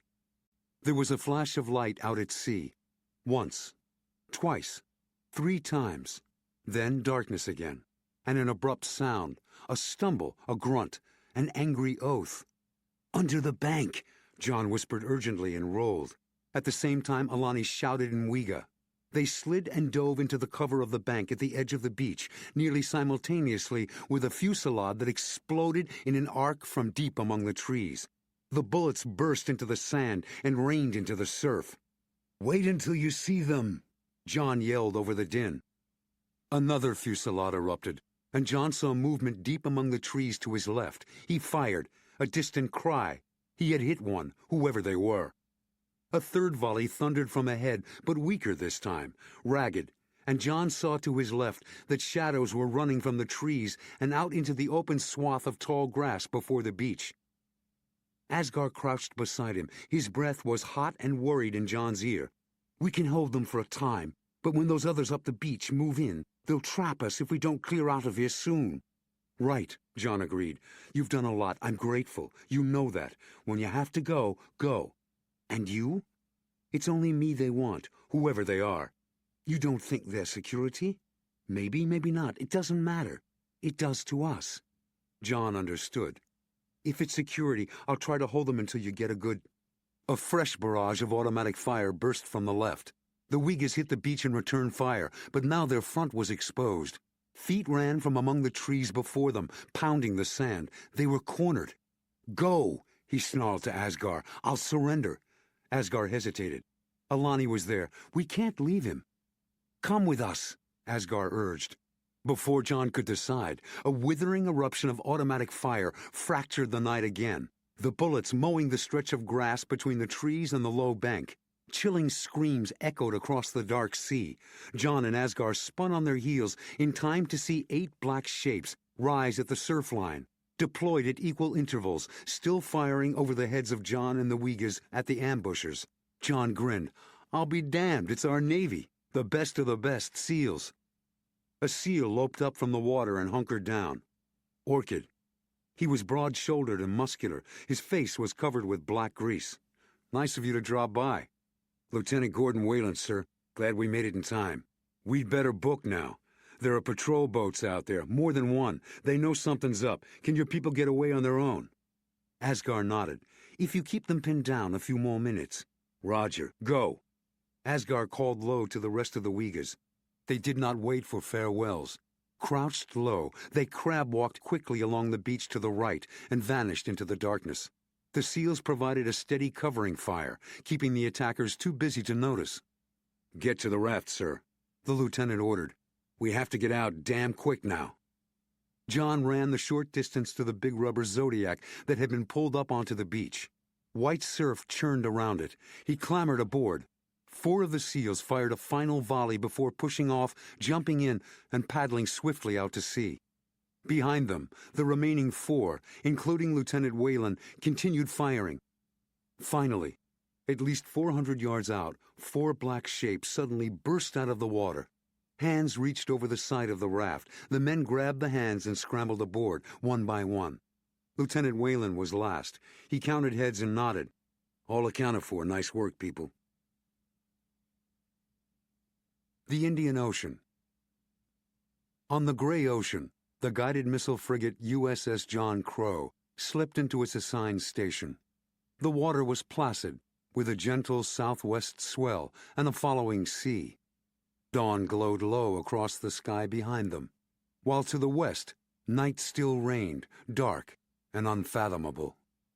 Radar had raised the Crow's quarry, the Dowager Empress, an hour ago, but the suspect ship was still invisible in the night ahead. On the Crow's bridge, Commander James S. Chervenko focused his binoculars on the black horizon and saw nothing. Square and muscular, he had a rugged face with eyes permanently narrowed from years of sea duty. He spoke to his exec, Lieutenant Commander Frank Bienes. Any indication she's not alone, Frank? Nothing on radar or sonar, Bienes reported. Bienes had the fluid grace of a boxer, young, smart, and handsome. He was something of a ladies' man. Okay, when it's light enough to see the freighter, drop back and track by radar alone. I'll be in my quarters. Yes, sir. The commander left the bridge, working his way below. Admiral Brose had impressed on him the importance of this mission, but he needed no one, Admiral or anyone else, to do that. Commander Chervenko reporting the USS Crow on station, sir. Good, Commander. How's it look? Routine so far. Radar shows no other vessels, surface or submerged, in the area, and not a peep out of their radio. As soon as it's light, we'll drop back and rely on radar contact. Keep me posted on anything that happens out there, the instant it happens, short of endangering the operation or your ship. Anything. You understand? Aye, aye, sir. Good to have you aboard on this, Jim. Thank you, sir. The East China Sea. The pulsing power of the carrier's giant engines reverberated through the hull and into John's bones.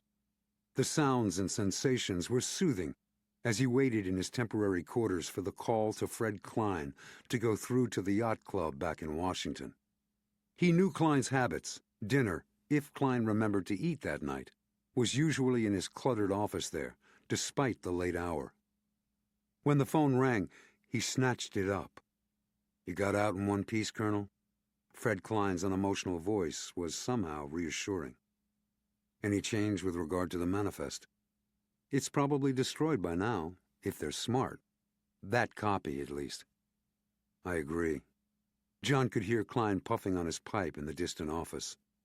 Yet you think they tracked you to that beach with the Uyghurs.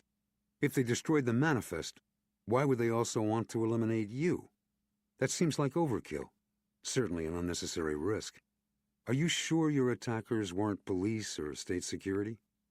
As sure as I can be. Excited puffing. Then something else is going on. They don't want the manifest to fall into our hands, that's obvious. But they had plenty of time to make certain no one would ever get it. Yet, they still tried to kill you. And they did it on their own, without the police. John's pulse accelerated. He saw what Klein was getting at. They don't want Chinese government security to know there was a manifest, and that an American agent was looking for it. Public security already knew I was there, and was more than I appeared to be, but they couldn't figure out what I was doing. Whoever forced Yu Yongfu to commit suicide doesn't want them to know. He thought rapidly. Do you think it's some kind of internal power struggle in Beijing? Or maybe the shady deal of some big Shanghai tycoon? Isn't that the same thing in New China? On the other end of the line, the pipe puffing stopped. The dead air was like a vacuum. Klein said in an awed voice, The Chinese government doesn't know what the Dowager Empress is carrying. That's got to be it. John, this makes the situation far more dangerous than we thought. If we're right, the President must have the proof of the Dowager's cargo before he orders any kind of move. I'll have the Navy fly you to Taipei right away. You can catch the first flight out to Hong Kong from there. What do I use as a legend? We've researched this Donk and LaPierre company. They're a conglomerate with interests in international shipping and electronics.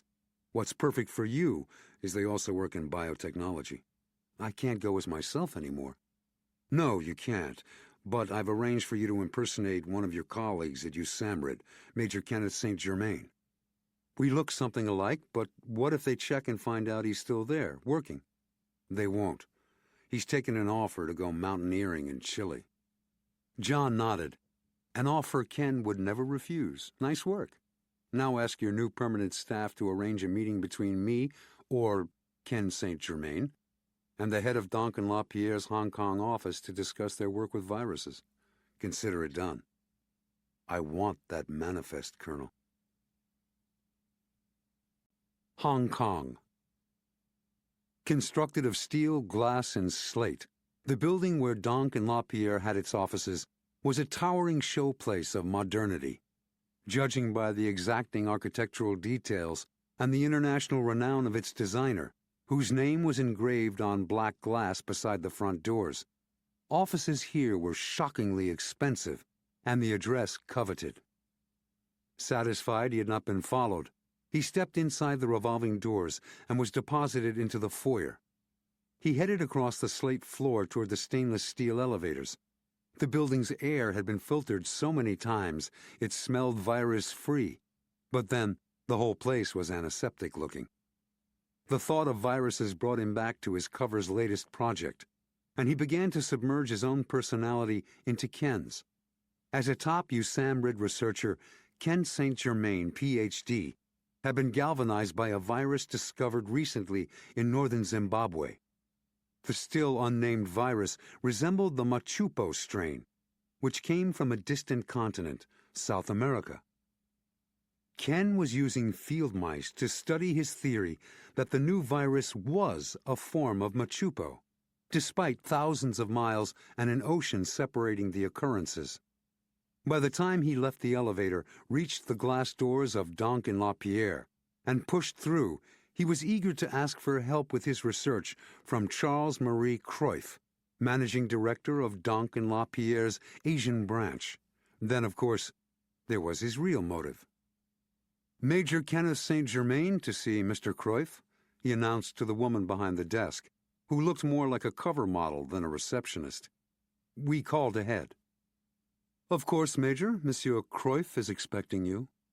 She had a megawatt smile, perfect golden skin, and just a touch of makeup to enhance her considerable natural assets.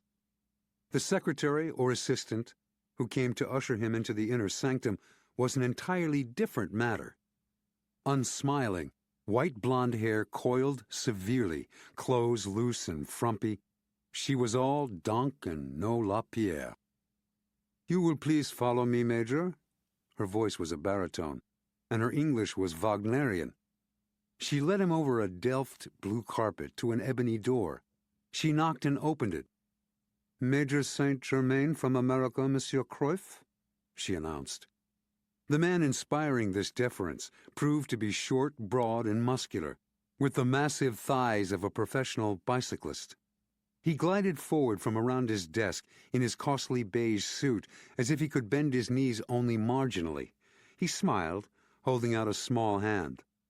Ah, Dr. St. Germain, a pleasure, sir, he said. You're from USAMRIID, I hear. My people think highly of your work. Which meant he had checked on Ken St. Germain's credentials. No surprise. They shook hands. I'm flattered, Monsieur Cruyff, John told him. Please sit, relax a moment. Thank you. John chose an ultra-contemporary sofa with chrome legs and removable cushions. As he turned toward it, he slipped his pocket knife out of his trousers and concealed it in his right hand. He settled onto the cushions, his right hip next to where two met. He looked up. Cruyff had returned to his desk. He had the sense Cruyff had never taken his gaze from him. His hand tightened around his hidden pocket knife. "I'm not a scientist, as you may know." Cruyff lowered himself into his chair. "I hope you won't be offended if I tell you honestly I have little free time today. I'm behind in my work. But perhaps there's something I can do for you quickly." He folded his hands over his chest, leaned back, and waited, studying John. John needed to plant the knife between the cushions, but until he could get Cruyff to look away, it would be impossible. "Of course, monsieur. I understand. I appreciate any time you can give me." He described Major St. Germain's current research into the new virus. John hunched forward, his expression deeply concerned. "Your pharmaceutical subsidiary has been working with hantaviruses, and Cruyff interrupted, losing patience. "Biomed AC is located in Belgium, Major, thousands of miles away. Here in Hong Kong, at least in this office, our dominant assignment is marketing. I'm afraid I have very little to offer you." It was John's turn to interrupt. "I'm aware of that subsidiary, but Duncan Lapierre also has a microbiological research team at a facility on mainland China. Those are the scientists I'm referring to. As I understand it, they're making progress on hantaviruses that have appeared near there. Of course, hantaviruses like the ones your people are examining are transmitted in the same manner Machupo is. I'm sure you're familiar with those studies." He smiled ingenuously at Cruyff. "Of course," Cruyff agreed. By doing so, he appeared neither ignorant nor as if he were hiding something. "What exactly do you wish to know? Providing it isn't confidential, naturally." "Naturally," John echoed. "Since Duncan Lapierre is a business, your scientists may have been working on vaccines against the hantaviruses. If they have, I may be able to figure out a new research path based on what they've learned." "No vaccine, Dr. St. Germain. At least not that I've heard." "Ah, I see. So vaccines are out." He allowed disappointment to enter his voice. Then he brightened. "Still, you have very good scientists there. They might be doing something fresh and interesting with hantaviruses. I seldom have time to fly to Asia, so I'm going to gamble that you won't be irritated if I ask to visit the facilities anyway. If you would be kind enough to give me permission? After all, we scientists learn from each other, you know. I might be able to contribute something to help them." Cruyff's brows raised. "I suppose there's no reason not to. You'll have to secure the proper entry and travel papers on your own, of course, but I'll have my assistant type up a letter of introduction and send it over to your hotel. Just give her the details when you leave. Perhaps with that, China will cooperate and approve your trip." "Thank you. Your letter will make all the difference." The pocket-knife felt heavy in his hand. The visit was coming to a close, and he still had not had an opportunity to plant it. He fought tension and beamed, and nodded toward the 2 ship models on Cruyff's desk. There were 4 more in glass cases on the walls. He said, "I've been admiring your ships, monsieur. Beautiful. Did you make them yourself? A hobby?" Cruyff laughed and waved his hand. "Hardly. They're the work of professionals, recreations of some of our more successful ships. Duncan Lapierre is primarily a shipping company, you see." He continued to watch John. He had not even glanced at the ships. "Do you work mostly with Chinese companies?" John asked innocently. Cruyff was startled. "Chinese companies? No, of course not." "Oh, I'm sorry. It just seemed logical, and I noticed how many of your ship models have their names in Chinese lettering as well as Roman." Cruyff gave a sudden involuntary glance, not at his models, but toward a safe in plain sight on the wall to the left of the desk. That distraction was all John needed. With a frisson of relief, he flipped open his fingers and used his thumb to jam the knife down between the cushions. Cruyff quickly refocused on John. "No, not especially. All ships registered in Hong Kong display their names in Chinese as well as in our alphabet." "Of course." John jumped to his feet. "Stupid of me. Well, I won't waste any more of your time. It was gracious of you to see me, and even more to allow me to visit your biomed installation." "Think nothing of it, Doctor." Smiling and nodding, John backed out and closed the door. In the outer office, John stopped to give the unsmiling Valkyrie the name of the Shangri-La Hotel and his room number. He headed off, smiled at the gorgeous receptionist, and pushed out through the glass doors. His pulse ratcheted up as a messenger approached, but the messenger did not go into Donk and Lapierre. He passed on down the hall, and as soon as the man was out of sight, John made a quick detour into the men's restroom. Locked in a stall, he pulled a tiny listening device from an inner pocket and fitted it into his left ear. It was about the size of a jelly bean, another remarkable invention from intelligence R&D. He paused long enough to change his demeanor. Radiating agitation, he hurried from the bathroom back into the offices of Donk and Lapierre, rushed past the exotic receptionist as if his return had not only been planned, but demanded, and, with a distracted wave, burst past the startled Brunhilde. "I must have dropped my pocket knife," he announced as he slammed into Charles Marie Cruyff's office without breaking step. Cruyff was leaning back in his desk chair and talking confidentially into the phone. He gazed up surprised in mid-word. "What?" he demanded of John. John grumbled, irritated. "Damn it, sorry. Must have dropped my knife," he repeated. "Let's see, I was standing here and—" He paused before the desk, facing Cruyff, while looking around the airy office as if trying to remember exactly what he had done when he entered. Cruyff scowled. "I have an important call, Dr. St. Germain. Please be fast." He paused, listening to the voice on the phone. The cutting-edge directional microphone in John's ear picked up Cruyff's end of the conversation loud and clear. Cruyff cupped his hand around the mouthpiece and whispered, "I don't think so." "No, sir. He was simply fishing for information about our antivirus research, mostly to know if we were working on any vaccines. He wanted an invitation to visit the lab inside China." "What?" "Oh, yes, absolutely legitimate. Works at USAMRIID, yes, sir. It has to be a simple coincidence." "What?" "Well, yes, as a matter of fact. He did ask an odd question about our working mostly with Chinese firms.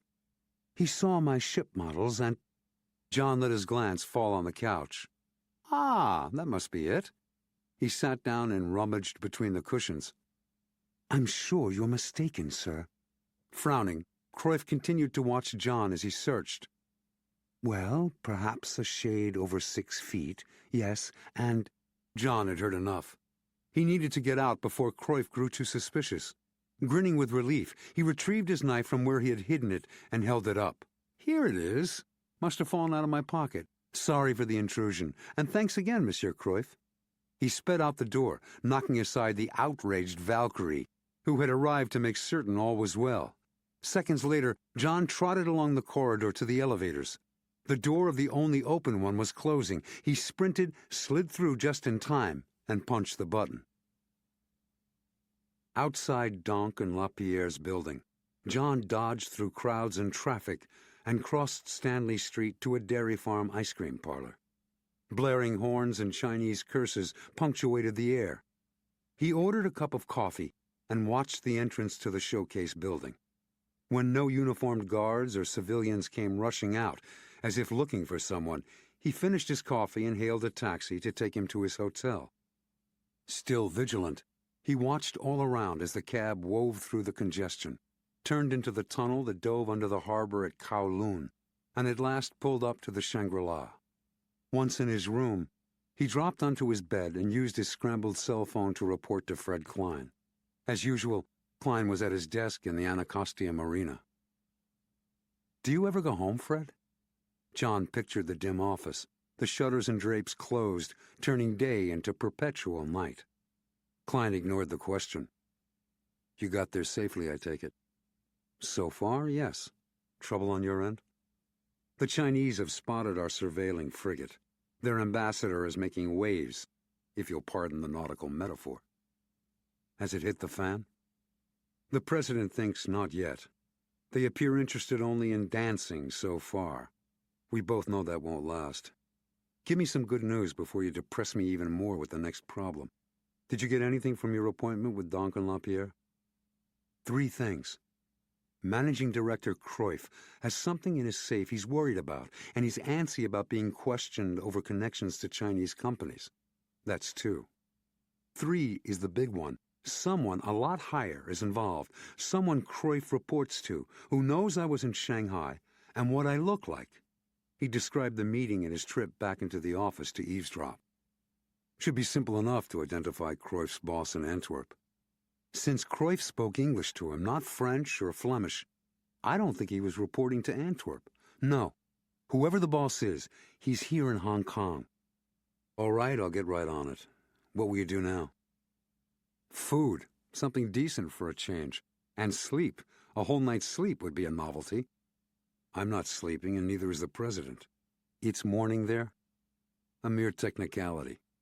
Take your cell with you and sleep with it and your pistol under your pillow. I'll get back to you, Colonel. Sweet dreams. Saturday, September 16th, Hong Kong. It was an hour before sunrise when the slender Chinese man took the master key from the apron pocket of the night housekeeper and dragged her slack body into the hotel linen closet. The soft, limp flesh was sickening in its inertness, like a sack of rice that had leaked half its contents. He closed the door and locked it. His name was Cho.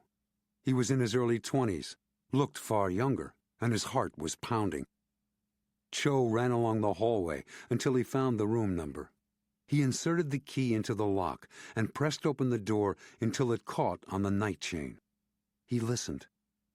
When he heard nothing and no light turned on, he closed the door an inch, inserted a slim homemade instrument, and deftly slipped the chain free. Returning the instrument to a special pocket in his black jeans, he crept inside the dark room, shut the door soundlessly, and slid to the left. Motionless, he stood with his back against the wall, waiting for his eyes to adjust. He could feel the warm moisture in the dark air. His prey was in the room somewhere, breathing deeply, asleep. The muffled sounds of night traffic far below penetrated the closed drapes. Otherwise, there was no sound, no movement. The young killer crept forward. Encased in flexible slippers, his feet made no noise on the plush carpet. He found the bed. The man lay on his back, inhaling rhythmically, unaware that in seconds there would be no more rise and fall of his chest, no more breath. There was a problem. The man was covered by sheets and a blanket. Cho hesitated. Should he strike through the blankets, even though he was unsure of the exact position of the man's body? Or should he try to pull the covers down as far as the naked and vulnerable chest? Then he saw the hand. It was the right one, and it dangled out of the sheets and blanket over the edge of the bed. As he stared, it twitched. He followed the movement up the arm, under the covers, down the shoulders and chest. Smiling to himself, he withdrew a dagger from inside the waistband of his American jeans, held it point down in his fist, and raised it. John opened his eyes, a fraction of an inch. He moved nothing else, only his eyelids.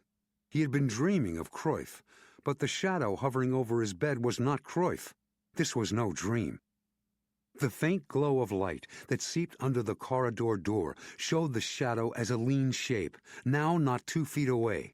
A hand rose. John saw a glimmer of reflected light, a dagger. Saw it suddenly flash down. His right hand shot up and caught the wrist. The wrist was so thin he thought it might snap in his grip. Then he felt the strength in it. The shadow reared back like a wild animal in terror. In a convulsion of retreat, the whole body attached to the wrist pulled madly back from John's grip. John tightened his hand and jerked the wrist toward him to shake the dagger free. But the dagger did not drop. The hand would not release it.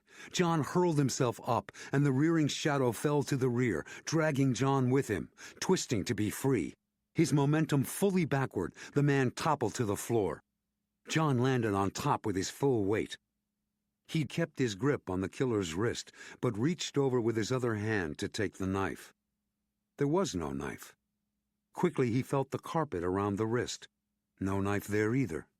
But he felt something hot and liquid on his bare chest. There was a faint metallic stench of fresh blood. Instantly, he felt for a pulse in the wrist. There was none. He jumped up, switched on the light, and drew a sharp breath. The hilt of the dagger protruded from the side of the man's chest, where it must have been jammed as the man twisted when they fell. A small amount of blood seeped into his black shirt. John took a deep breath and walked toward the phone on the bed table, and stopped. There was no way he could call the Hong Kong police. Questions would be asked. He returned to the corpse and saw that the blood had not yet oozed to the carpet. He lifted the thin body in his arms. It was light as a baby's. He carried it to the bathroom, laid it in the tub, and stood back, considering. The harsh buzz of his cell phone made him whirl. He hurried from the bathroom and pulled the phone out from his bedcovers. "Fred, he began. Fred Klein interrupted, his voice bristling with news. "I have two possible candidates for your mystery man.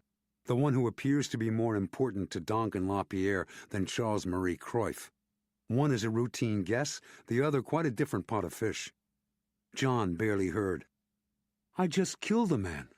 He was so small, he looked like an undernourished 13-year-old.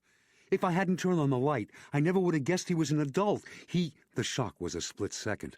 Then, "Why? Where?" "He was sent to murder me. Chinese, here in the hotel." Klein's shock became alarm. "The body's still there?"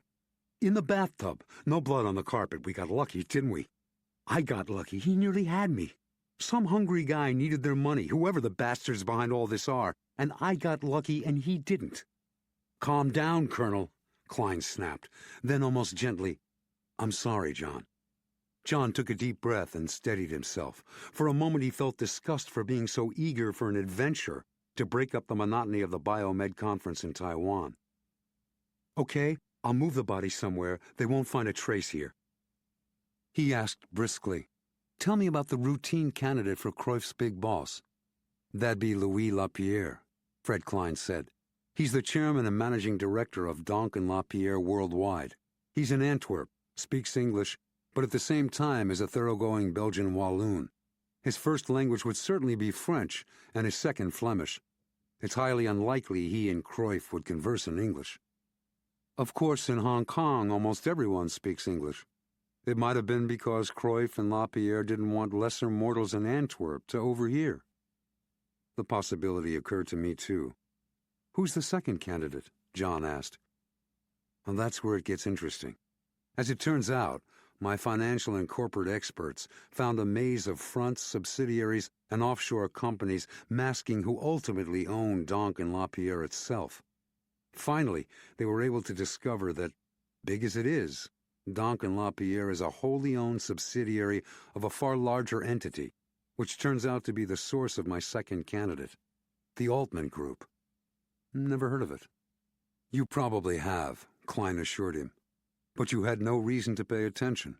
Most people don't. Altman employs expensive publicity people to keep it off the front pages.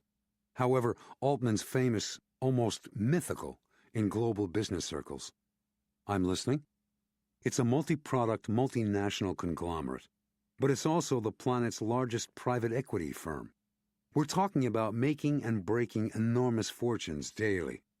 Now figure in Altman's executives, insiders from the past 4 presidential administrations, including a former president, a former Secretary of Defense, and a former CIA chief. And that's not all. Altman Europe is run by a former British Prime Minister, with a former German finance minister as second in command.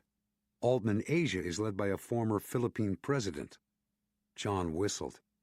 "Talk about a golden Rolodex. I've never heard of another company with so many political stars on the payroll. Altman's global headquarters is in Washington, which isn't particularly unusual. However, its address is more gold, on Pennsylvania Avenue, midway between the White House and the Capitol. Only a 15-minute walk either direction. And a stone's throw from the Hoover Building," John decided, seeing the geography in his mind. "Hell, it's at the very center of the Washington establishment in all ways." "Exactly." "Impressive. Where did it come from?" The company started in 1987, when an ambitious federal employee quit his job, borrowed $100,000, and brought in his first political celebrity, a retired senator. With that marquee name, Altman started growing. Today, its political clout and door-opening ability is impressive, to say the least. It's a $13 billion empire, with investments of all sorts around the world. Hell, they've probably got something going in Antarctica, too. So what you're saying is Altman's basically a giant financial holding company. John considered where it fit into his assignment. Are the Asian headquarters here in Hong Kong? They are. Does the Philippine ex-president speak nothing but Tagalog and English? No, he's fluent in at least 6 languages, including French and Dutch.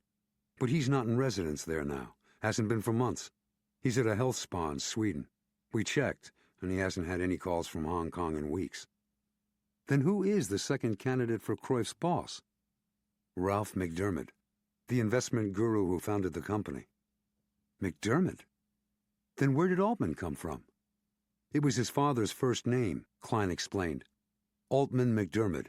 He was a failed businessman, lost his drugstore in the Depression when he was just starting out, rebuilt it, but lost it again in the 1960s when a big Walgreens store came into the little town in Tennessee where they lived. He never worked again. His wife supported the family by cleaning houses. John nodded. Could be Ralph McDermott's trying to make up for what happened to his father, or he's scared to death it'll happen to him, so he's building a stockpile against disaster. Or he's such a financial genius he can't help himself. Klein paused. Ralph McDermott is in Hong Kong right now. He's an American, speaks nothing but English. John let that sink in. All right, I get the picture. But what the hell would Ralph McDermott care about the Empress? It's just one ship. It seems damn small potatoes for that kind of powerhouse megalith he's running. True, but our information is solid.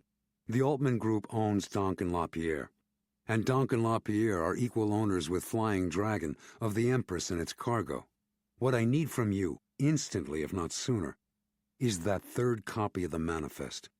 Check into Ralph McDermott, see if you can tie him to the Empress, and see if he has the third copy.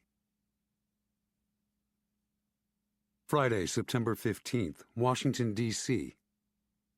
President Castilla paused to find the exact words to convey both the gravity of what he was about to reveal and the justification for holding back as long as he had.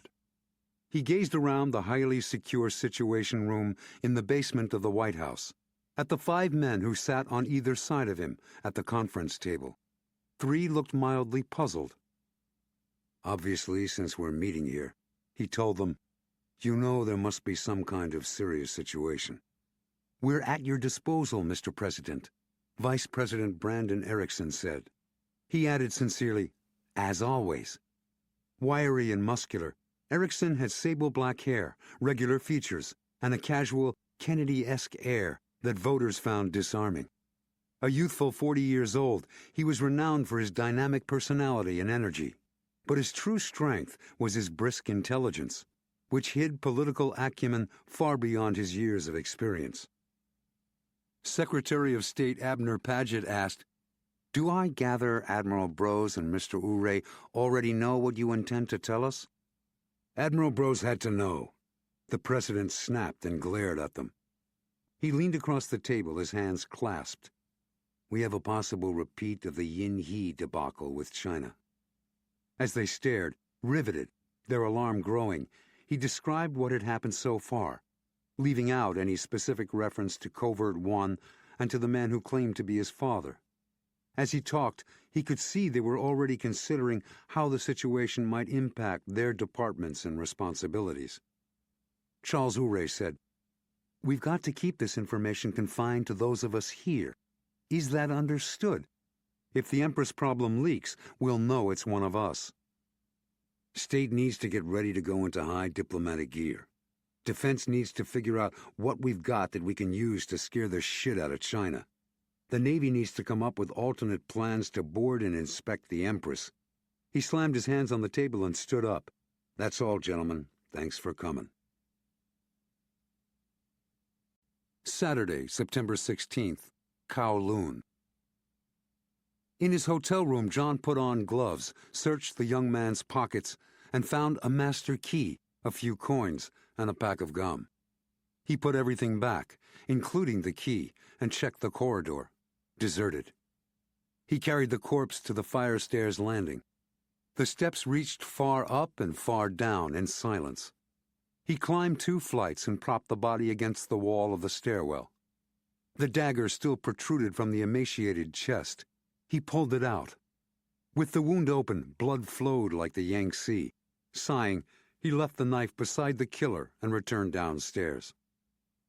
Once more in his room, he propped a chair against the door in case someone else with a master key and a way to flip the chain lock had ideas. Last, he scrubbed the tub and scrutinized the floors and furniture, including the bed. There was no trace of blood, and nothing had been dropped. With relief, he took a shower.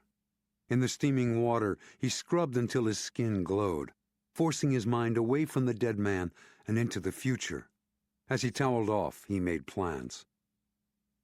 When the assassin did not report in, and he did not reappear, whether or not the body had been found and the police called, another assassin would eventually be sent. Fully dressed in the same suit, fresh shirt, and new tie, he selected items from his suitcase, his backpack, a pair of gray slacks, a gaudy Hawaiian shirt, a seersucker sports jacket, canvas running shoes, and a collapsible Panama hat. His black working clothes were already in the backpack. He packed everything else in, too, including his folding attaché case. Finally, he put on his dirty blonde wig and adjusted it in the mirror. He was Major Kenneth St. Germain again. Dazhou, China. The prison farm was less than 5 miles from the giant sleeping Buddha, carved at Baodingshan.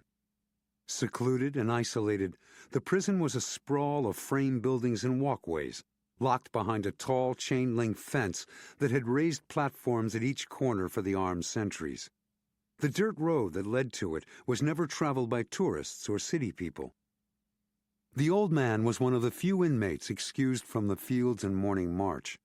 He was even allowed some privileges, such as a cell, almost a normal room.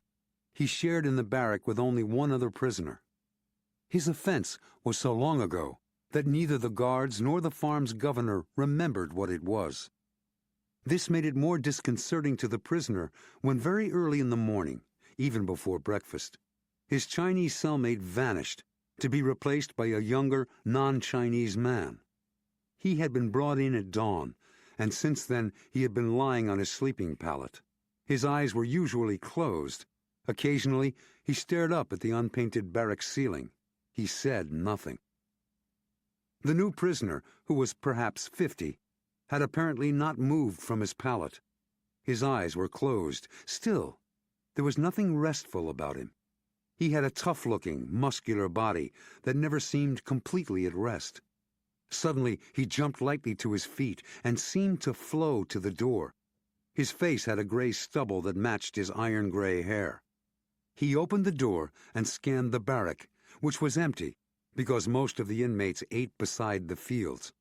He closed the door, returned to his pallet, and lay down again as if he had never moved. "Your son can't believe you're alive. He wants to see you." "Who are you?" "An emissary." Thayer felt tears well up in his eyes. But it had been so long now, and they had lied to him so many times. "How did you get in here? Do you have a name?" "Money works miracles. I'm Captain Dennis Chiavelli. Call me Dennis. Tell me the situation. They're still not aware of who you are?" "Well, how could they be? I didn't know Marion had remarried. I didn't even know whether she and Sam were alive. Now I understand she's dead. Terrible." "How did you find out?" "Sam's visit to Beijing last year. I get the newspapers here. You read Mandarin?" "Washington wouldn't have sent me if I weren't fluent." Thayer smiled thinly. "In nearly 60 years, I've become expert, in many of the dialects, too, especially Cantonese. When I read about Sam's visit, his name jumped out because Serge Castilla, had been my closest friend at State. I knew he'd been helping in the search for me, too. So I did some calculations.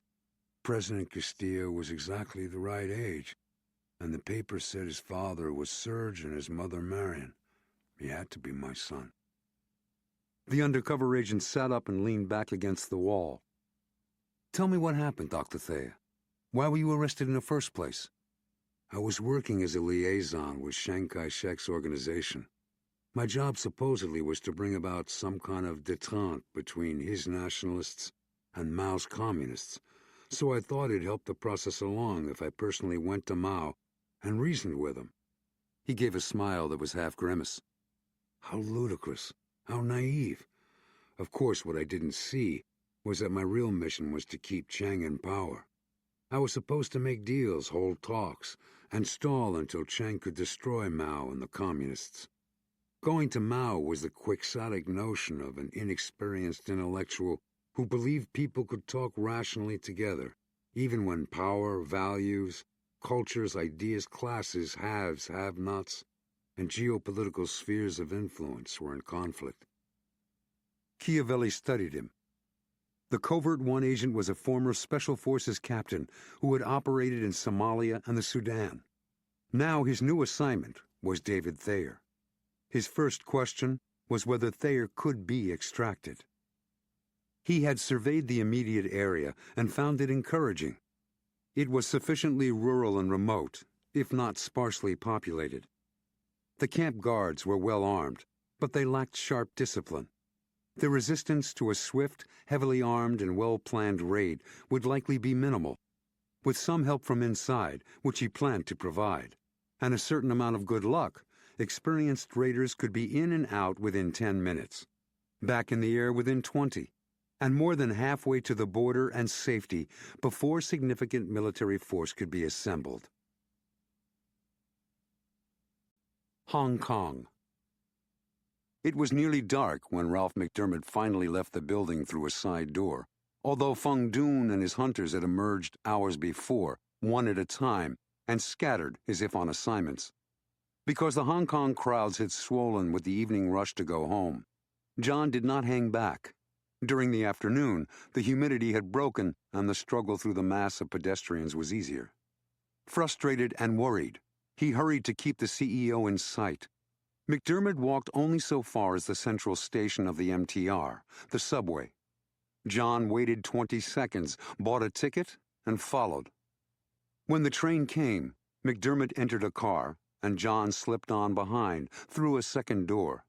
McDermott wove forward until he found a space he liked on one of the stainless steel benches. John moved in the opposite direction and grabbed a pole, his back half turned, where he could catch McDermott in a window reflection. The ride was remarkably quiet and smooth. McDermott never bothered to gaze around, apparently unconcerned that he might have picked up a tail. He got off a couple of stops later, at the Wan Chai station. John waited until the last moment again, when the CEO was already some 40 feet away, to squeeze out through the closing doors. He hurried out to Hennessy Road, where McDermott was ambling along, looking relaxed. McDermott led him through Wan Chai, Hong Kong's former red light district. Neither he nor McDermott gave more than a glance at the tarnished pleasure shacks, while John again wondered where McDermott was headed, and why. At last, the CEO turned into a side street, and then into a brick office building in the shadow of a spanking new, higher and shinier glass and steel monolith of offices. In the marble-lined lobby, Ralph McDermott stood facing a row of filigreed elevators. When a car emptied a small river of people, he walked inside, the only passenger, since everyone else was leaving.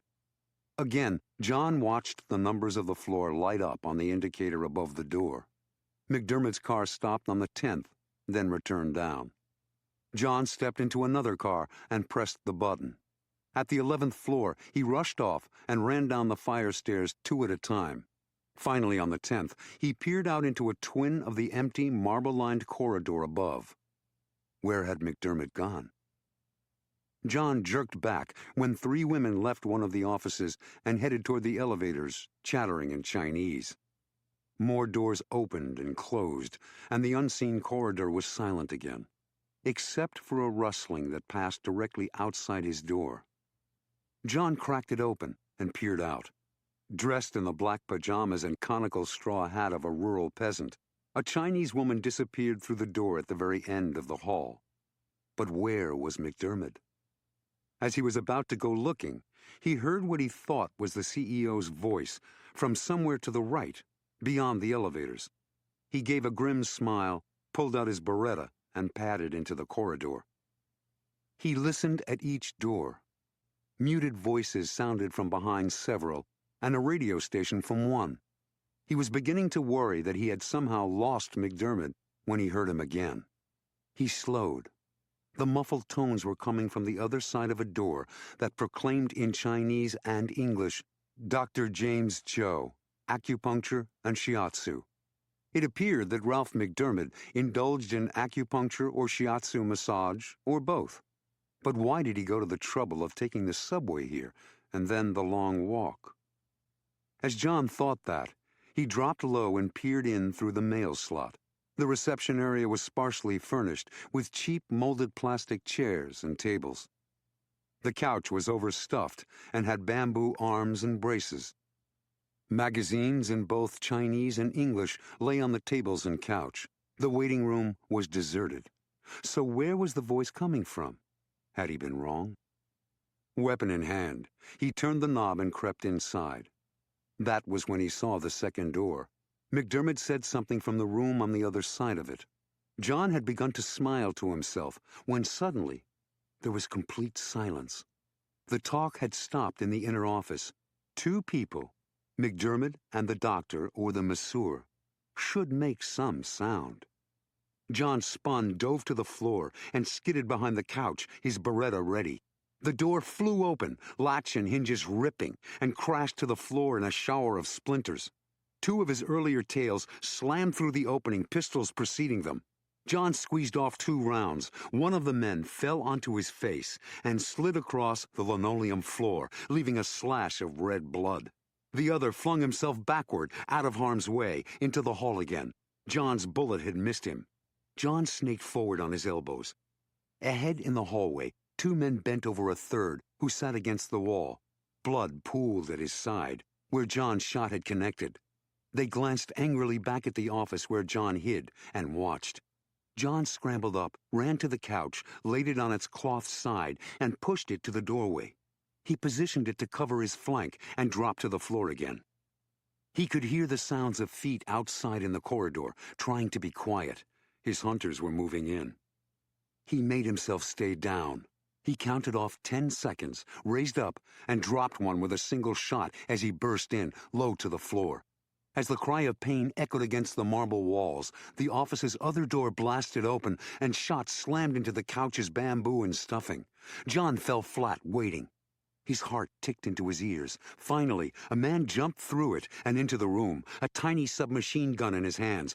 John fired off a bullet. The man catapulted back against a large view window and crashed through, his scream receding as he dropped from sight. John raised above the couch again to check the hall. They were closing in, 3 this time. Sweat broke out on his forehead. On one knee, he waited for the next assault from the inner office. Without warning, they barreled through. There were 2 now. Should he drop or remain kneeling? As another fusillade erupted, he realized the noise came from out in the hall. Oddly, they were not shooting at him. He raised up and looked. Abruptly, one turned and shot back, trying to keep him pinned down. He returned fire, rising and dropping. Suddenly, there was swearing, scrambling, and the slam of a door as heavy feet raced away. He listened. An elevator door closed. There was silence from both the corridor and the inner room. Were they really gone? Or was this another damn trick? Cautiously, he leaned out to look. The hall was empty in both directions. The old building creaked. Somewhere on another floor, a toilet flushed. John inhaled. He wiped his sleeve across his forehead as he studied the motionless man he had shot, who still lay sprawled on the floor of the waiting room. He crab-walked to him. The man was dead, and his pockets carried nothing that would identify him. Disappointed, John jumped up and sped into the inner office. There was a massage table, a cabinet, a chair, and a portable radio and CD player. There was a second door in here, too. It stood open into the hall. He sprinted toward it and gazed carefully out. The corridor was still deserted, blood and bullet casings making a trail to the elevator. Beretta in both hands, he moved toward the elevators, too, swinging the pistol front and back, covering the passageway as he continued past and reached the last door in the hall, the only other one that was open. It faced the length of the corridor. Beretta up, he rolled around the door jamb and pointed. In his sights was the Chinese peasant woman he had seen earlier from his hiding place in the stairwell. Still dressed in her black pajamas and conical straw hat, she sat cross-legged on the floor, her back against a roll-top desk. There was a cell phone at her side. Both hands aimed a thoroughly non-peasant 9mm Glock at him. "Who are you?" he demanded. Still keeping her Glock aimed at him, her voice was irritated as she said in perfect American English, "So this is the answer. Your goal in life is to screw up my operations. Your timing stinks." But she smiled. "Randy?" "Hi, soldier." She lowered her weapon. He stared as he put his away. Unbelievable. The CIA just keeps getting better at their disguises. So this was where the other gunfire had originated. Randy had created the diversion that had saved him. She uncoiled from the floor and rose to her feet in a single motion. "Do I hear sirens?" "You do. We better get the hell out of here." The Arabian Sea. In the clear air of late morning, in the southern Arabian Sea, the day's heat was beginning to build, as Lieutenant J.G. Moses Canfield leaned on the aft rail, enjoying the fresh air before he went below for his watch in the Communications and Control Nerve Center of the John Crow. The Empress, which they had been shadowing for close to 24 hours, was hull up on the horizon, still making a steady course for Basra. Only the officers knew where the Empress was heading and what she was supposed to be carrying, and they had been ordered to tell no one. The secrecy somehow made Canfield's nerves worse. He had found it difficult to sleep last night. His nervousness had not been helped by the firm lecture from Commander Chervenko about waiting patiently and alertly when shadowing a ship until one was sure it was really changing course and not simply going on a brief side venture. "Never jump to conclusions about the actions of the enemy, Lieutenant," Chervenko had told him. "Aye, aye, sir," Canfield had answered. He was mortified and a shade angry at the commander. The touch of anger, as it so often did, refocused Canfield's mind and, at least temporarily, chased away his claustrophobia as he looked at his watch, turned from the rail, and hurried below to his post in the cramped Communications and Control Center.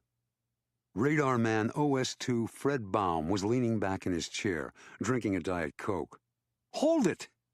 The shout came from OS2 Baum at his radar monitor. For a long moment, no one reacted. At first, the warning seemed nothing more than another comment in the stream of weary complaints about inaction. Almost in unison, they turned to look. "Report, Petty Officer," Canfield snapped. "I've got something." "Where?" "Dead astern." "How far?" "Maybe 15 miles. "Lieutenant," Sonar Technician First Class Matthew Hastings bellowed. "What, Hastings?" "I've got it too, dead astern." Hastings held up earphones. "Shit, Lieutenant, it's a sub, closing in on us."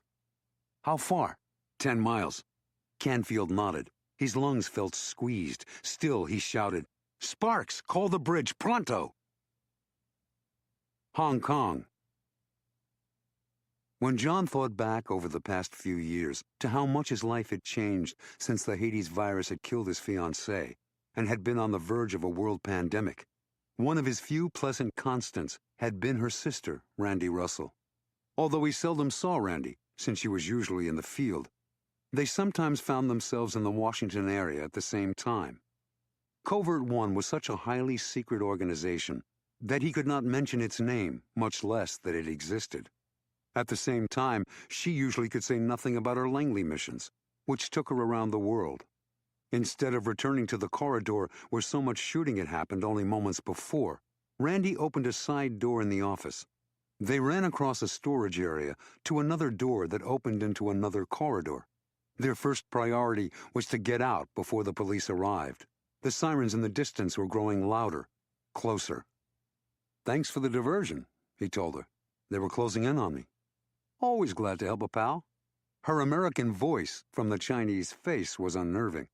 The CIA had done a remarkable job of turning a citified blonde Caucasian into a black-haired Chinese peasant.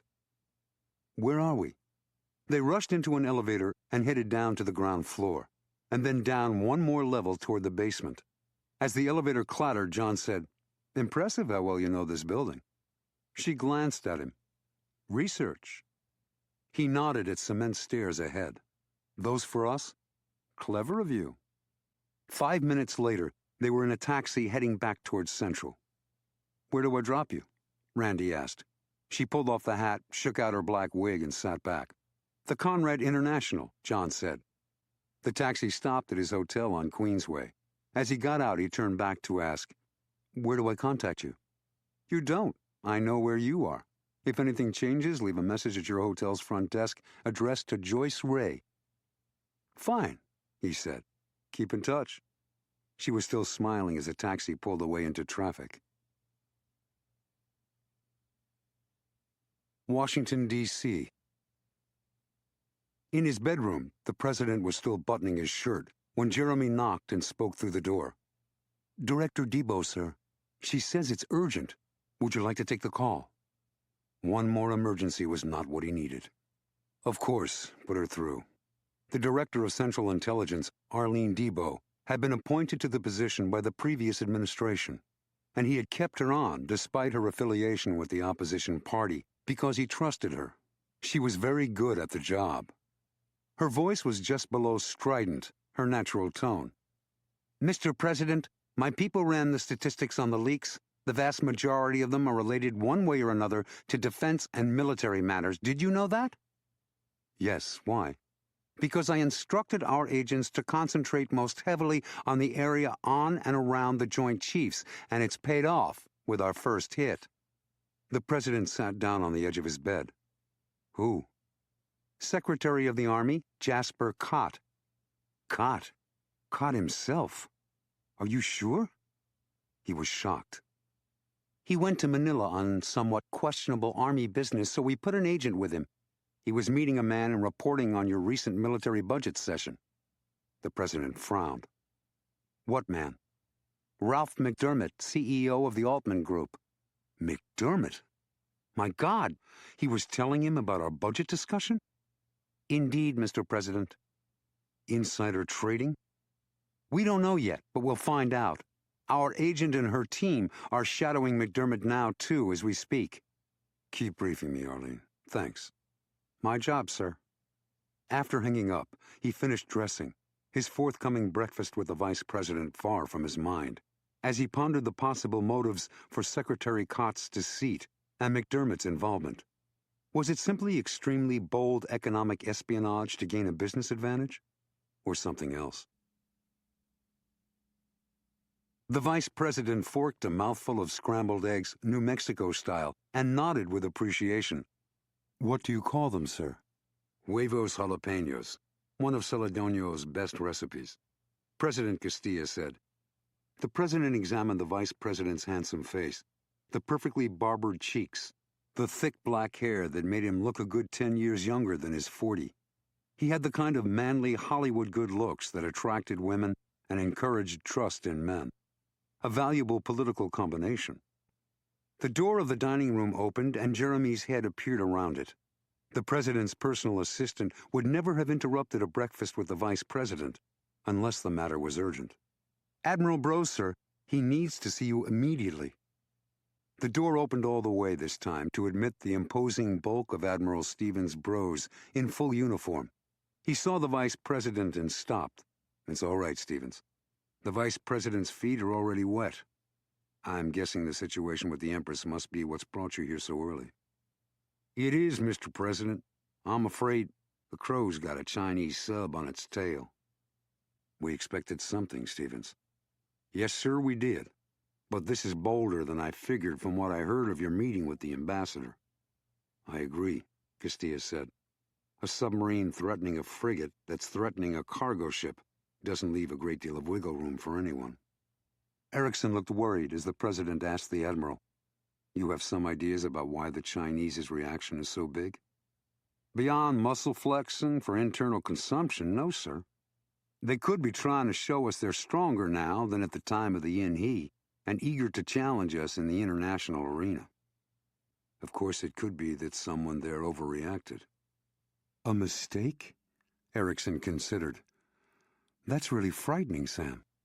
"What if it's deliberate? What if it's some standing committee hardliner who wants to scare his own people by escalating the confrontation?" Bros exhaled. "That'd mean there's a power struggle inside the walls of Zhongnan High." The president nodded. "If that's so, the Empress could become the line in the sand between the factions. With us in the middle, too, the situation could turn catastrophic." The trio lapsed into anxious silence. At last, Bros grunted and heaved a sigh. "What do you want to do, Mr. President?" "Is the Chinese sub making any aggressive moves?"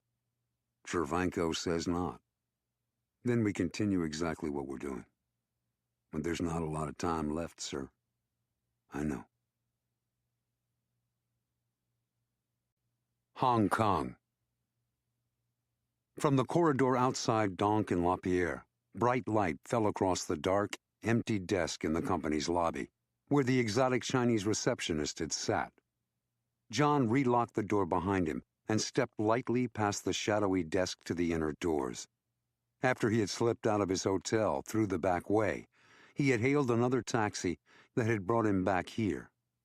Dressed again in his dark work clothes, he listened. There were no sounds inside, and he saw no light. The offices appeared as deserted as he had hoped. The door was unlocked. He stepped inside and padded along the Delft blue carpeting, pausing to listen at each office until he reached the ebony door of Managing Director Charles Marie Cruyff. This sanctum was defended by a pair of heavyweight locks. After 5 attempts with different pick locks, John finally opened both and pushed the black door into the office. Enveloped in murky silence, he switched on his pocket flashlight. His gaze swept over the ultra-modern sofa, Cruyff's mahogany desk and ship models, the ship models on the walls, to the wall safe to the left of the desk. He crossed quickly to it. Cruyff had glanced involuntarily at the safe when John had mentioned working with Chinese companies. He hoped that meant there was something important in there about the Empress. Particularly, he hoped it was the real manifest. The safe was compact, with a simple combination lock, just what he remembered. Klein had supplied him with a small electric drill. It made a low, steady burr as the state-of-the-art bit bored into the steel. When he had drilled 4 holes, he packed tiny amounts of plastic explosive into each and connected them across the knob of the lock to a miniature blasting cap. Working quickly but carefully, he covered the safe with a sound-deadening pad, moved behind the desk, and paused, listening to the pounding of his heart. He turned the handle on the miniature detonator. The explosion was muffled, but loud enough to be heard as far away as the reception area. His Beretta ready, he listened. When 5 minutes passed, he holstered the Beretta and returned to the safe. The door had swung open an inch. He pulled it farther open, removed all the documents, and carried them to Cruyff's desk, where he quickly examined them, and stopped at the 5th. It was the letter that must be the one that had prompted the reply he had found in Yu Yangfu's safe in his Shanghai mansion. A letter addressed not to Yan Donk, but to Managing Director Charles Marie Cruyff of Hong Kong. It was signed by Yu Yangfu, President and Chairman of Flying Dragon Enterprises. More important, it was CC'd to Ralph McDermott, President and CEO of the Altman Group. Riveted, he continued to read to the bottom of the page. Nothing interesting.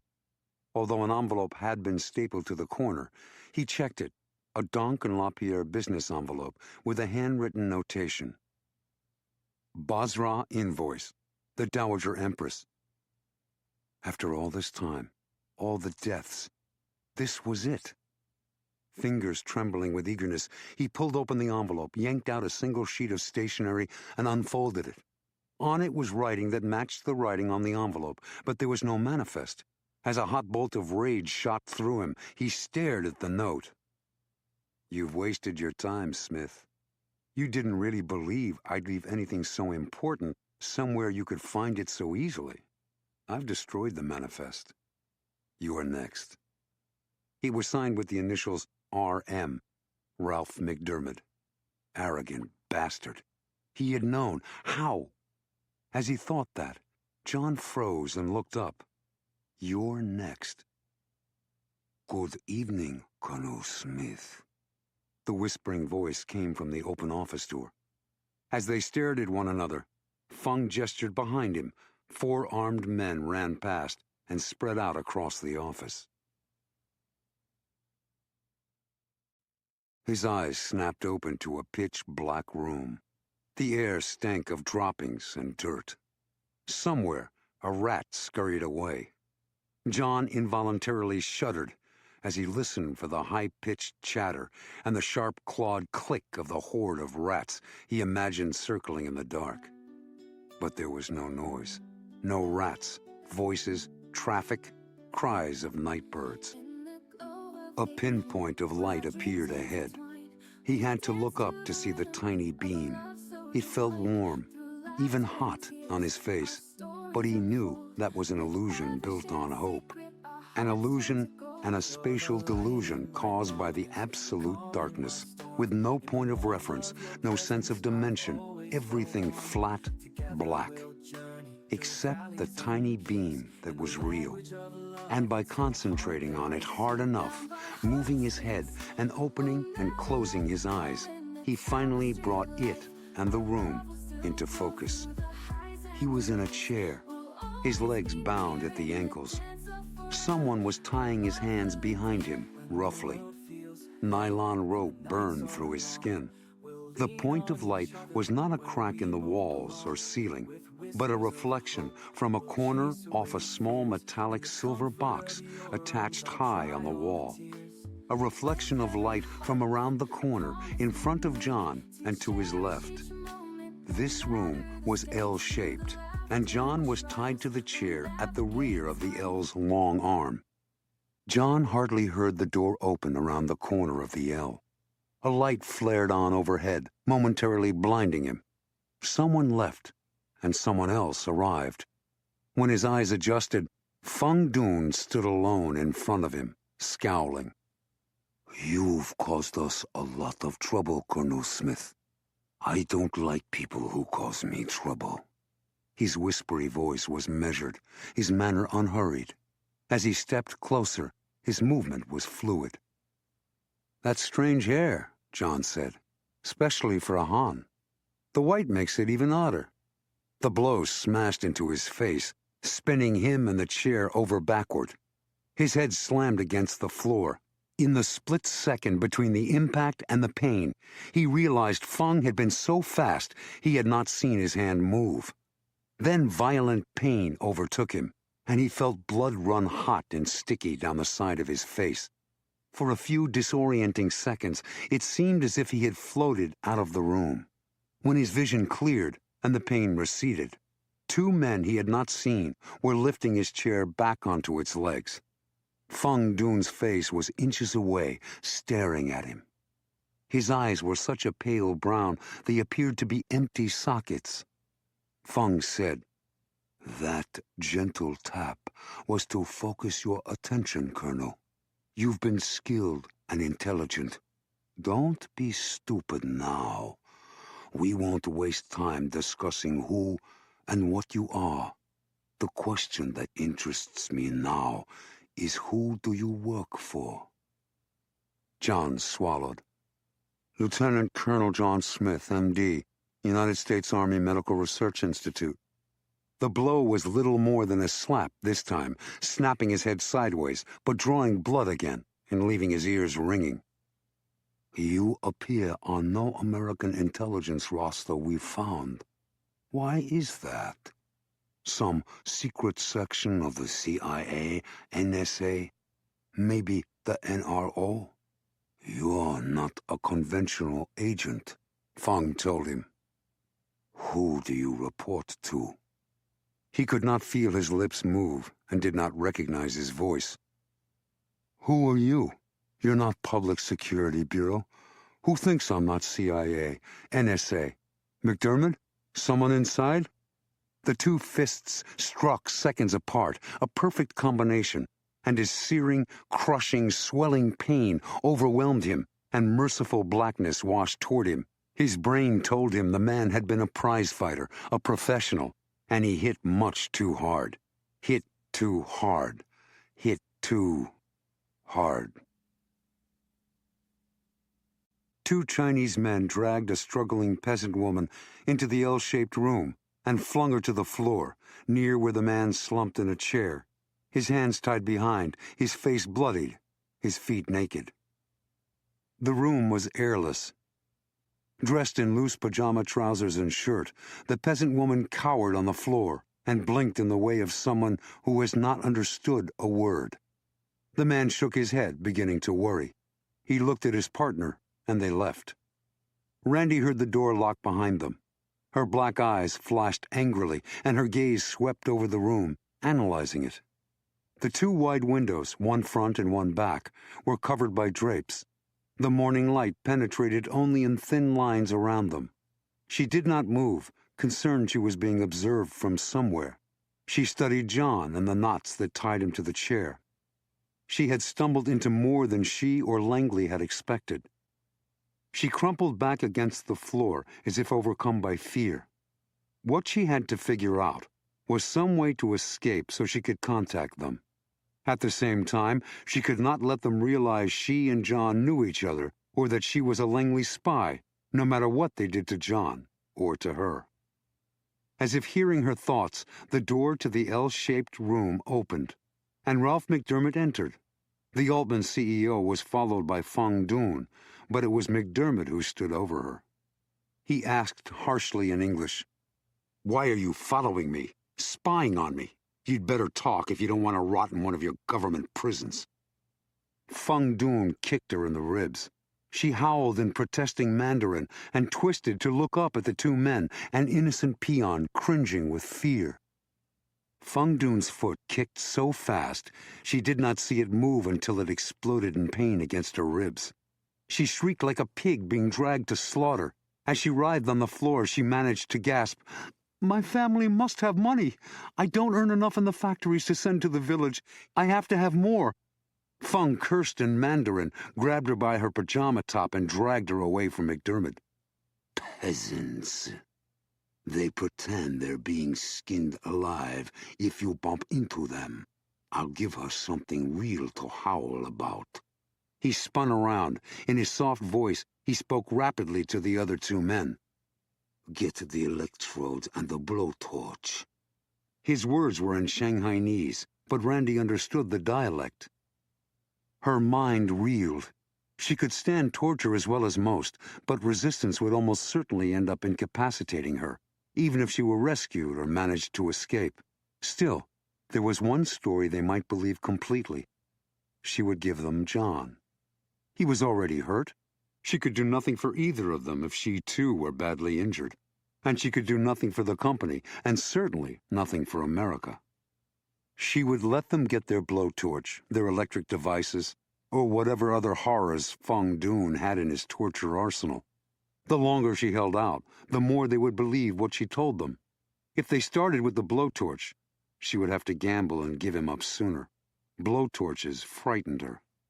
The two grinning men returned with their persecution tools. Reflex was a physical reaction beyond control of the mind. Only a split second after she had reacted did Randy realize Feng Dun had been watching. He smiled again. "Light the blowtorch," he told one of the men. To the other he ordered, "Bring another chair. Take off her sandals." Ralph McDermott swallowed hard. "Is that really necessary?" "Yes, Taipan." Feng Dun's voice had a harsh, irritated edge. "In matters of this importance, hands must get dirty, even bloody." The second man grabbed a chair from a corner. Feng Dun picked her up by the shoulders. She sagged, but he lifted her as easily as if she were a straw doll. He dumped her onto the chair. The first man lit the blowtorch, while the second pulled off her sandals. She shrieked again in Mandarin, "No, no, I'll tell you. He hired me." She pointed at John, who still did not move against his ropes. Feng was staring at Randy's feet. He stepped closer, grabbed her hands, and turned them over to peer at the palms. He stared at her face, her eyes, her hair. His long fingers felt like steel nails against her forehead and scalp, and her stomach plunged. Abruptly, the fingers dug into her forehead below the hairline. Her flesh-colored scalp and black wig peeled off in his hand, revealing the tight skull cap that held down her own hair. "Feng!" McDermott's broad face looked stunned. Feng pulled off the skull cap and her blonde hair tumbled out. His two musclemen gaped as if they had seen a miracle. McDermott announced stupidly, "She's not Chinese." "No," Feng said, without taking his gaze from Randy's face. "She's not Chinese. But how did you—" "Her feet," Feng said. "Rural people wear sandals most of their lives. She doesn't have the gap between her large toe and the others." He studied her with a kind of admiration. Everyone in the room, except the unconscious John, stared at Randy the way they would at an exotic zoo animal. "You aren't Chinese, but you speak Mandarin as well or better than I do. And I guess Cantonese and Shanghainese too, yes? Certainly English. You've understood every word we've said. You've been ahead of us from the start. You're highly trained by a large organization with global interests and the need for operatives who can speak foreign languages. Even our American friend there can't speak Chinese. But he isn't CIA, is he? A special person, perhaps recruited for a special mission, but with a real Langley agent to work with him, yes? And of course, that Langley agent would be you." Randy made a decision. She curled her lip and said in disgusted Russian, "Don't insult me." Ralph McDermott took a half-step back, his eyes wide, as if he had been slapped across the face. Feng Dun blinked. "And you're right about Colonel Smith. He's not CIA. What or who he is precisely, I know as little as you." "Give them a small confirmation. It could distract them. But I'd like to know, too. It could prove useful to us later." McDermott demanded, "What did she say?" When Feng translated, McDermott frowned angrily. "Why is a Russian agent following me?" Randy switched to Russian-accented English. "The Altman Group isn't the only arms dealer." "Russian intelligence is interested in doing business?" McDermott sensed profit. "Does the Kremlin want to work with us?" "In Russia today, life is good for few." McDermott studied Randy. He decided, "You're not working for the government. You're moonlighting for yourself or others, for one of your capitalist oligarchs, perhaps." "Possibly." She cocked an eyebrow and looked at McDermott. Feng turned his head toward McDermott, too. Then he glared at her. "We need to talk." Feng remained focused on Randy's face, searching it for something he could not quite pinpoint, but seemed sure was there. Then he looked at John Smith. He had still not moved. Feng again considered Randy. "Feng," McDermott repeated. The enforcer glanced at him, turned, and walked toward the door. McDermott followed, after a reassuring smile at the moonlighting Russian agent with the business connections. As soon as she heard the door close, Randy bent to put on her sandals. Her whisper was so low, so directed only toward John, that it would be inaudible from the door around the corner. John, I'm going to get you out of this. Can you hear me? John." "Of course I can hear you. I'm not deaf, you know. At least not yet." His speech was thick through his swollen lips. "While I was crawling around on the dirty floor, saving your bacon, what did you come up with to get us loose? We jump 'em and split." She was speechless at the inadequacy of that. "You're kidding." "Think about it," he said, the pain in the voice intensifying the more he spoke through his sore lips. "What else do we have? Are there more of them out there on the other side of that door?" "They blindfolded me." "Probably, but we don't even know where we are." "Yes, we do. Or at least I do. I've been listening, and even though I was blindfolded too, I was able to figure out a few things. It's morning now, probably late morning. I heard vendors' voices, awnings being opened, and boat horns and whistles from the harbor. Plus, I think there was a rumble from underneath us, as if the subway runs somewhere near. I figure we're in Wan Chai again, in some back street not so far from the harbor." "From the look of this room, we're in an old building," Randy decided, "and that means probably only one staircase, only one way out." John nodded. "Right, so our best shot really is to jump them.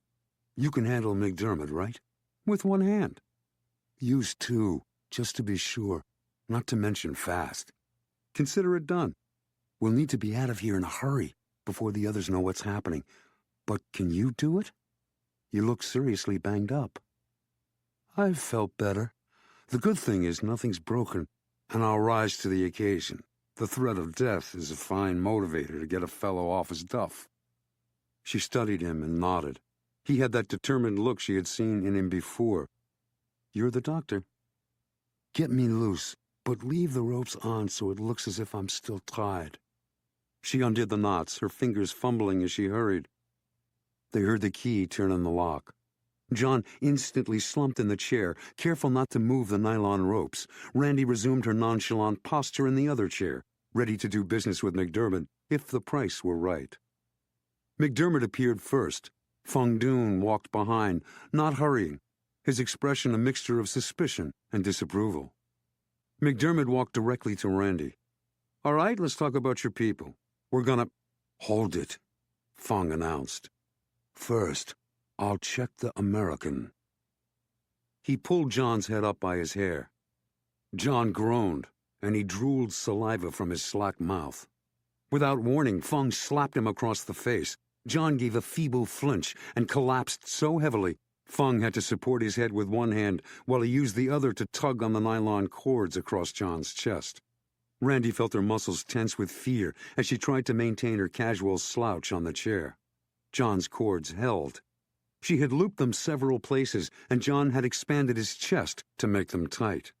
When he relaxed, the loops would slip. Then he could work free unseen. "Finished?" McDermott said impatiently. The Altman CEO did not wait for an answer. He returned his attention to Randy. What's your name? I just can't call you the Russian." "Ludmila Sakov." She nodded toward Feng Dun. "What's his name?" "You don't need to know my name, Russian, if you are Russian," Feng said, observing her closely from head to toe. "I once fought for the Russians." At that moment, John leaped from his chair far more quickly than he had thought possible. Relaxing, feeling the cords slip, then lunging. The loops fell away, the chair clattered backward, and his right fist caught Feng Dun on the point of the jaw. The blow snapped Feng's neck back and sideways, pinched his spinal column, and knocked him sideways, where he would have pitched into McDermott if McDermott had still been standing there. He was not. Two powerful karate chops to the throat and the side of the head from the suddenly standing Russian had knocked McDermott to the floor, unconscious. Feng's legs tripped on McDermott's legs, and Feng slammed down onto his shoulder. "John!" Randy shouted. As Feng landed, he shook his head to clear it and reached under his jacket. They could see his pistol, but he had sprawled too far away for them to reach it with a kick. He rolled over onto his back, the gun in both hands, preparing for a target. "The window," John said. He spun, nearly fell over from a wave of pain, and ran straight at the drapes that covered the big window. He slammed through in a loud shattering of glass and splintering of old wood, and was gone, carrying the protective drapes with him. Without letting herself think, Randy followed. John and Randy flailed through the air, desperately grabbing at anything they could see as they plummeted. They smashed onto a heavy canvas awning. Safe, they gazed with relief at each other, collecting their wits. The awning groaned. They scrambled toward the frame, trying to grab it. The steel supports resisted and bent. As shouts sounded from the window above, the canvas ripped, dumping them toward the street again. But there was a second, shorter awning shielding a window. They landed, slid off, and landed again, this time on the umbrella of an omelet vendor. Instantly, it collapsed too. They fell hard to the street, barely missing the omelet cart. As the vendor yelled, they lay stunned, reeling. Around them, business people were preparing for the new day. Pedestrians stopped to stare at the European couple who had crashed into their midst, especially since the blonde woman wore rustic country clothes. They sat up, almost at the same moment. As the circle of the curious closed in, they exchanged another look of relief, this time mixed with exhaustion. Still, it was not over. Feng Dun and his men were probably already chasing down the stairs after them. As they struggled to their feet, she told him, "There's an alley." John nodded, unable to talk. They limped toward it, pushing people out of their way. "Randy, here!" CIA operative Alan Savage waved his arms from where he stood on the fender of a black Buick. Two more members of Randy's team were shoving their way toward them. The CIA safe house occupied a 4-story building on Lower Albert Road in Central. The Buick drove into an alley behind the building. A cement wall slid open, and the car disappeared inside. The first floor had been gutted, the hidden garage installed, and the front area turned into an insurance office where people came and went all day, doing legitimate business. The insurance agency made a small profit, which pleased the DCI in Langley, as well as the congressmen and senators on the oversight committees. On the second floor was the safe house's first aid room. An American-born Hong Kong doctor on Langley's payroll examined their wounds and bruises and took x-rays with a portable unit. After the doctor left, the crew provided lunch. Alan Savage apologized to Randy. "Sorry we were late, but Tommy tailed you fine until they got you to the street. That's where she lost you. She never saw exactly where they took you. We were combing the area building by building when you came flying out those windows. That was a damn risky way to escape. How'd you know how high you were and what was under the windows?" "Don't ask me." Randy gave a toss of her head toward John. "It was his idea. I just followed." She wolfed down eggs and bacon. John shrugged. "I figured it was an older, lower building. Anyway, without weapons and Feng Dun's going for his gun, and the rest of the gang damn near into the room, we didn't have time to even grab our chairs and swing them. It was out the window or dead." There were odd looks all around. The other female agent, Tommy Parker, said to Randy, "Who is this guy?" "Meet Lieutenant Colonel John Smith, M.D. That's John without an H. He's a researcher for USAMRIID. What else he is remains open for speculation. Right, John?" Randy sees conspiracies everywhere. John grinned innocently. The painkillers were taking effect. Between them and the food, he was beginning to feel much better. "So do we," Alan Savage said, studying John. John sighed.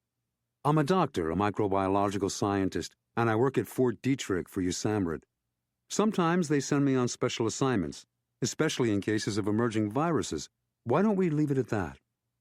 Tommy frowned, her dark eyes suspicious. She had shoulder-length brown hair and a sweet gamin's face that John decided hid a shrewd intellect and a daring spirit. "What virus is emerging in Hong Kong, Colonel?" "None, but there's one inside China," he lied. "And Donk and LaPierre's medical division is investigating it. The government wants to know more." "Which government?" Tommy probed suspiciously. Randy interrupted. "That's the only thing about John I'm sure of. He works for our side." John had a retort ready to fling when the last agent from the Buick, Baxter, leaned into the first aid room through an open door. "We're picking up something on the phone bug we installed in McDermott's office last night. A call just came in." They jumped up and ran out along the hallway into a rear room, crammed with electronic gear, machines, and instruments. Randy and John pushed through to stand close to a notebook computer from which a woman's voice spoke. "You're Ralph McDermott?" Ever since he returned to his penthouse office, Ralph McDermott had been alternately worried and angry. He was angry with himself for allowing the woman, who might not have been Russian after all, certainly not someone looking for a business deal, to play him so easily, and at Feng Dun for underestimating Smith. Still, the situation was hardly lost. It was true the pair was on the loose, and John Smith was dangerous, but little harm had actually been done. Smith still had no way to prove the Empress carried illicit chemicals. Feng would eventually find and kill him. He had the resources, even here in Hong Kong. These thoughts reassured him. When his phone rang, he answered with his usual well-honed civility. "Yes, Lawrence." "A lady, sir, on line 2.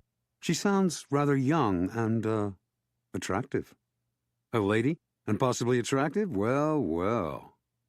He was expecting no calls from any lady, and this made him feel even more optimistic. "Put her on, Lawrence, put her on." He was straightening his tie as if she could see him when her voice appeared in his ear. "You're Ralph McDermott?" "Guilty as charged, my dear. Do we know each other?" "We've never met, Mr. McDermott, but I believe we'll soon have occasion for that, at least figuratively." McDermott felt his bad temper returning. This sounded like no woman suggesting a tryst. "If this is business, madam, you'll need to call my office, state what that business is, and make an appointment. If your concern is with Duncan LaPierre, I suggest you call them directly. Good day to you." "Our business is with the Dowager Empress, Mr. McDermott. Believe me, you are wise to deal with us directly." McDermott's eyebrows rose. "What?" "The Empress sailed from Shanghai in early September for Basra. In its holds are many tons of thiodiglycol for Iraq to produce blister weapons, as well as thionyl chloride to produce both blister and nerve weapons." The woman's quiet voice took on a sinister edge. "Is that sufficient, Mr. Ralph McDermott, CEO, founder of the Altman Group?" McDermott found it difficult to speak. He pressed the recording button on the phone, signaled for Lawrence, and said carefully, "Precisely whom do you represent, and what do you want?" "We represent only ourselves. Are you ready to hear our price and terms?" Lawrence entered the office. McDermott gestured for him to have the call traced. At the end of his patience, he snapped, "Who the hell are you, and why shouldn't I hang up immediately?" "My name is Lee Kuan Yi, Mr. McDermott. My husband is Yu Yong-fu. As you no doubt recall, he's the president and chairman of Flying Dragon Enterprises. He's an intelligent man, so intelligent and far-seeing, in fact, that he saved his company's copy of the Empress's invoice manifest. We have it with us." McDermott's shocked silence had ended. He'd had enough. "Your husband burned the manifest and committed suicide. A tragedy, as we say. I don't know what your game is, but he burned a useless paper and fired his pistol, yes. He fell into the river, yes. But the bullets in the weapon weren't real. What the Feng saw was a charade. I know, because I staged it." "Impossible!" "Has the body of my husband been found?" "Many bodies are never found in the Yangtze Delta." "Do you know my husband's voice, Mr. McDermott?" "No." "Feng Dun does." "He isn't here." "You are, of course, recording this conversation." There was a pause. "Yes." "Then listen." A male voice came onto the line. "I'm Yu Yong-fu, McDermott. Tell that traitor Feng that the last time we spoke, I offered him a bonus. He told me of the death of the American spy, Mondragon, on Liu Chu Island, and about a second American who escaped and was seen in Shanghai. Tell him that, unfortunately for him, my wife is my business partner, and I never withhold information from her, never.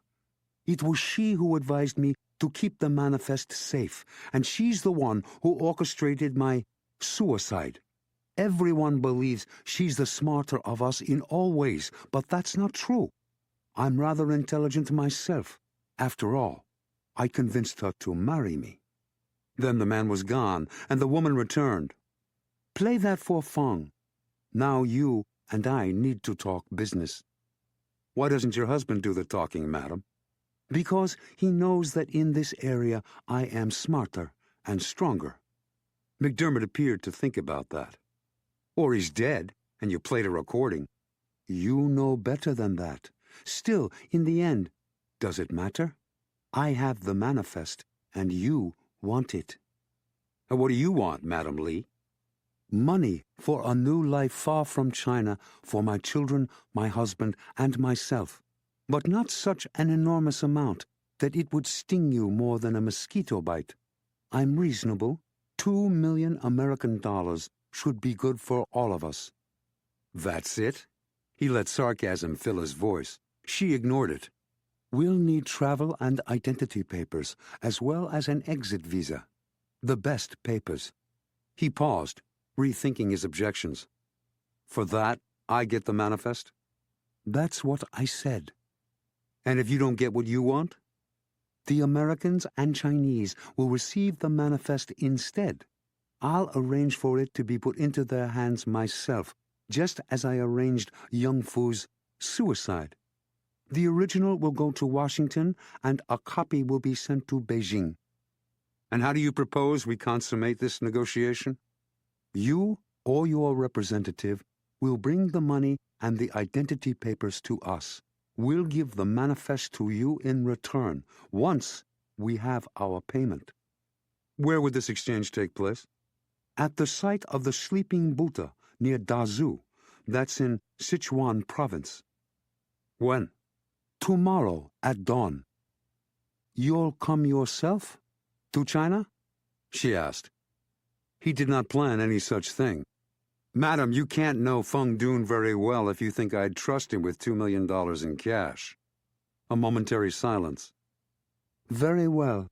$2 million in cash, new identity papers, travel papers, and an exit visa. The Sleeping Buddha at dawn the day after tomorrow. She hung up. Lawrence popped his head around the door. He was grinning. Got them. They're in your room, she. Saturday, September 16th, Washington, D.C. It was deep into the night, and the marina on the Anacostia was mostly deserted.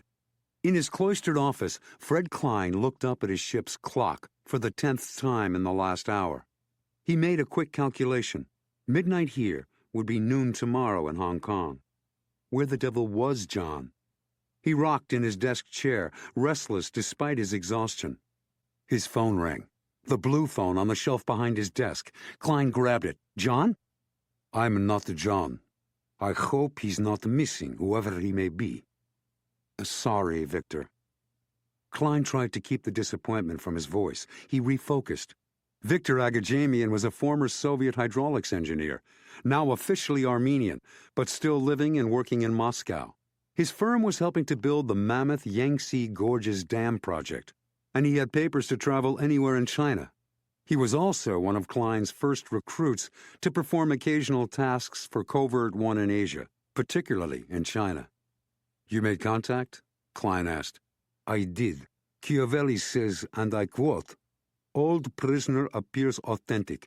Physical condition is good. General area rural. Infrastructure bad. Military installations few and scattered, and airfields primitive. Potential resistance average to minimal. Estimated time 10 to 20 minutes total. Escape is promising." That's it, Fred. Thanks, Victor. Sunday, September 17th, Hong Kong. In the CIA safe house, John turned on his heel. I have to go. Whoa, soldier, Randy said. You go nowhere until you tell us what this is all about. John hesitated. All right, I'll level with you, he said. But I can't reveal exactly what's going on. The need to know is off the scale, and I have my orders. But I can tell you this much. I'm working for the White House. They sent me because I happened to be in Taiwan at a scientific meeting and had the opportunity to get into China right away. It was a matter of convenience for them. The woman you just heard is the wife of someone who's vital to the situation. Both she and her husband had disappeared. We'd heard nothing about his being dead. I've got to get this new information to my chief immediately. What was all that about a ship and a manifest? Randy wanted to know. That's what I can't tell you. Randy stared into his eyes, searching for deception. But this time, she could find none. Just worry, which worried her. Does what you're working on have any connection to leaks of information from the White House? Leaks? Is that your assignment? Is that why you've been following McDermott? Yes. Your operation turned up McDermott too? Yeah, John said. I've got a lot to report. I'd say we both do. Tommy, who had left the room, rushed back inside, swearing. We were tailed. If you're thinking of leaving John, you'd better go out the side way, through the next building and the next. That'll put you on a cross street. Who is it? Feng Dun and his people. They're watching the street and the alley. The only good thing is they don't seem to know exactly where we are. Is that exit clear? John asked. No safe house could exist unless it had 2 or 3 ways to escape.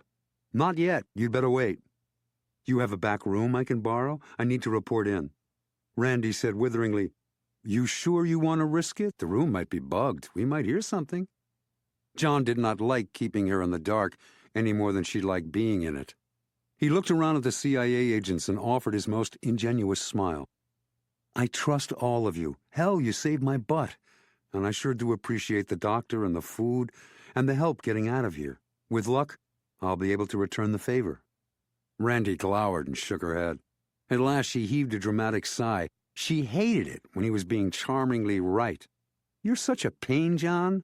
Very well. I'll find your place myself. The 2 men were alone in McDermott's luxurious penthouse office, surrounded by museum-quality paintings and Ming Dynasty vases. Feng sat with his thick arms crossed, his broad face emotionless, in the chair opposite McDermott's desk. Smith and the woman have gone to ground. Forget Smith and the woman for now. Listen to this. When the tape finished playing, McDermott's usually smiling face was flushed with outrage.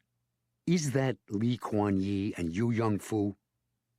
Feng Dun glanced uneasily around the penthouse area and nodded. They fooled me. They fooled you? He exploded. That's all you have to say, you idiot? Yu's alive, and he still has the manifest. They switched documents so you'd see him burn something else, and his suicide was smoke and mirrors. That's why he had to fall into the river, so you wouldn't have a corpse. He used blanks, damn it! How could you be so stupid? Feng Dun was silent. Disgust for McDermott glinted in his eyes, and then was gone. It was the woman. I should have suspected. She's the man in that family. That's all you have to say? McDermott raged. Feng shrugged and offered one of his marionette smiles to the outraged CEO. What do you want, Taipan? Lee Kuan Yi tricked me. I'd guess she's fooled many, including her own father. He believed you died, just as I did. We must see she doesn't fool any of us again. What we need is to get that manifest before the Americans do. And we will. She called you first. That's a good sign. She either doesn't think the Americans will pay as much, or she doesn't trust them. She won't contact them unless she has no other choice. How can you be so damn sure? The Americans want good relations with China. Once they have the manifest, the crisis will be over, and she's smart enough to know that if Beijing wants her husband and her returned so they can be punished, the Americans will hand them over. She'd rather have your money than rely on Washington to treat her kindly. McDermott's anger cooled as he reflected on Feng's explanation. You may be correct. It'd be a greater risk for her and Yu Yongfu. All right. I bought some time for you. I'll fly to Chongqing immediately. Find them first or not, I'll be at the Sleeping Buddha hours before the dawn meeting. You intend an ambush? Naturally. We'll both go. You leave tonight and I'll follow tomorrow night. Get me permission from your friend in Beijing to fly there on business. I'll need the papers immediately, of course. And the money? I'll arrange for it. You'd give them $2 million? Fung sounded almost impressed. McDermott nodded. We won't fool Lee Kuan Yew without it. Besides, $2 million is nothing compared to what I'll gain from success. Aren't you worried the cash will tempt me or my men? Should I be? McDermott studied him. You'll get a substantial bonus when this is over. Your generosity is well known. Fung's soft voice was almost ghostly. I'll prepare my team and arrange for your passage, Taipan. McDermott watched him leave the office. He had again heard the contempt in the use of the old honorific Taipan. Hong Kong. Alone in a back room of the CIA safe house, John called Fred Klein on his cell. Jesus, John, is that you? The relief in the Covert-One chief's voice was palpable. Yes, alive, with quite a bit to report. I'll bet. Tell me everything from the beginning. John reported finding the arrogant note from R.M. at Duncan LaPierre, Fung's capture of him, and Randy's arrival in Fung's interrogation chamber.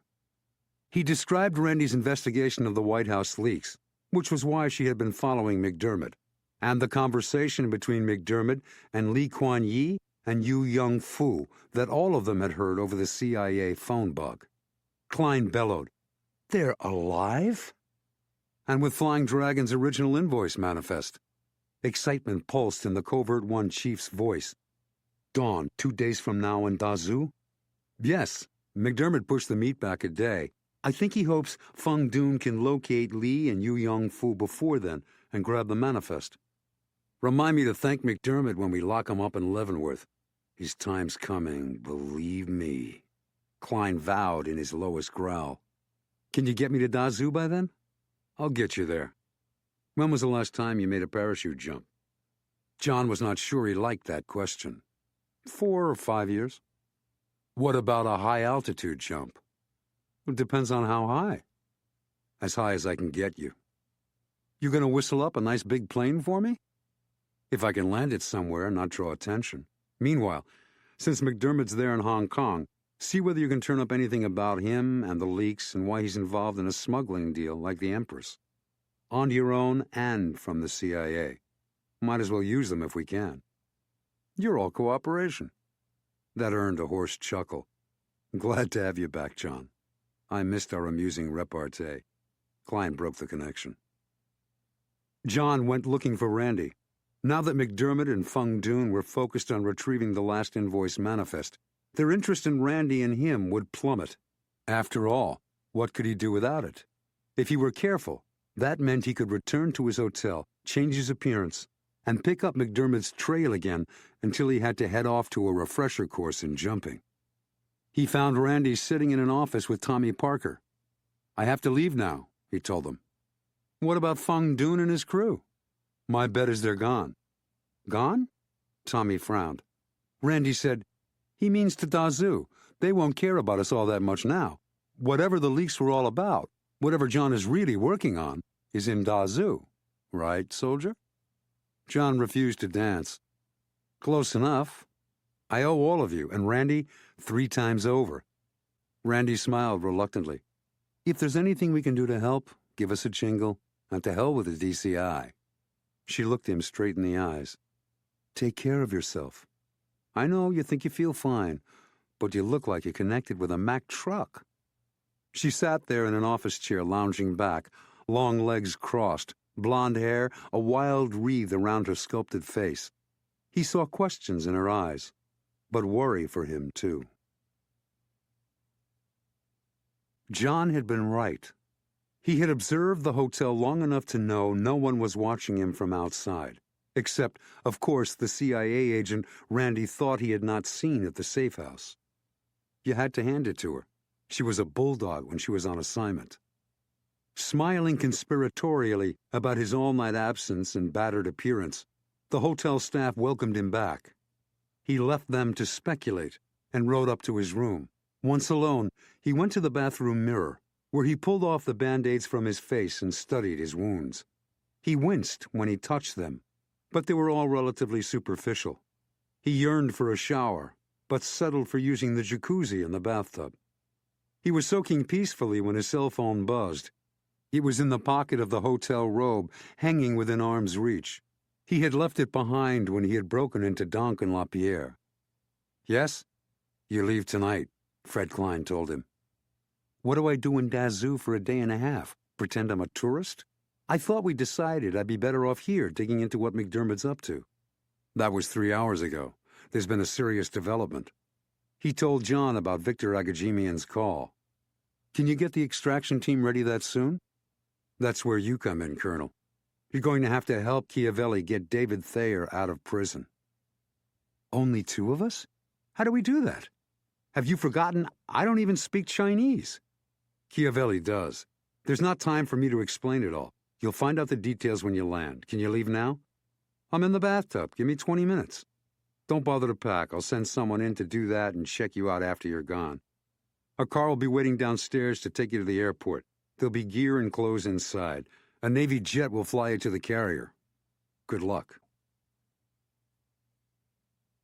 Beijing. He was called the ultimate hardliner, as if it were an insult. But his was the vision that was pure. The owl and his fellow liberals were politically blind. They were incapable of seeing what he saw. He pitied them, but at the same time, they were his ideological enemies. China's enemies. They were forcing the country on an unnatural path that would do more than expose it to the world. Their way invited in the 3 contagions: capitalism, religion, and individuality. When his phone rang, he returned inside to his desk. The call had come in on his private line, known only to his network of cronies, protégés, and spies. He had a premonition of bad news. "Yes." Feng Dun's tones were corpse-like, confirming the premonition. "Yu Yongfu is alive. It was the woman. She tricked me." Wei inhaled sharply. "And the Flying Dragon Manifest?" "Li and Yu Yongfu still have it. You never burned it." He reported in detail. Wei fell heavily into his chair. His stomach knotted, but he kept his voice steady. "Where are they?" "Dazoo. I'm on the road now, heading there from Chongqing." "Do you want help in Dazoo?" Wei asked. "Now isn't the time to go off like a solitary desert wolf." Feng hesitated. "If you have a trusted army commander in the area, his presence with a unit of troops could prove useful. If by some accident we're detained by the local authorities." "I'll arrange it. And Feng, remember, Li Kuan Yi is cunning, a dangerous adversary." Sichuan Province. John, alone in the night in almost the middle of the field, listened. He heard quiet insect sounds, but not the distant noise of motors. The Chengdu Expressway from Chongqing to Chengdu was somewhere close, but at this late hour on a Sunday night, few cars would be traveling. Shadowy in the distance, black stands of trees stood like sentries. Quickly, he removed all his instruments and harnesses, stripped off the insulated jumpsuit, gathered up the black chute, and used his entrenching tool to bury everything, except the GPS unit. He had finished covering the cache when he heard a faint noise, distant and metallic, as if 2 small pieces of metal had bumped into each other. He waited, tense, straining to hear in the night. A minute. 2. The faint noise did not appear again. He unhooked his MP5K mini-submachine gun, removed the harness that had held it stationary during his jump, and slung the weapon over his shoulder. Next, he dug a shallower opening and laid the entrenching tool and harness inside. He used his hands to pile soil over it. Brushing the dirt from his hands, he unslung the MP5K, read the GPS unit to find his directions, and hooked it to his gun belt. At last, he headed across the field toward the line of trees. They were a darker, more ragged black against the lighter black of the night sky. As always, He scanned around, watching the horizon, the distant lights, and the tree line. Within 2 minutes, he thought he saw movement at the edge of the trees. 30 seconds later, he dove onto his stomach, his submachine gun grasped in both hands. He picked night binoculars from his gun belt, snapped them over his eyes, and examined the row of timber. There was a small structure inside the trees that could be a shed, a cottage, or a house. It was too vague in the binoculars' greenish light for him to be certain. He thought he saw a farm wagon and a two-wheeled cart, too. None of it moved. Nothing. Not even a cow or a dog. Once more, he heard the noise. His throat tightened. Now he knew exactly what it was. A pistol hammer had been cocked. As he hurried on, the shapes seemed to rise from the field itself, as if from mythical dragon's teeth. Shadows encircled him, shadows with weapons, all trained on him. Crouched in the dark field, his MP5K ready in his hands, John tensed to make a move, any move. "I wouldn't if I were you. The lads are rather nervous." He saw a stir in the dark ranks around him. They had blackened faces, but no uniforms. Instead, they wore baggy clothes and close-fitting wool caps. In the same instant, he also realized that the voice that had cautioned him, in good British English, was familiar. Even as he thought all this, the ragged troops parted and the speaker walked through. "Someone named Fred Klein said you might care for help." There was a flash of white teeth as Asghar Mahmoud smiled briefly and continued forward. He held out his hand. "Good to see you again." John shook it, and the Uyghurs closed in protectively, watching over their shoulders for trouble. "Christ, man," Asghar said, staring. "Your face looks like dog vomit. What the devil happened to you?" Monday, September 18th, Dazhu. After John gave him a brief rundown of his escape from Feng Dun and his killers, Asghar Mahmoud shook his hand again in admiration. Meanwhile, John counted 20 Uyghurs, including Asghar. John surveyed the field. The dark eyes of Asghar's men were looking nervously all around. "We'd better get out of here." Asghar spoke to them in Uyghur. With John shielded in the center, the group moved off. To the left were fields of rice paddies, their watery surfaces reflecting like black mirrors in the starlight. Farther off were low mountains, purple ink blots against the night. That would be where the Buddha grottos were carved, including the sleeping Buddha where Lee Kuan Yew would meet McDermott's representative, probably Feng Dun. John asked Asghar as the two kept pace through the quiet night. "How do you know Fred Klein?" "I don't, chum, but it seems I know people who do." They relayed his message along with considerable welcome cash in payment for said aid. Directly ahead was the stand of trees, thicker and deeper than John had been able to perceive. As soon as the band reached the grove, they skirted to the left, alongside the rice paddies. The men turned on small flashlights. As always, John scanned everywhere. When he gazed up, he almost stopped. In the murky tree limbs were clumps that looked like gigantic nests of wasps or bees. "What are they?" he asked Asghar. "Bundles of unthreshed rice. The farmers store rice up there to protect it from mice and rats." As they left the soft plowed field, they broke into a lope and headed into what appeared to be the beginning of an arm of a forest. There were birch and pine, and low bushes struggling to grow under a high, thick ceiling of leaves and needles. A few hundred yards inside, Asghar gave a whispered command, and 3 of the men turned back, heading for the edge of the trees where the crew had entered. Mahmoud was setting up a perimeter defense.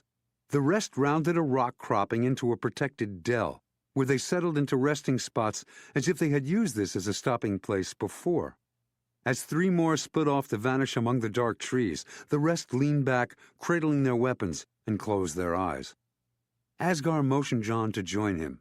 They sat near the remains of a fire. "After you left China," Asghar told him, "we slipped away from the beach safely too, but it was inevitable whoever was chasing us would figure out about the 2 Land Rovers full of crazy Uyghurs. We sent several of the ones with residence in Shanghai back to hide in the Long Tongs, and I brought the rest west to lie low until things settled down again. It's our pattern, you see." "So you were near here when you got the message about Victor?" "Yes. My contact in the prison camp had sent word that this Russian engineer, Victor, wanted to get an American agent named Chiavelli into the camp to talk to David Thayer. John nodded. Fred's planning a lightning raid to rescue David Thayer. Not anymore, Asghar said. We inserted Captain Chiavelli with the help of some excessive bribes. His report about Thayer and the situation was favorable. However, we don't know whether the prison governor got wind of the rescue or it's just incredibly bad luck. Thayer's being transferred out tomorrow morning. Captain Chiavelli gave the news to our prisoners and they got it out to me. I sent word to Victor, who reported it to Klein. I know that because Victor gave me a return message from Klein. To meet me, right? That was why the sudden change of plans. Right. He wants you to help break out Thayer and Chiavelli.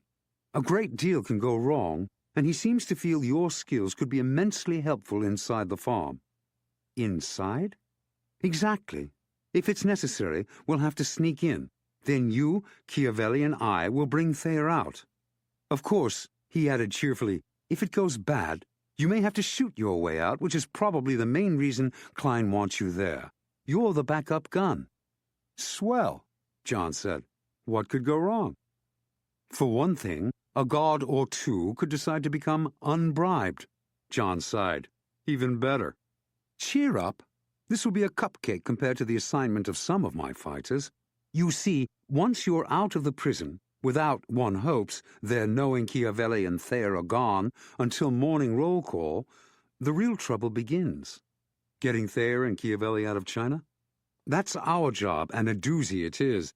There's an old Chinese adage that says it all.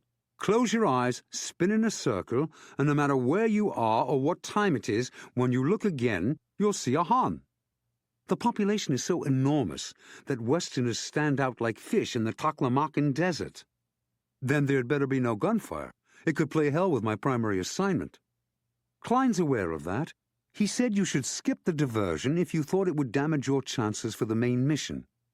You'll be with me on that operation, too. That we will, Asghar said. In force, we'll get Thayer to the border, too. You have a place to stash me tomorrow? He nodded. You'll be safe as a temple mouse. When do they want us at the prison? Our people inside should be ready now. The timing's up to us. They're waiting for our signal. Then let's go. How far? Less than 10 miles. Any other instructions from Klein? Other than making sure I knew your principal mission was to save the Human Rights Treaty, and that we're assured money and influence in Washington in exchange, no. The expression on Asghar's stoic face darkened. After the prison, where's the second operation? The Sleeping Buddha. Asghar was dubious. That'll be crowded damn soon after dawn any day. Tourists and vendors, you know. With luck, we'll be in and out long before they arrive. You care to give me a hint what we should prepare for? An ambush and a different sort of rescue mission? A gibbous moon hung just above the treetops. Asghar sent out his point men, nodded to John, and the remainder broke into 2 columns and moved deeper into the timber. 10 minutes later, the forest thinned, and they emerged onto a dirt road where a Land Rover, an ancient Lincoln Continental limousine, and a battered U.S. Army Humvee waited. John raised his eyebrows in question. That's a lot of foreign horsepower for rural China. Asghar smiled. One's a reluctant gift from a Tajik journalist, and the other 2 were midnight requisitions in Afghanistan. Amazing what you Yanks give to various warlords in and out of the Northern Alliance, and how careless they can be with their ill-gotten swag. Shall we settle up? They climbed into the 3 vehicles, which cruised out in a caravan on the rough road, one after the other beneath the broad starlit sky. Although the Uyghurs did not look like it, they behaved like a trained and highly disciplined unit, which encouraged John. They drove along a series of dirt roads, past farmers, fields, and animals. In this part of China, Asghar explained, even a bicycle was a luxury. Most people walked long distances to see family and barter for goods. Consequently, there were few vehicles on the road or parked beside buildings. Still, there was evidence of people everywhere. The farmhouses came in clusters, in small villages and in larger villages. Shacks offering barbering, food, and tea appeared periodically beside the road. Still, No one came out to see who was passing by so late. Whether in rural or urban China, it did not pay to be too curious. They probably wouldn't report us if they did look, Asghar told him. It's not wise to attract attention from officials, even out here. Less than a half hour later, John saw the outlines of a chain-link fence and 2 guard towers in the distance. The drivers turned off their headlights. Asghar gave an order, and the vehicles rolled off into a stand of timber. The government won't allow houses to be built any closer than a mile to the prison. We don't want to be seen or heard by the guards, so we'll park here. And then? It's just like any military anywhere. We wait. Monday, September 18th, Washington, D.C. Fred Klein was puffing on his pipe angrily, and the special ventilation system was straining to clear the air when President Castillo walked into his Covert-One office. The president sat. "You have news?" It took 5 of my best corporate and financial experts to ferret this out. The Altman Group owns an arms manufacturing firm called Consolidated Defense, Inc. As with many of Altman's holdings, this one's hidden behind a paper trail that boggles the mind. Subsidiaries, associated companies, holding companies, satellite companies. You name it. The ownership winds through a quicksand intended to deceive. Still, the ultimate ownership is clear. What's the bottom line? As I said, Altman and Ralph McDermott own the majority shares in Consolidated Defense and reap its rewards. This isn't particularly new. Altman's heavily invested in defense. Why do we care about Consolidated? You're going to think this is a digression, but it's not. Let's discuss the Protector Mobile Artillery System. It was a millimeter from final approval. Then you decided that in our new world of terrorists and brushfire wars, heavy artillery systems like it were outdated, often totally useless. The Protector crushes most bridges because it's too heavy. It can't be pulled out of the bog of a country road without major support. It certainly can't be easily airlifted. It's irrelevant, or worse. It's still irrelevant, Klein assured him. But that was an $11 billion contract that just evaporated. Consider this. The Altman Group had at last count some $12.5 billion in investments. On a single day last year, Altman earned $237 million. Impressive, right? Also dirty. Consolidated Defense is the Army's 5th largest contractor. But they took Consolidated public only after the September 11th attacks, when Congress skyrocketed its support for hefty defense spending, and only after a massive lobbying effort by that golden Rolodex of theirs paid off in Congress's initial approval of Consolidated's cornerstone weapons program. The president stared, his expression grim. Let me guess. The Protector. Bingo! The result was the $237 million bonanza.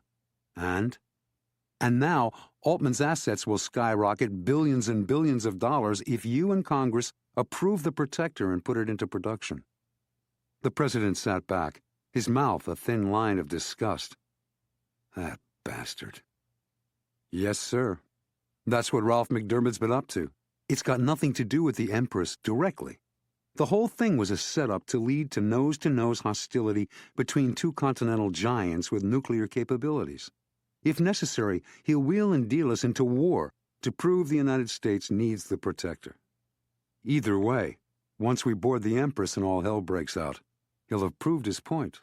Congress will beg for the Protector, and he'll get his $11 billion. Dazhu. John stared, trying to pick out a shape, a form, anything. Then he saw it. A wraith low to the ground, a cross between a snake and a cat, scrambling through the 10-yard-wide blind spot to the fence. It was a small man in the usual drab prison uniform. He looked up at them once, spotted Asghar, and nodded. Asghar nodded back and whispered to John, "It's Ibrahim. Let's cover him." Ibrahim continued to scrape away the loamy soil until he had gone down what looked like a foot. Moments later, he raised a square of wood about 3 by 3. He dove into the hole and vanished. Almost immediately, the dirt moved on the other side of the fence. It shifted, shook, and another wood panel arose. Ibrahim's head popped out, disappeared again, and reappeared on the far side of the fence. The channel was clear.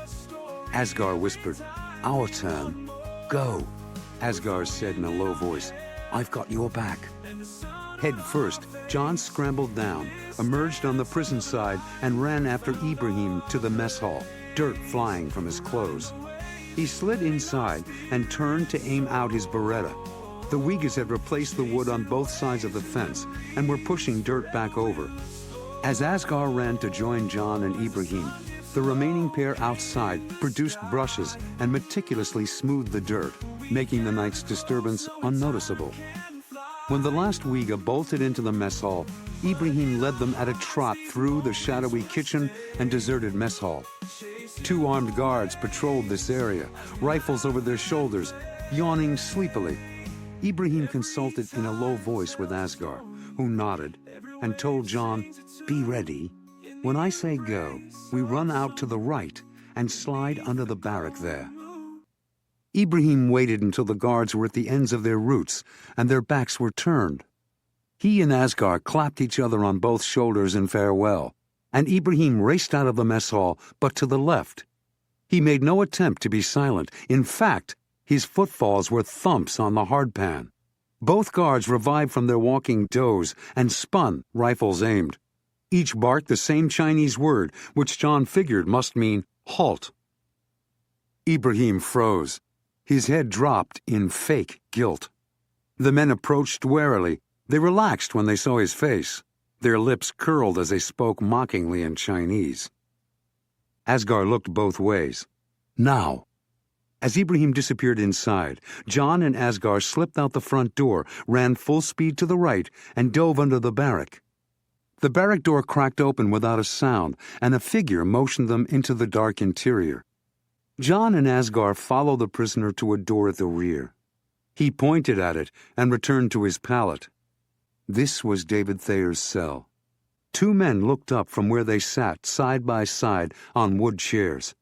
Each held a small lighted flashlight, a hand cupping the beam. John could see little more. He and Asghar quickly closed the door behind them. "Chiavelli?" John whispered into the dark. "Smith?" asked a voice. "Yes." Chiavelli said from the corner. "Asghar." He was on his knees where the pallet had been. "I could use some help." "Certainly, old man."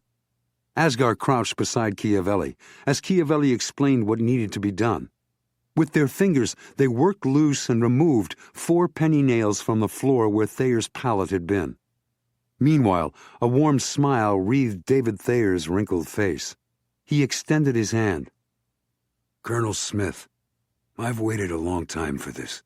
I wish I could think of something profound to say, but my heart and mind are too full." "It's an honor to meet you, sir. I mean that. We're going to get you out of here. From this moment on, consider yourself a free man." "If it's not too much trouble, I'd like to meet my son." "Of course. The President sends his greetings. He wants very much to see you as soon as possible." Thayer's smile widened, and his eyes shone. "I've hoped that for more than 50 years. "Let's go," Dennis Chiavelli called softly from the corner. A panel of the wood floor was gone. It had been dropped down into the opening. David Thayer explained the Uyghurs had dug tunnels years ago, so they could move freely among the barracks. John and Thayer hunched next to Asghar and Chiavelli, as Chiavelli explained urgently, "We go out as quickly and quietly as possible." John helped Thayer down into the opening. The moist earthen hole had been scooped out into a tunnel about 4 feet high. Chiavelli, the last down, reached up and pulled the sleeping pallet across the hole. He angled the wood panel back into place and tweaked it to the side so it would hold. "One of our people will fix it so it's unnoticeable again," Asghar explained. They headed off, almost doubled over, Asghar in the lead. Following were David Thayer, John, and Chiavelli. At last, there was a cool stream of fresh air. Asghar breathed, "We're here." The panel above their heads had been unsealed and left ajar, the source of the fresh air. Asghar pushed it out of the way, and they climbed up, one after the other, into the crawl space beneath the barrack. Thayer was awkward, but made it. Chiavelli replaced the panel and brushed dirt back over it. John and Asghar took positions under the edge of the building, where the dimly lighted yard stretched between it and the mess hall. As Asghar had predicted, a single guard patrolled in a sloppy circle, his assault rifle slung over his shoulder and his head down as if half asleep. At last, the guard headed back in their direction. Again, John and Asghar moved to the edge of the barrack and waited. As the man's feet moved past, Asghar sprang out like a mountain cat and smashed the butt of his pistol down onto the guard's head. And it was over. At a trot, they retraced the path Ibrahim had led them on, from the mess hall to the kitchen and finally to the rear double doors, where another Uyghur beckoned them to hurry even faster. Behind them, the Uyghurs were already covering the wood squares with dirt again. Ahead, Asghar was dashing across the open space toward the trees. John and Chiavelli helped Thayer to his feet and finally got him to run. The star seemed particularly bright, too bright.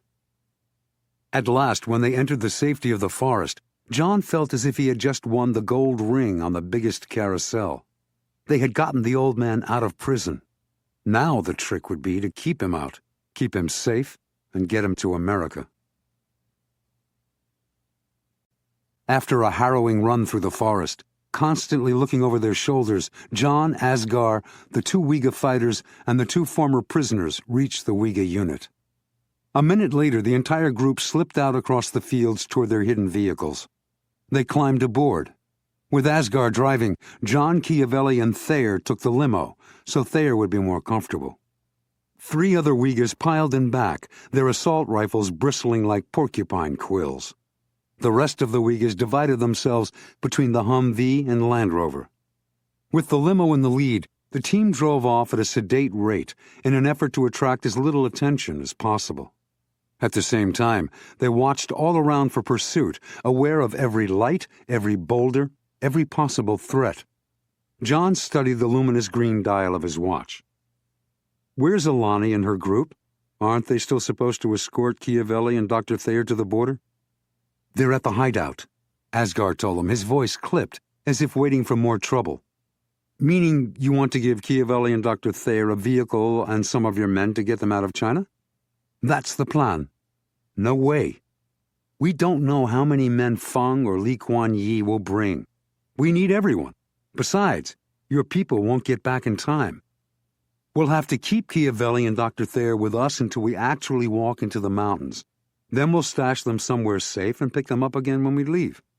Asghar thought a moment. "Okay, makes sense.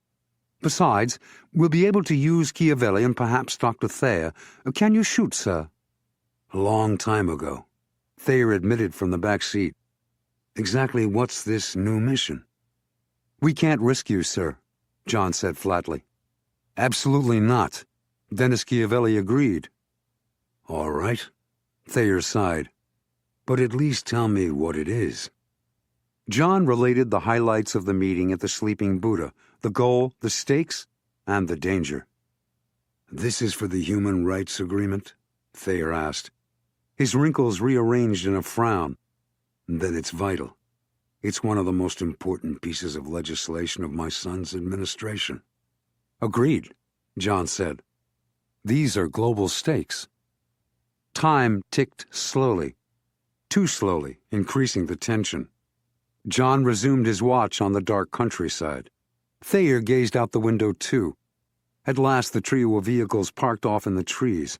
The Uyghurs jumped out and piled brush on the cars to camouflage them. Thayer walked around stretching his legs, while Chiavelli accompanied him, keeping close watch. "Time to go," John told the two at last. He gave Chiavelli the limo's keys. "Asghar's written out directions to the hideout. If we're not back by dawn, you'll have to take him there yourself." "No problem. Then what?" "Asghar's sister Alani will smuggle you both to the best border." "Got it. Good luck." Chiavelli looked at him a moment, understanding passing between them, and he ushered Thayer toward the limo. "There it is." Asghar's voice was low, but full of uncharacteristic awe. He and John stopped among the thick canopy of trees and heavy underbrush. The other Uyghurs stopped to stare too. The giant sleeping Buddha reclined on his right side in the center of the horseshoe-shaped cliff. Its back sunk into the cliff. The Buddha was more than 100 feet long and almost 20 feet high. A rendition of Prince Sakyamuni sleeping the sleep of the enlightened as he entered nirvana. Puny next to him, life-size statues of bodhisattvas and period officials wearing hats stood in a stone stream so close they could touch him. Where they had stopped was a good place to set up watch. John and Asghar dispersed the Uyghurs into the undergrowth and found positions for themselves near each other to make issuing orders easier. Under a tree, they began the wait, which could be long or short. In either case, John kept his excitement under control. He had been close to taking the manifest before, and each time he had failed. He would get no other chance. He dismissed a shiver of anxiety and studied the display of carvings, memorizing it, so if either group arrived and hid, he would have the panorama firmly in mind. He could afford no more mistakes. Less than a half hour later, there was movement at the top of the stone stairs on the other side of the sleeping Buddha. John focused his night vision binoculars. There were 5 men, 3 of whom John recognized from Hong Kong and Shanghai, part of Feng Dun's gang. All were armed with what looked like British assault rifles, but Feng was not among them. "Damn," John breathed. "What is it? Trouble?" Asghar stared through the night to where John was watching the men make their way down the stairs into the valley and the crescent of carvings. "Feng Dun's not with them," John said. He stopped and stared. He swore. "That's one hell of a surprise." As the 5 men continued downward, another man had appeared in the moonlight and started down too, carrying a medium-sized suitcase. Ralph McDermott himself. "It's McDermott, the big honcho we think masterminded the whole deal." The armed band continued to descend warily in an open order, looking as if they were guarding against an ambush. McDermott halted the group at least 20 feet above the grotto floor and motioned them to hide facing the sleeping Buddha. The Altman CEO used a bush for cover. Asghar said, "Looks as if McDermott expects Yu Yongfu and Lee to come down the stairs too. He'd be able to confront them there." If that was what McDermott had in mind, this time he was the one who was wrong. A burly man appeared first, walking alertly alongside the sleeping Buddha in the moonlight. He came not down the stairs, but emerged from somewhere to the Buddha's right, from among the statuary, just as David Thayer had suggested was possible. Through John's binoculars, he saw what appeared to be a 9mm Glock tucked inside the man's waistband in front. Lee Kuan Yi followed onto the grotto walkway. She stopped beside the burly man and gazed all around. She wore a sleek black pantsuit and a high-collared hooded jacket against the chill of the mountain mists, and carried an attaché case where the manifest likely was. John strained to see her face, but her high collar covered much of it, and her hair was hidden beneath the hood. Still, he had no doubt who she was. He would not soon forget the image of her drinking alone in the silent mansion in Shanghai. The man who walked close behind, as if afraid to be alone, was somewhere in his early 30s, with a boyish face and a slim, wiry body. He wore a crumpled Italian suit that was probably custom-made, a wilted regimental tie loose at the throat, scuffed dress boots, and a wrinkled white and blue striped shirt. He stayed close behind his wife, his gaze darting nervously into every shadow. A 4th person, another man, glided out of the dark to join them. John did not recognize him. Slimmer, his eyes had an unnatural gleam, like a bipolar patient in a manic state. Clearly another enforcer, and far more dangerous. With Lee Kuan Yi in the lead, the 4 walked past the sleeping Buddha and peered up the stone steps. She set the attaché case on the ground and called out in English, "Feng, I know you're there. We heard you. Do you have our money?" There was an electric pause as Lee Kuan Yi and her terrified husband waited for Feng Dun to appear. Through his binoculars, John watched Ralph McDermott's emphatic but whispered orders to his men. From the distance and in the green glow of night vision, John thought the Altman CEO was telling them to stand by, on no account to do anything without his signal. Then McDermott stood up from beneath his bush and descended the stairs, smiling and carrying the suitcase. He had nearly reached the bottom when Lee Kuan Yew announced, "That's far enough." "Who are you?" she asked McDermott suspiciously. "Where's Feng Dun?" "I'm Ralph McDermott, Mrs. Yu. I'm the one who's going to pay you $2 million. He patted his suitcase. John saw Yu Yong-fu whisper in his wife's ear. Her eyes widened, as if Yu had confirmed McDermott's identity.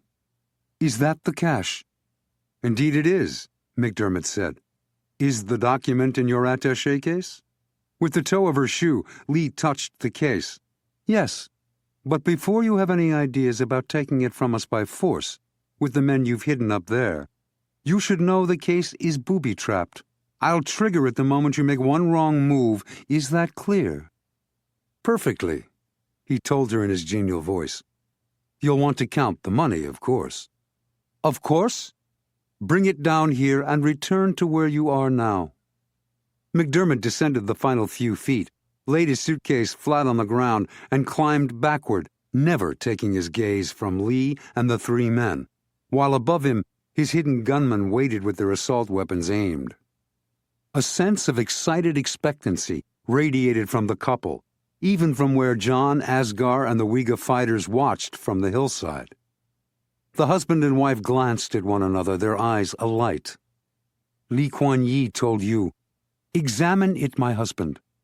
His face eager, Yu squatted and unhooked the clasps on the suitcase. For a moment, Lee Kuan Yew and the two bodyguards took their eyes off the hill to watch the suitcase's lid being raised. That was their mistake. As if on signal, Feng Dun arose from the thick shrubs on the slope above where McDermott's 5 men lay, an assault rifle in his large hands. He fired, and the long bank facing the sleeping Buddha erupted in a barrage of automatic fire. The noise was volcanic, shattering the stillness of the night as the bullets whined and screamed, hailing down on Lee Kuan Yew, her husband, and their 2 bodyguards. None had a chance. Lee Kuan Yew's throat was nearly severed, blood spouting as she fell. As bullets riddled his chest, Yu Yong-fu surged up, then collapsed over the suitcase. The beefy bodyguard was still trying to understand what was happening when he was cut down. Only the second gunman managed to get his pistol halfway out before he slammed back against the low steel fence in front of the sleeping Buddha and catapulted over in slow motion, blood spraying out from bullet holes throughout his body. On the hill between Feng's men and the floor of the valley, the 5 who had arrived with McDermott lay dead in the undergrowth, too. As the valley turned sepulchral with shocked silence, McDermott froze where he stood, his mouth open in shock. Feng and a dozen men burst from the bushes and spilled down the steps. Ralph McDermott screamed, his face a deep, choleric red. "I told you to stay away. I told you I would handle it. What have you done, you idiot?" "What have I done, Taipan?" Feng said as he reached the corpses. "I've made certain the manifest will not fall into American or Chinese hands. I've earned $2 million, perhaps most personally important. I've eliminated an insolent, worthless, rich American." As Feng fired a short burst from his assault rifle, McDermott's eyes opened wide, as if in understanding. The bullets riddled his heart and flung him backward, arms outstretched. He fell, sprawled, on the stone walkway. Feng laughed, kicked away Lee Kuan Yew's corpse, and grabbed the attaché case. On the hill above and to the side, John and the Uyghurs had had no time to stop the bloodbath. Asghar swore and waved to his men, who were already aiming their AK-47s at Feng and his killers. "No," John said instantly. "Tell them to hold their fire. Tell them to stay hidden." "You'll get away with your manifest, John." "No," John snapped. "Wait." Down in front of the great Buddha, Feng crouched before the attaché case, while his men stood at equal paces around, guarding, nervous excitement on their faces. Gingerly, Feng picked up the case, He weighed it in his hands. He tilted and rotated it carefully. Then he laughed and said something in Chinese. His people laughed too. Asghar explained. He says there's no bomb in it. It's too light, and nothing heavy moves inside. He never believed there was a bomb. Li Kuan Yi would never destroy her only real weapon. He's right about that. As Feng prepared to open the lid, his men stepped back, not yet ready to trust. Feng lifted it and stared eagerly inside. Nothing happened. No bomb, no explosion. But Feng's face twisted in a scowl. He shouted an oath and hurled the case away. It landed quietly in the brush. As Feng barked something in Chinese, Asghar looked at John surprised. It's empty. As he spoke, down below, Feng hunched again and searched the dead woman. When he stood once more, he held a small object. What the deuce did he find? I'd guess a miniature microphone, receiver, and speaker. That's how Li put on the charade, and why she was the only one who spoke. In the valley, Feng seemed to realize the same thing. He raised his head and scanned the mountainside above the sleeping Buddha. When he saw nothing, he whirled and barked more orders in Chinese. He's telling them, Asghar began. John jumped up, shouting, Now we fire! Fire! Fire! Asghar echoed the order in Uyghur, and this part of the hillside erupted. All 22 assault rifles opened a withering fire on Feng's stunned, trapped men and soldiers. In the valley of the Baoding Crescent, Feng Dun's surviving gunslingers and soldiers had taken cover and were beginning to return a weak, sporadic fire. Cease fire, John told Asghar. You're sure, my friend? Some are still alive and kicking. Shouldn't we go down and mop up? At least make sure that monster Feng Dun is dead. I'm fairly certain I hit him. No. Fan out and search the slopes, wherever Li Kuan Yi could have hidden, but seen what happened. You think. She and you are up there somewhere with the manifest. Let's find them. Suddenly, gunfire echoed from less than 100 yards ahead. John wrenched his head around, staring at a spot directly above and to the left of the sleeping Buddha. Gunfire from an assault rifle and response from a single pistol. On their right, an assault rifle fired a short burst of 3 from a towering rock formation, where clusters of large boulders jutted above the trees and brush. It was some 50 yards from the edge of the cliff overlooking the Buddha Valley. The gunfire was answered by a single pistol shot from a grove of trees closer to the edge, directly in front of where John, Asghar, and the Uyghurs hid. The bullet exploded sharp, deadly stone chips from the rock formation. Look, Asghar said. Only 10 yards from the cluster of rocks, closer to where John and the Uyghurs watched, was a smaller rock group. A large tree had fallen across the boulders, and John saw movement behind it. As he studied it, the assault rifle squeezed off another short burst from its higher vantage point, detonating wood splinters from the fallen tree. A low, mesmerizing voice John had hoped never to hear again said in English, A neat trap, Madam Li, as good as any I've seen. Your hired hands killed many of my men, but, unluckily for you, failed to kill me. Li Kuan Yi, her musical tones as calm as if she were greeting a visitor in her Shanghai living room, spoke from behind the fallen tree, protected from the rear by the rocks. I also failed to get the money.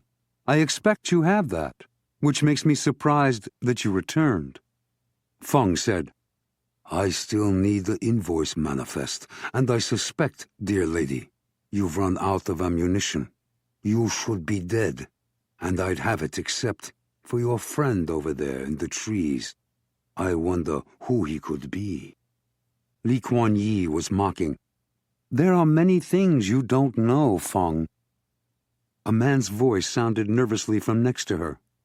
You should have kept the manifest when you had it, Feng. None of this would have happened. No one would have been hurt. Ah, a pleasure to hear you again, boss. Foolish of me to believe you'd kill yourself, even for the future of your family. Ah, well, we can't all be men. There was a scramble of movement in the smaller rock formation. Yu Yongfu stood up, red-faced, pushing away Li's restraining hands. I am as much. The savage explosion of bullets ripped down from Yu's throat to his crotch. Blood sprayed black into the night. A furious return fusillade from the nearby grove nearly drowned out Lee Kuan Ye's agonized scream. In the silence came a single word. So. Apparently untouched by the shooting from the grove, Feng paused, all banter gone from his voice as he continued. Think hard, Lee. Your friend's pistol will run out of ammunition long before I do. There's no $2 million for you. I offer you your life. Throw out the case with the manifest, and you live. John whispered fiercely, Keep me covered. Don't open up until you hear my voice or hear me shooting unless you absolutely must. The Arabian Sea. Admiral Brose's voice was steady over the bridge loudspeaker. Give me the Empress's position as of this minute, Commander. By our calculation, you have less than 90 minutes before she enters the strait, the Admiral said after a moment. That's how we calculate it too, sir, Chervenko said. You've moved into position? She's 2 miles off our port bow. The submarine? Run her torpedoes in and moved up with us. They have the Empress off their starboard, but they're submerged half a mile closer, cruising behind her where they have a clear fix on us too. Your Seahawks are armed for anti-submarine and ready to launch? Yes, sir. The battle plan? Move to stop the Empress. Send off the boarding detail, keep the freighter between us and the sub, which will force her to come out to our side, where the choppers can get a clear shot. Otherwise, we play it as it lays. All right, Commander. A slight hesitation. You'll have the order to board within the hour. Dazhu. Time is wasting, Lee, Feng Dun said, his cool voice so close John expected to see him any second. From her hiding spot, Lee Kuan Ye laughed bitterly. And where would I go? Without a great deal of money, how would I get myself and my children out of China? I might as well burn the manifest myself. I will, if you don't leave. As her bitter voice talked, drawing Feng's attention, John crawled faster up the rocks until he was sure he was higher than Feng. Feng's laugh was nasty. Sorry, Madam Lee. Only the Americans want the manifest untouched. Please, feel free to burn it. If you don't, I will. But that won't save you or help you escape China. She suddenly understood. Wei Gao Fan. That's who's behind this. My father's benefactor. My husband's benefactor. He's the one who must have the document destroyed. He's the one you really work for. John reached the highest rock. He unslung his MP5K, climbed silently over, and found a good position with his back against the top boulder. As a dark wind whistled around his ears, beneath him spread the mesa and Buddha Gorge, a panoramic vista of shadows, vegetation, and monumental statues shining in the unearthly glow of moon and stars. Feng Dun was kneeling behind a boulder not 20 feet below. His assault rifle rested on a lip of rock, aimed toward where Lee Kuan Ye hid. He said loudly enough for all to hear, "You're not Madam Lee's only chance, Feng. Give it up, surrender now, and you'll live." The advantage had flipped. For an endless second, Feng Dun did not turn. He did not move. Faster than the strike of a cobra, he whirled and dove to his right, heedless of sharp-edged rocks. His strange hair disappeared into shadow, while his face radiated outrage and disgust. At the same time, he fired his assault rifle, releasing a sweep of bullets that rushed toward John. John grunted with satisfaction. He squeezed off a single burst from the MP5K. The bullets slammed into the mercenary's trunk, stopping his turn as if he had collided with a tank. The impact slammed Feng back against the boulders like a sack of rice. He recoiled forward, pitched over a small boulder, and rolled downward, starting a small avalanche. There was a moment of shocked silence. Across the clearing, Asghar and his Uyghurs burst into the open and surrounded the fallen tree and rocks where Lee Kuan Ye had taken refuge. Their weapons were aimed, but Asghar stopped their advance. Behind the log, Lee Kuan Yew sat with her back against a rock. Her right hand held a cigarette lighter, already in flame. She had no weapon, but the original invoice manifest lay open on top of her closed case, next to her right hand. When she saw John, she smiled. So, the American who wanted the manifest so many days ago. I should have realized. It's over, Madam Lee, John told her. Your husband's dead. You have no one left to deal with but me. Her hand stroked Yu's immobile face. It was a mask of marble, of death. He was a fool and a coward, but I loved him. And the deal remains the same. The $2 million American and your Uyghur friends to help me and my children leave China. In exchange, you get the undamaged manifest you have worked so hard for. She paused, her gaze stony. Otherwise, I burn it. John believed her. Did your men find the money? He asked Asghar. They did, in a crevice near where Fong was shooting. Still in its suitcase, and it's all there, real money. Give it to her. Asghar's voice was suddenly tense. I don't think so, old boy. John glanced at the Uyghur leader, and then turned again to see what Asghar's gaze was focused on at the far edge of the clearing. His throat tightened. They did not need this. A line of 8 men in the uniform of the People's Liberation Army stood just inside the trees, their weapons aimed into the clearing. At them. The soldiers were too late to help Fong, but not too late to kill Asghar, Randy, and everyone else. Asghar made a quick motion, and the 20 Uyghurs spread out to face the 8 soldiers across the clearing. They stared at one another, hands on weapons, pointing. We outnumber them better than 2 to 1, Asghar said in a rush.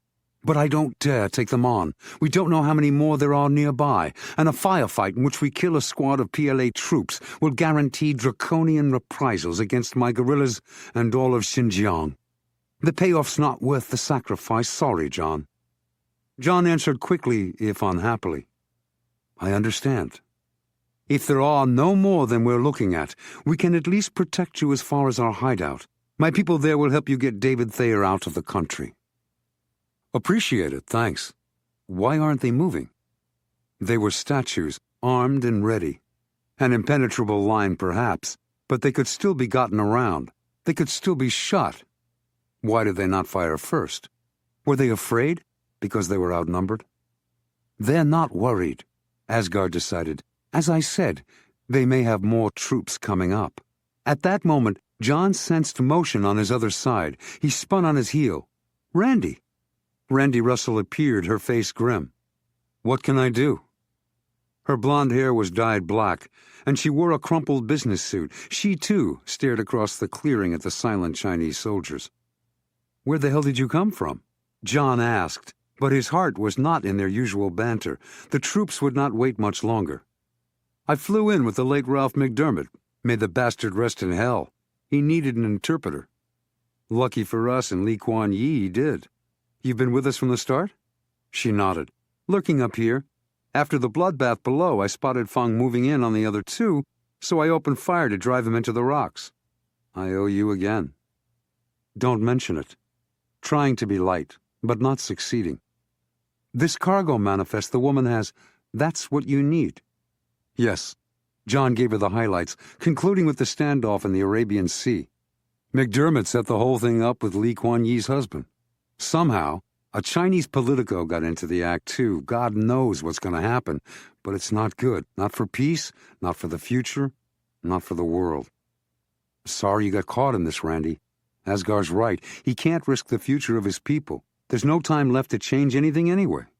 He turned to Asghar. You and your fighters better get away while you can, if you can. You're not coming. That'd only put you in greater danger.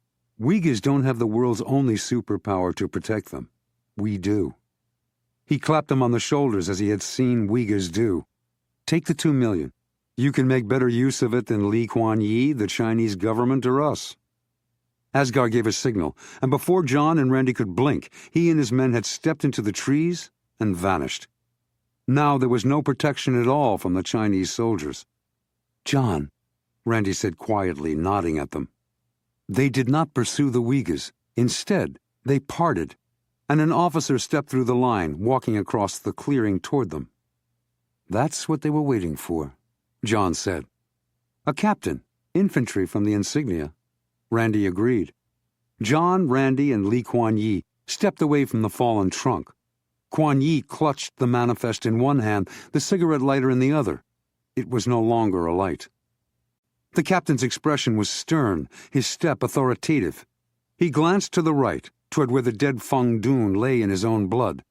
He slowed and stopped, his expression uncertain.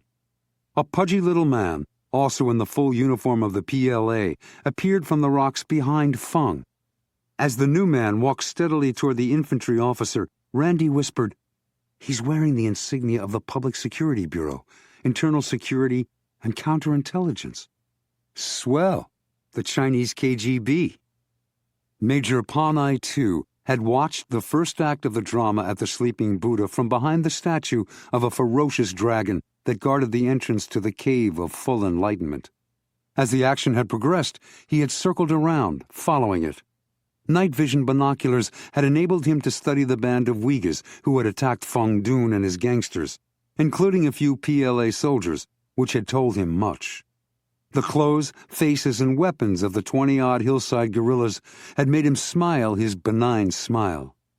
Disciplined Uyghurs with AK-47s. He had long since decided Colonel Smith had made his escape with the help of an unknown Shanghai cell of Uyghur resistance fighters. Now they were here too, where the elusive Feng Dun had murdered Yu Yongfu and the rich American McDermott to obtain the cargo manifest of the Dowager Empress. Could Colonel Smith be far away? Pan's admiration for Lee Kuan Ye's cunning had increased 10,000-fold.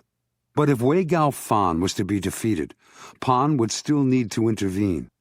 The appearance of the depleted squad of infantry only confirmed his decision. Now, as he stood before the captain, who was staring uncertainly at his PLA uniform, his rank, and his internal security insignia, he said mildly, "I am Major Pan I-2, Captain. Perhaps you know of me." He looked the tall captain up and down. The captain regained some of his martinet air. He held his ground. "Captain at Chengdu, and yes, I have heard of you, Major."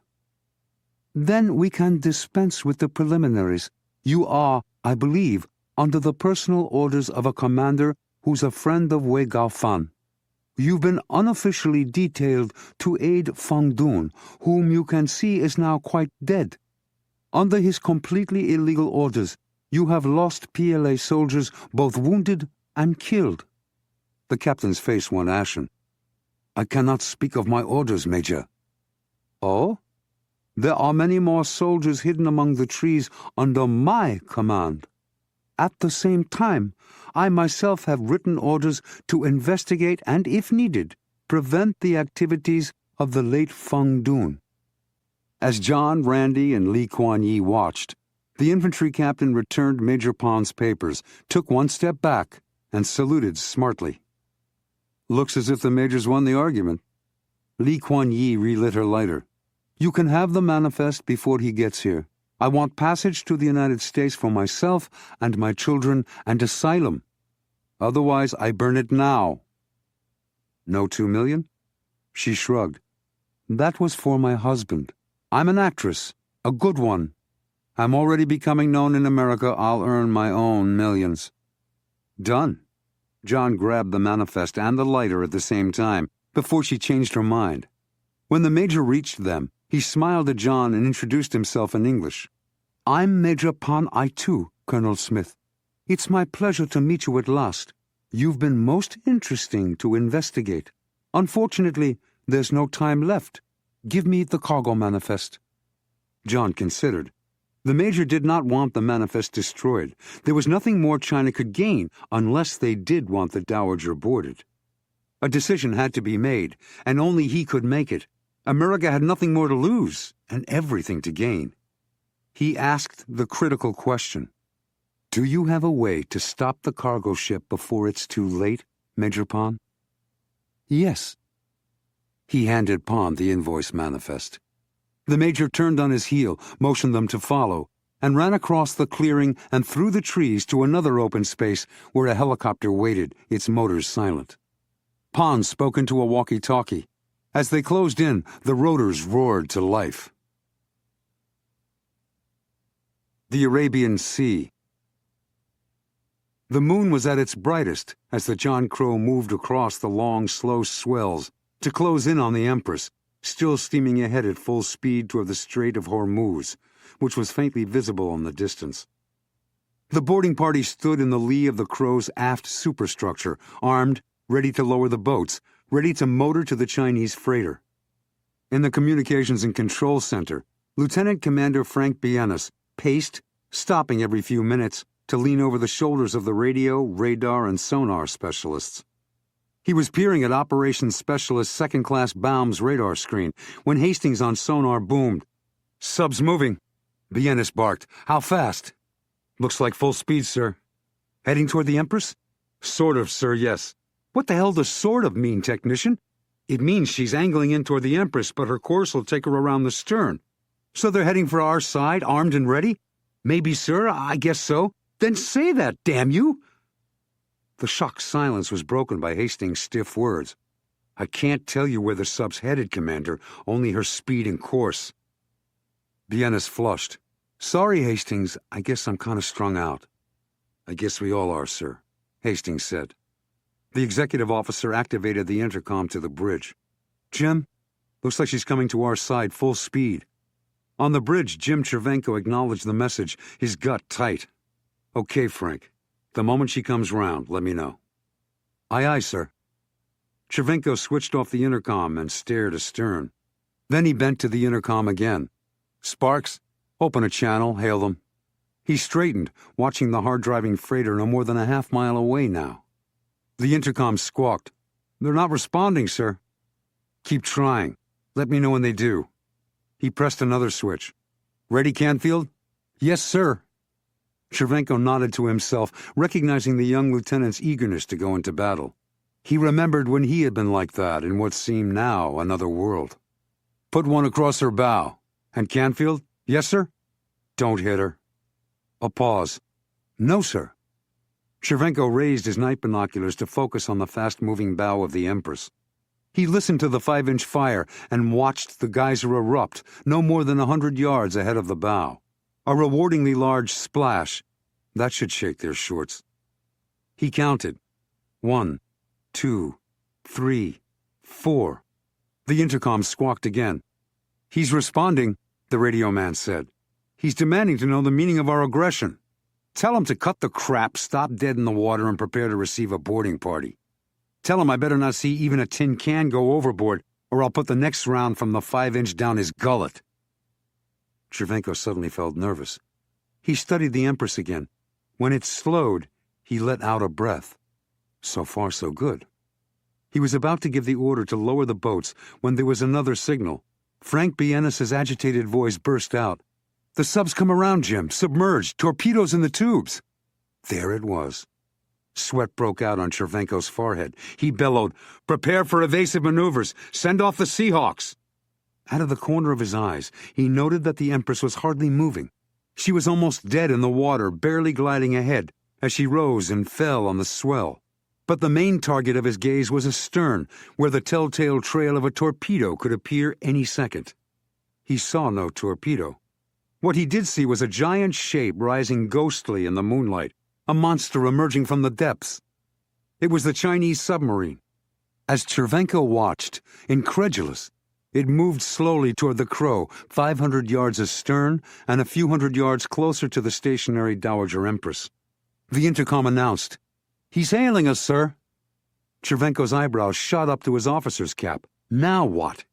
"Pipe him onto the bridge." The stiff, vaguely angry voice said in stilted English, "Commander Chervenko, I believe. This is Captain Zhang Qian of the People's Liberation Army submarine Zhou Enlai. I have received orders from Beijing to join you in boarding the outlaw vessel Dowager Empress to search for and destroy any and all contraband cargo. I am further instructed to place a crew aboard the vessel to sail it and its personnel back to China." Chervenko did not move. He stood there, gazing out over the dark Arabian Sea, the intercom in his hand, and told his heart to stop thundering. It was over. Thank God it was over. Someone had done their job. Someone, probably many, whose risks and sacrifices he could only imagine, and whose names and faces he would probably never know. "I'm at your service, Captain," Chervenko said politely. "And of course, once the contraband is destroyed, we will be pleased to escort the ship back to Shanghai. Wouldn't want an outlaw vessel like this one to slip away or fall into someone else's hands, now would we?" Beijing. The heads of the 10 men seated around the ornate imperial table in the Jiangnan High meeting room turned in unison to the door to the left of the General Secretary. They watched as a slender man in the uniform of a lieutenant commander of the PLA Navy entered. He whispered in the ear of the General Secretary, and the Secretary nodded. When the young officer left, the Secretary explained, "We have good news. It's over.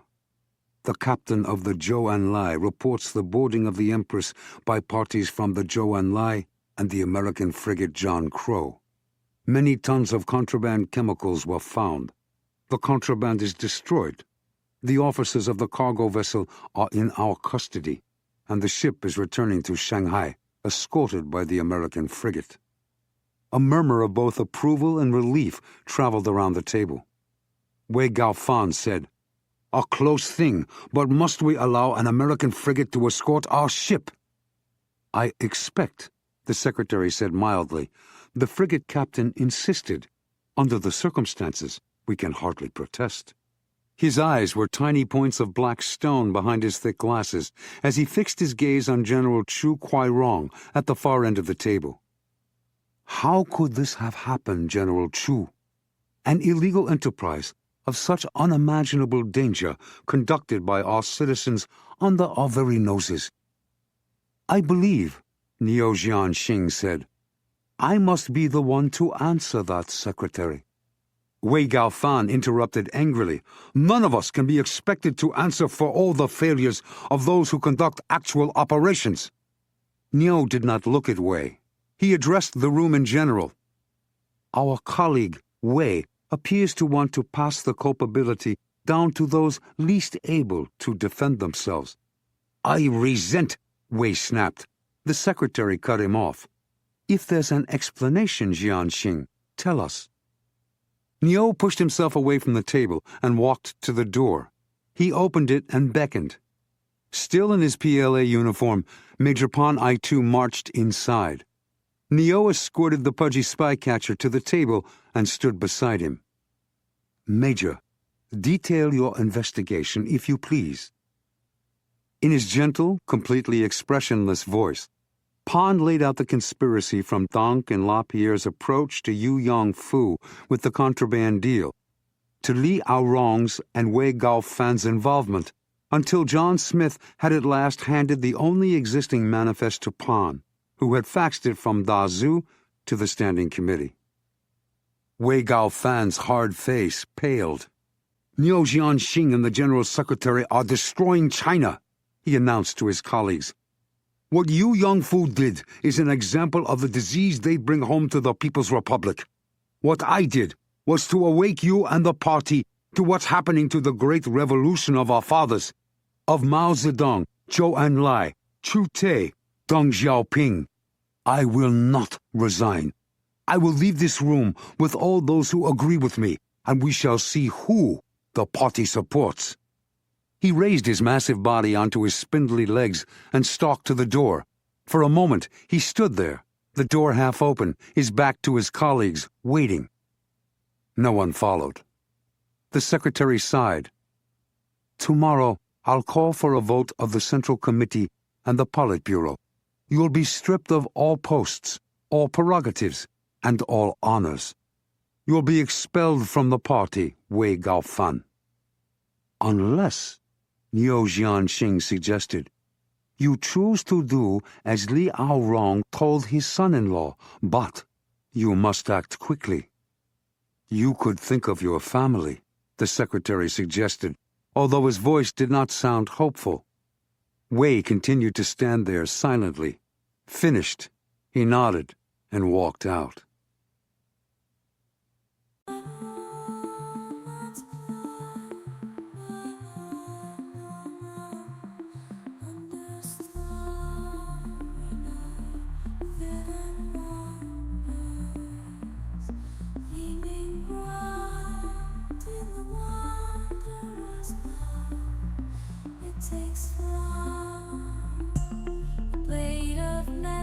Steadfast and keen, alloy no man, secrets unseen, with tools discreet in its sheen, in the hands of wanderers, it's a dream. Monday, September 18th, Washington, D.C. 4 hours after the cargo of banned chemicals was discovered aboard the Empress and destroyed, Charlie Urey invited Vice President Brandon Erickson over to meet with the president. Brandon Erickson entered the Situation Room with a broad smile on his handsome face. Behind him, the military aide closed the door. As always, his sable-black hair was brushed back impeccably, and his wiry body was encased in a tailored three-piece suit. He exuded his usual charm and energy. "My congratulations, Mr. President. A magnificent display of statesmanship." "Thank you, Brandon. It was a close thing." The vice president took his usual seat in the middle of the long table to the president's right, directly across from Urey. He nodded pleasantly to Urey and focused on the president. "I won't ask for the details of how you pulled it off, sir, but I suspect we have an unsung hero or two in our intelligence agencies." "There's that," the president agreed. "We also had a lot of help from inside China, particularly from a high-level politician. Our work with him gives me a lot of hope for our relations with China."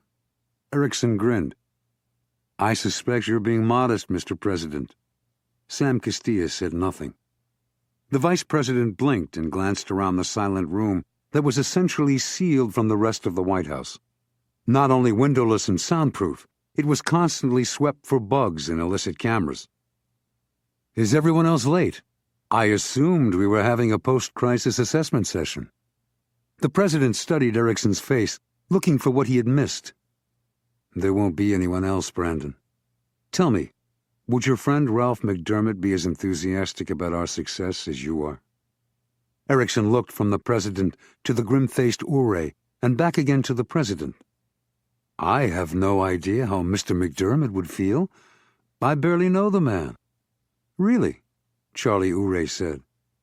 Erickson did not miss the absence of his title or any of the other usual courteous forms of address for someone of his lofty position. His left eyebrow cocked. "Is something wrong, Mr. President?" The president's hand slammed down on the table. Urey jumped. Erickson looked startled and a little afraid. Castilla growled, "You know damn well what McDermott would have thought. You know exactly which intelligence agents are unsung heroes." "That, sir, is preposterous," Erickson retorted, as angry as the president. "I know—" He seemed to suddenly hear the president's exact words. "He would have thought?" The president said curtly, "Ralph McDermott's dead. Altman's board of directors is right now running around like vultures with their heads cut off to come up with a plausible story to explain it. And it won't help. McDermott's dirty deal is going to come out. I'll see to it. They'll be jumping ship faster than you can say Arthur Anderson." "Dead?" Erickson repeated, his expression shocked. "It's going to come out?" "Your secret pal Ralph McDermott was shot to death in China," Charlie Urey told him. "Murdered, I'm told, by one of his own hired thugs." The vice president blinked, recovered, and said cagily, "Horrible. How tragic. What was he doing in China? Some business deal, I expect." "Shit, Brandon," the president exploded. "It's over. You've been caught with your hands deep in other people's pockets. I expect your resignation on my desk by morning." He nodded to Urey, who pressed a button under the table. Erickson sputtered, My resignation?" Two disembodied voices filled the room, one of them the vice president's. Hey, don't get sarcastic. We need each other. You're a valuable member of the team. I'll stay that way only as long as I'm behind the scenes. It's not as bad as you think. In the end, neither Smith nor the CIA woman damaged us or our project.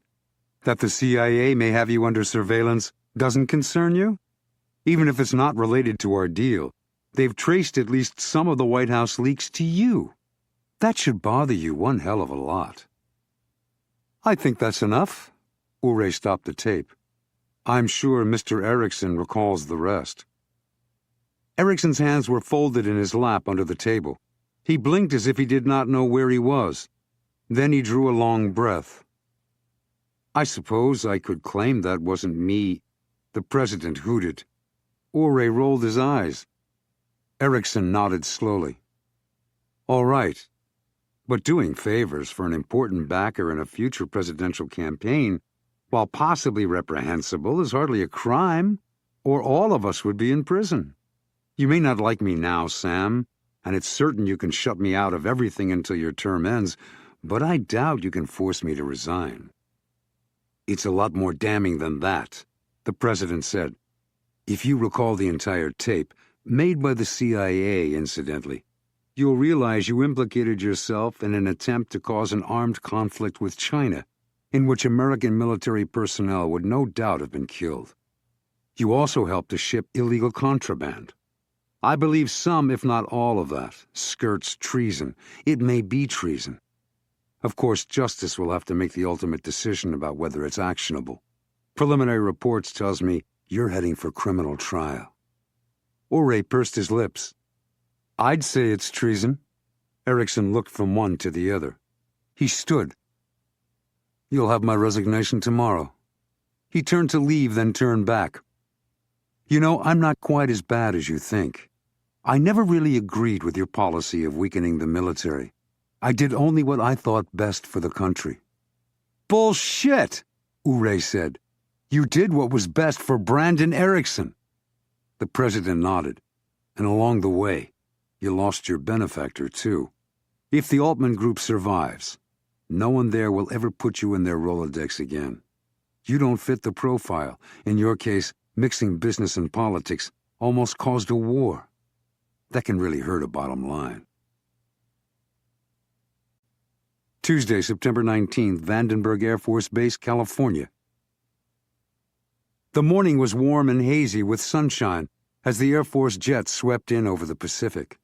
From a window, John studied the Channel Islands, ringed with tendrils of fog, and the rugged coast with its white sands and dramatic cliffs. The highly secure base extended over nearly 100,000 acres of manzanita and rocket launch pads, pampas grass and missile silos, on the wide shelf that jutted into the glistening ocean. The three smiled at one another as the jet touched down and sped along the runway. They were dressed in casual trousers and shirts supplied by the U.S. Embassy in Beijing. David Thayer had been surprised by plastic zippers, which he had never seen. Velcro fascinated him. He had ripped open and closed the Velcro straps that fastened his new athletic shoes several times.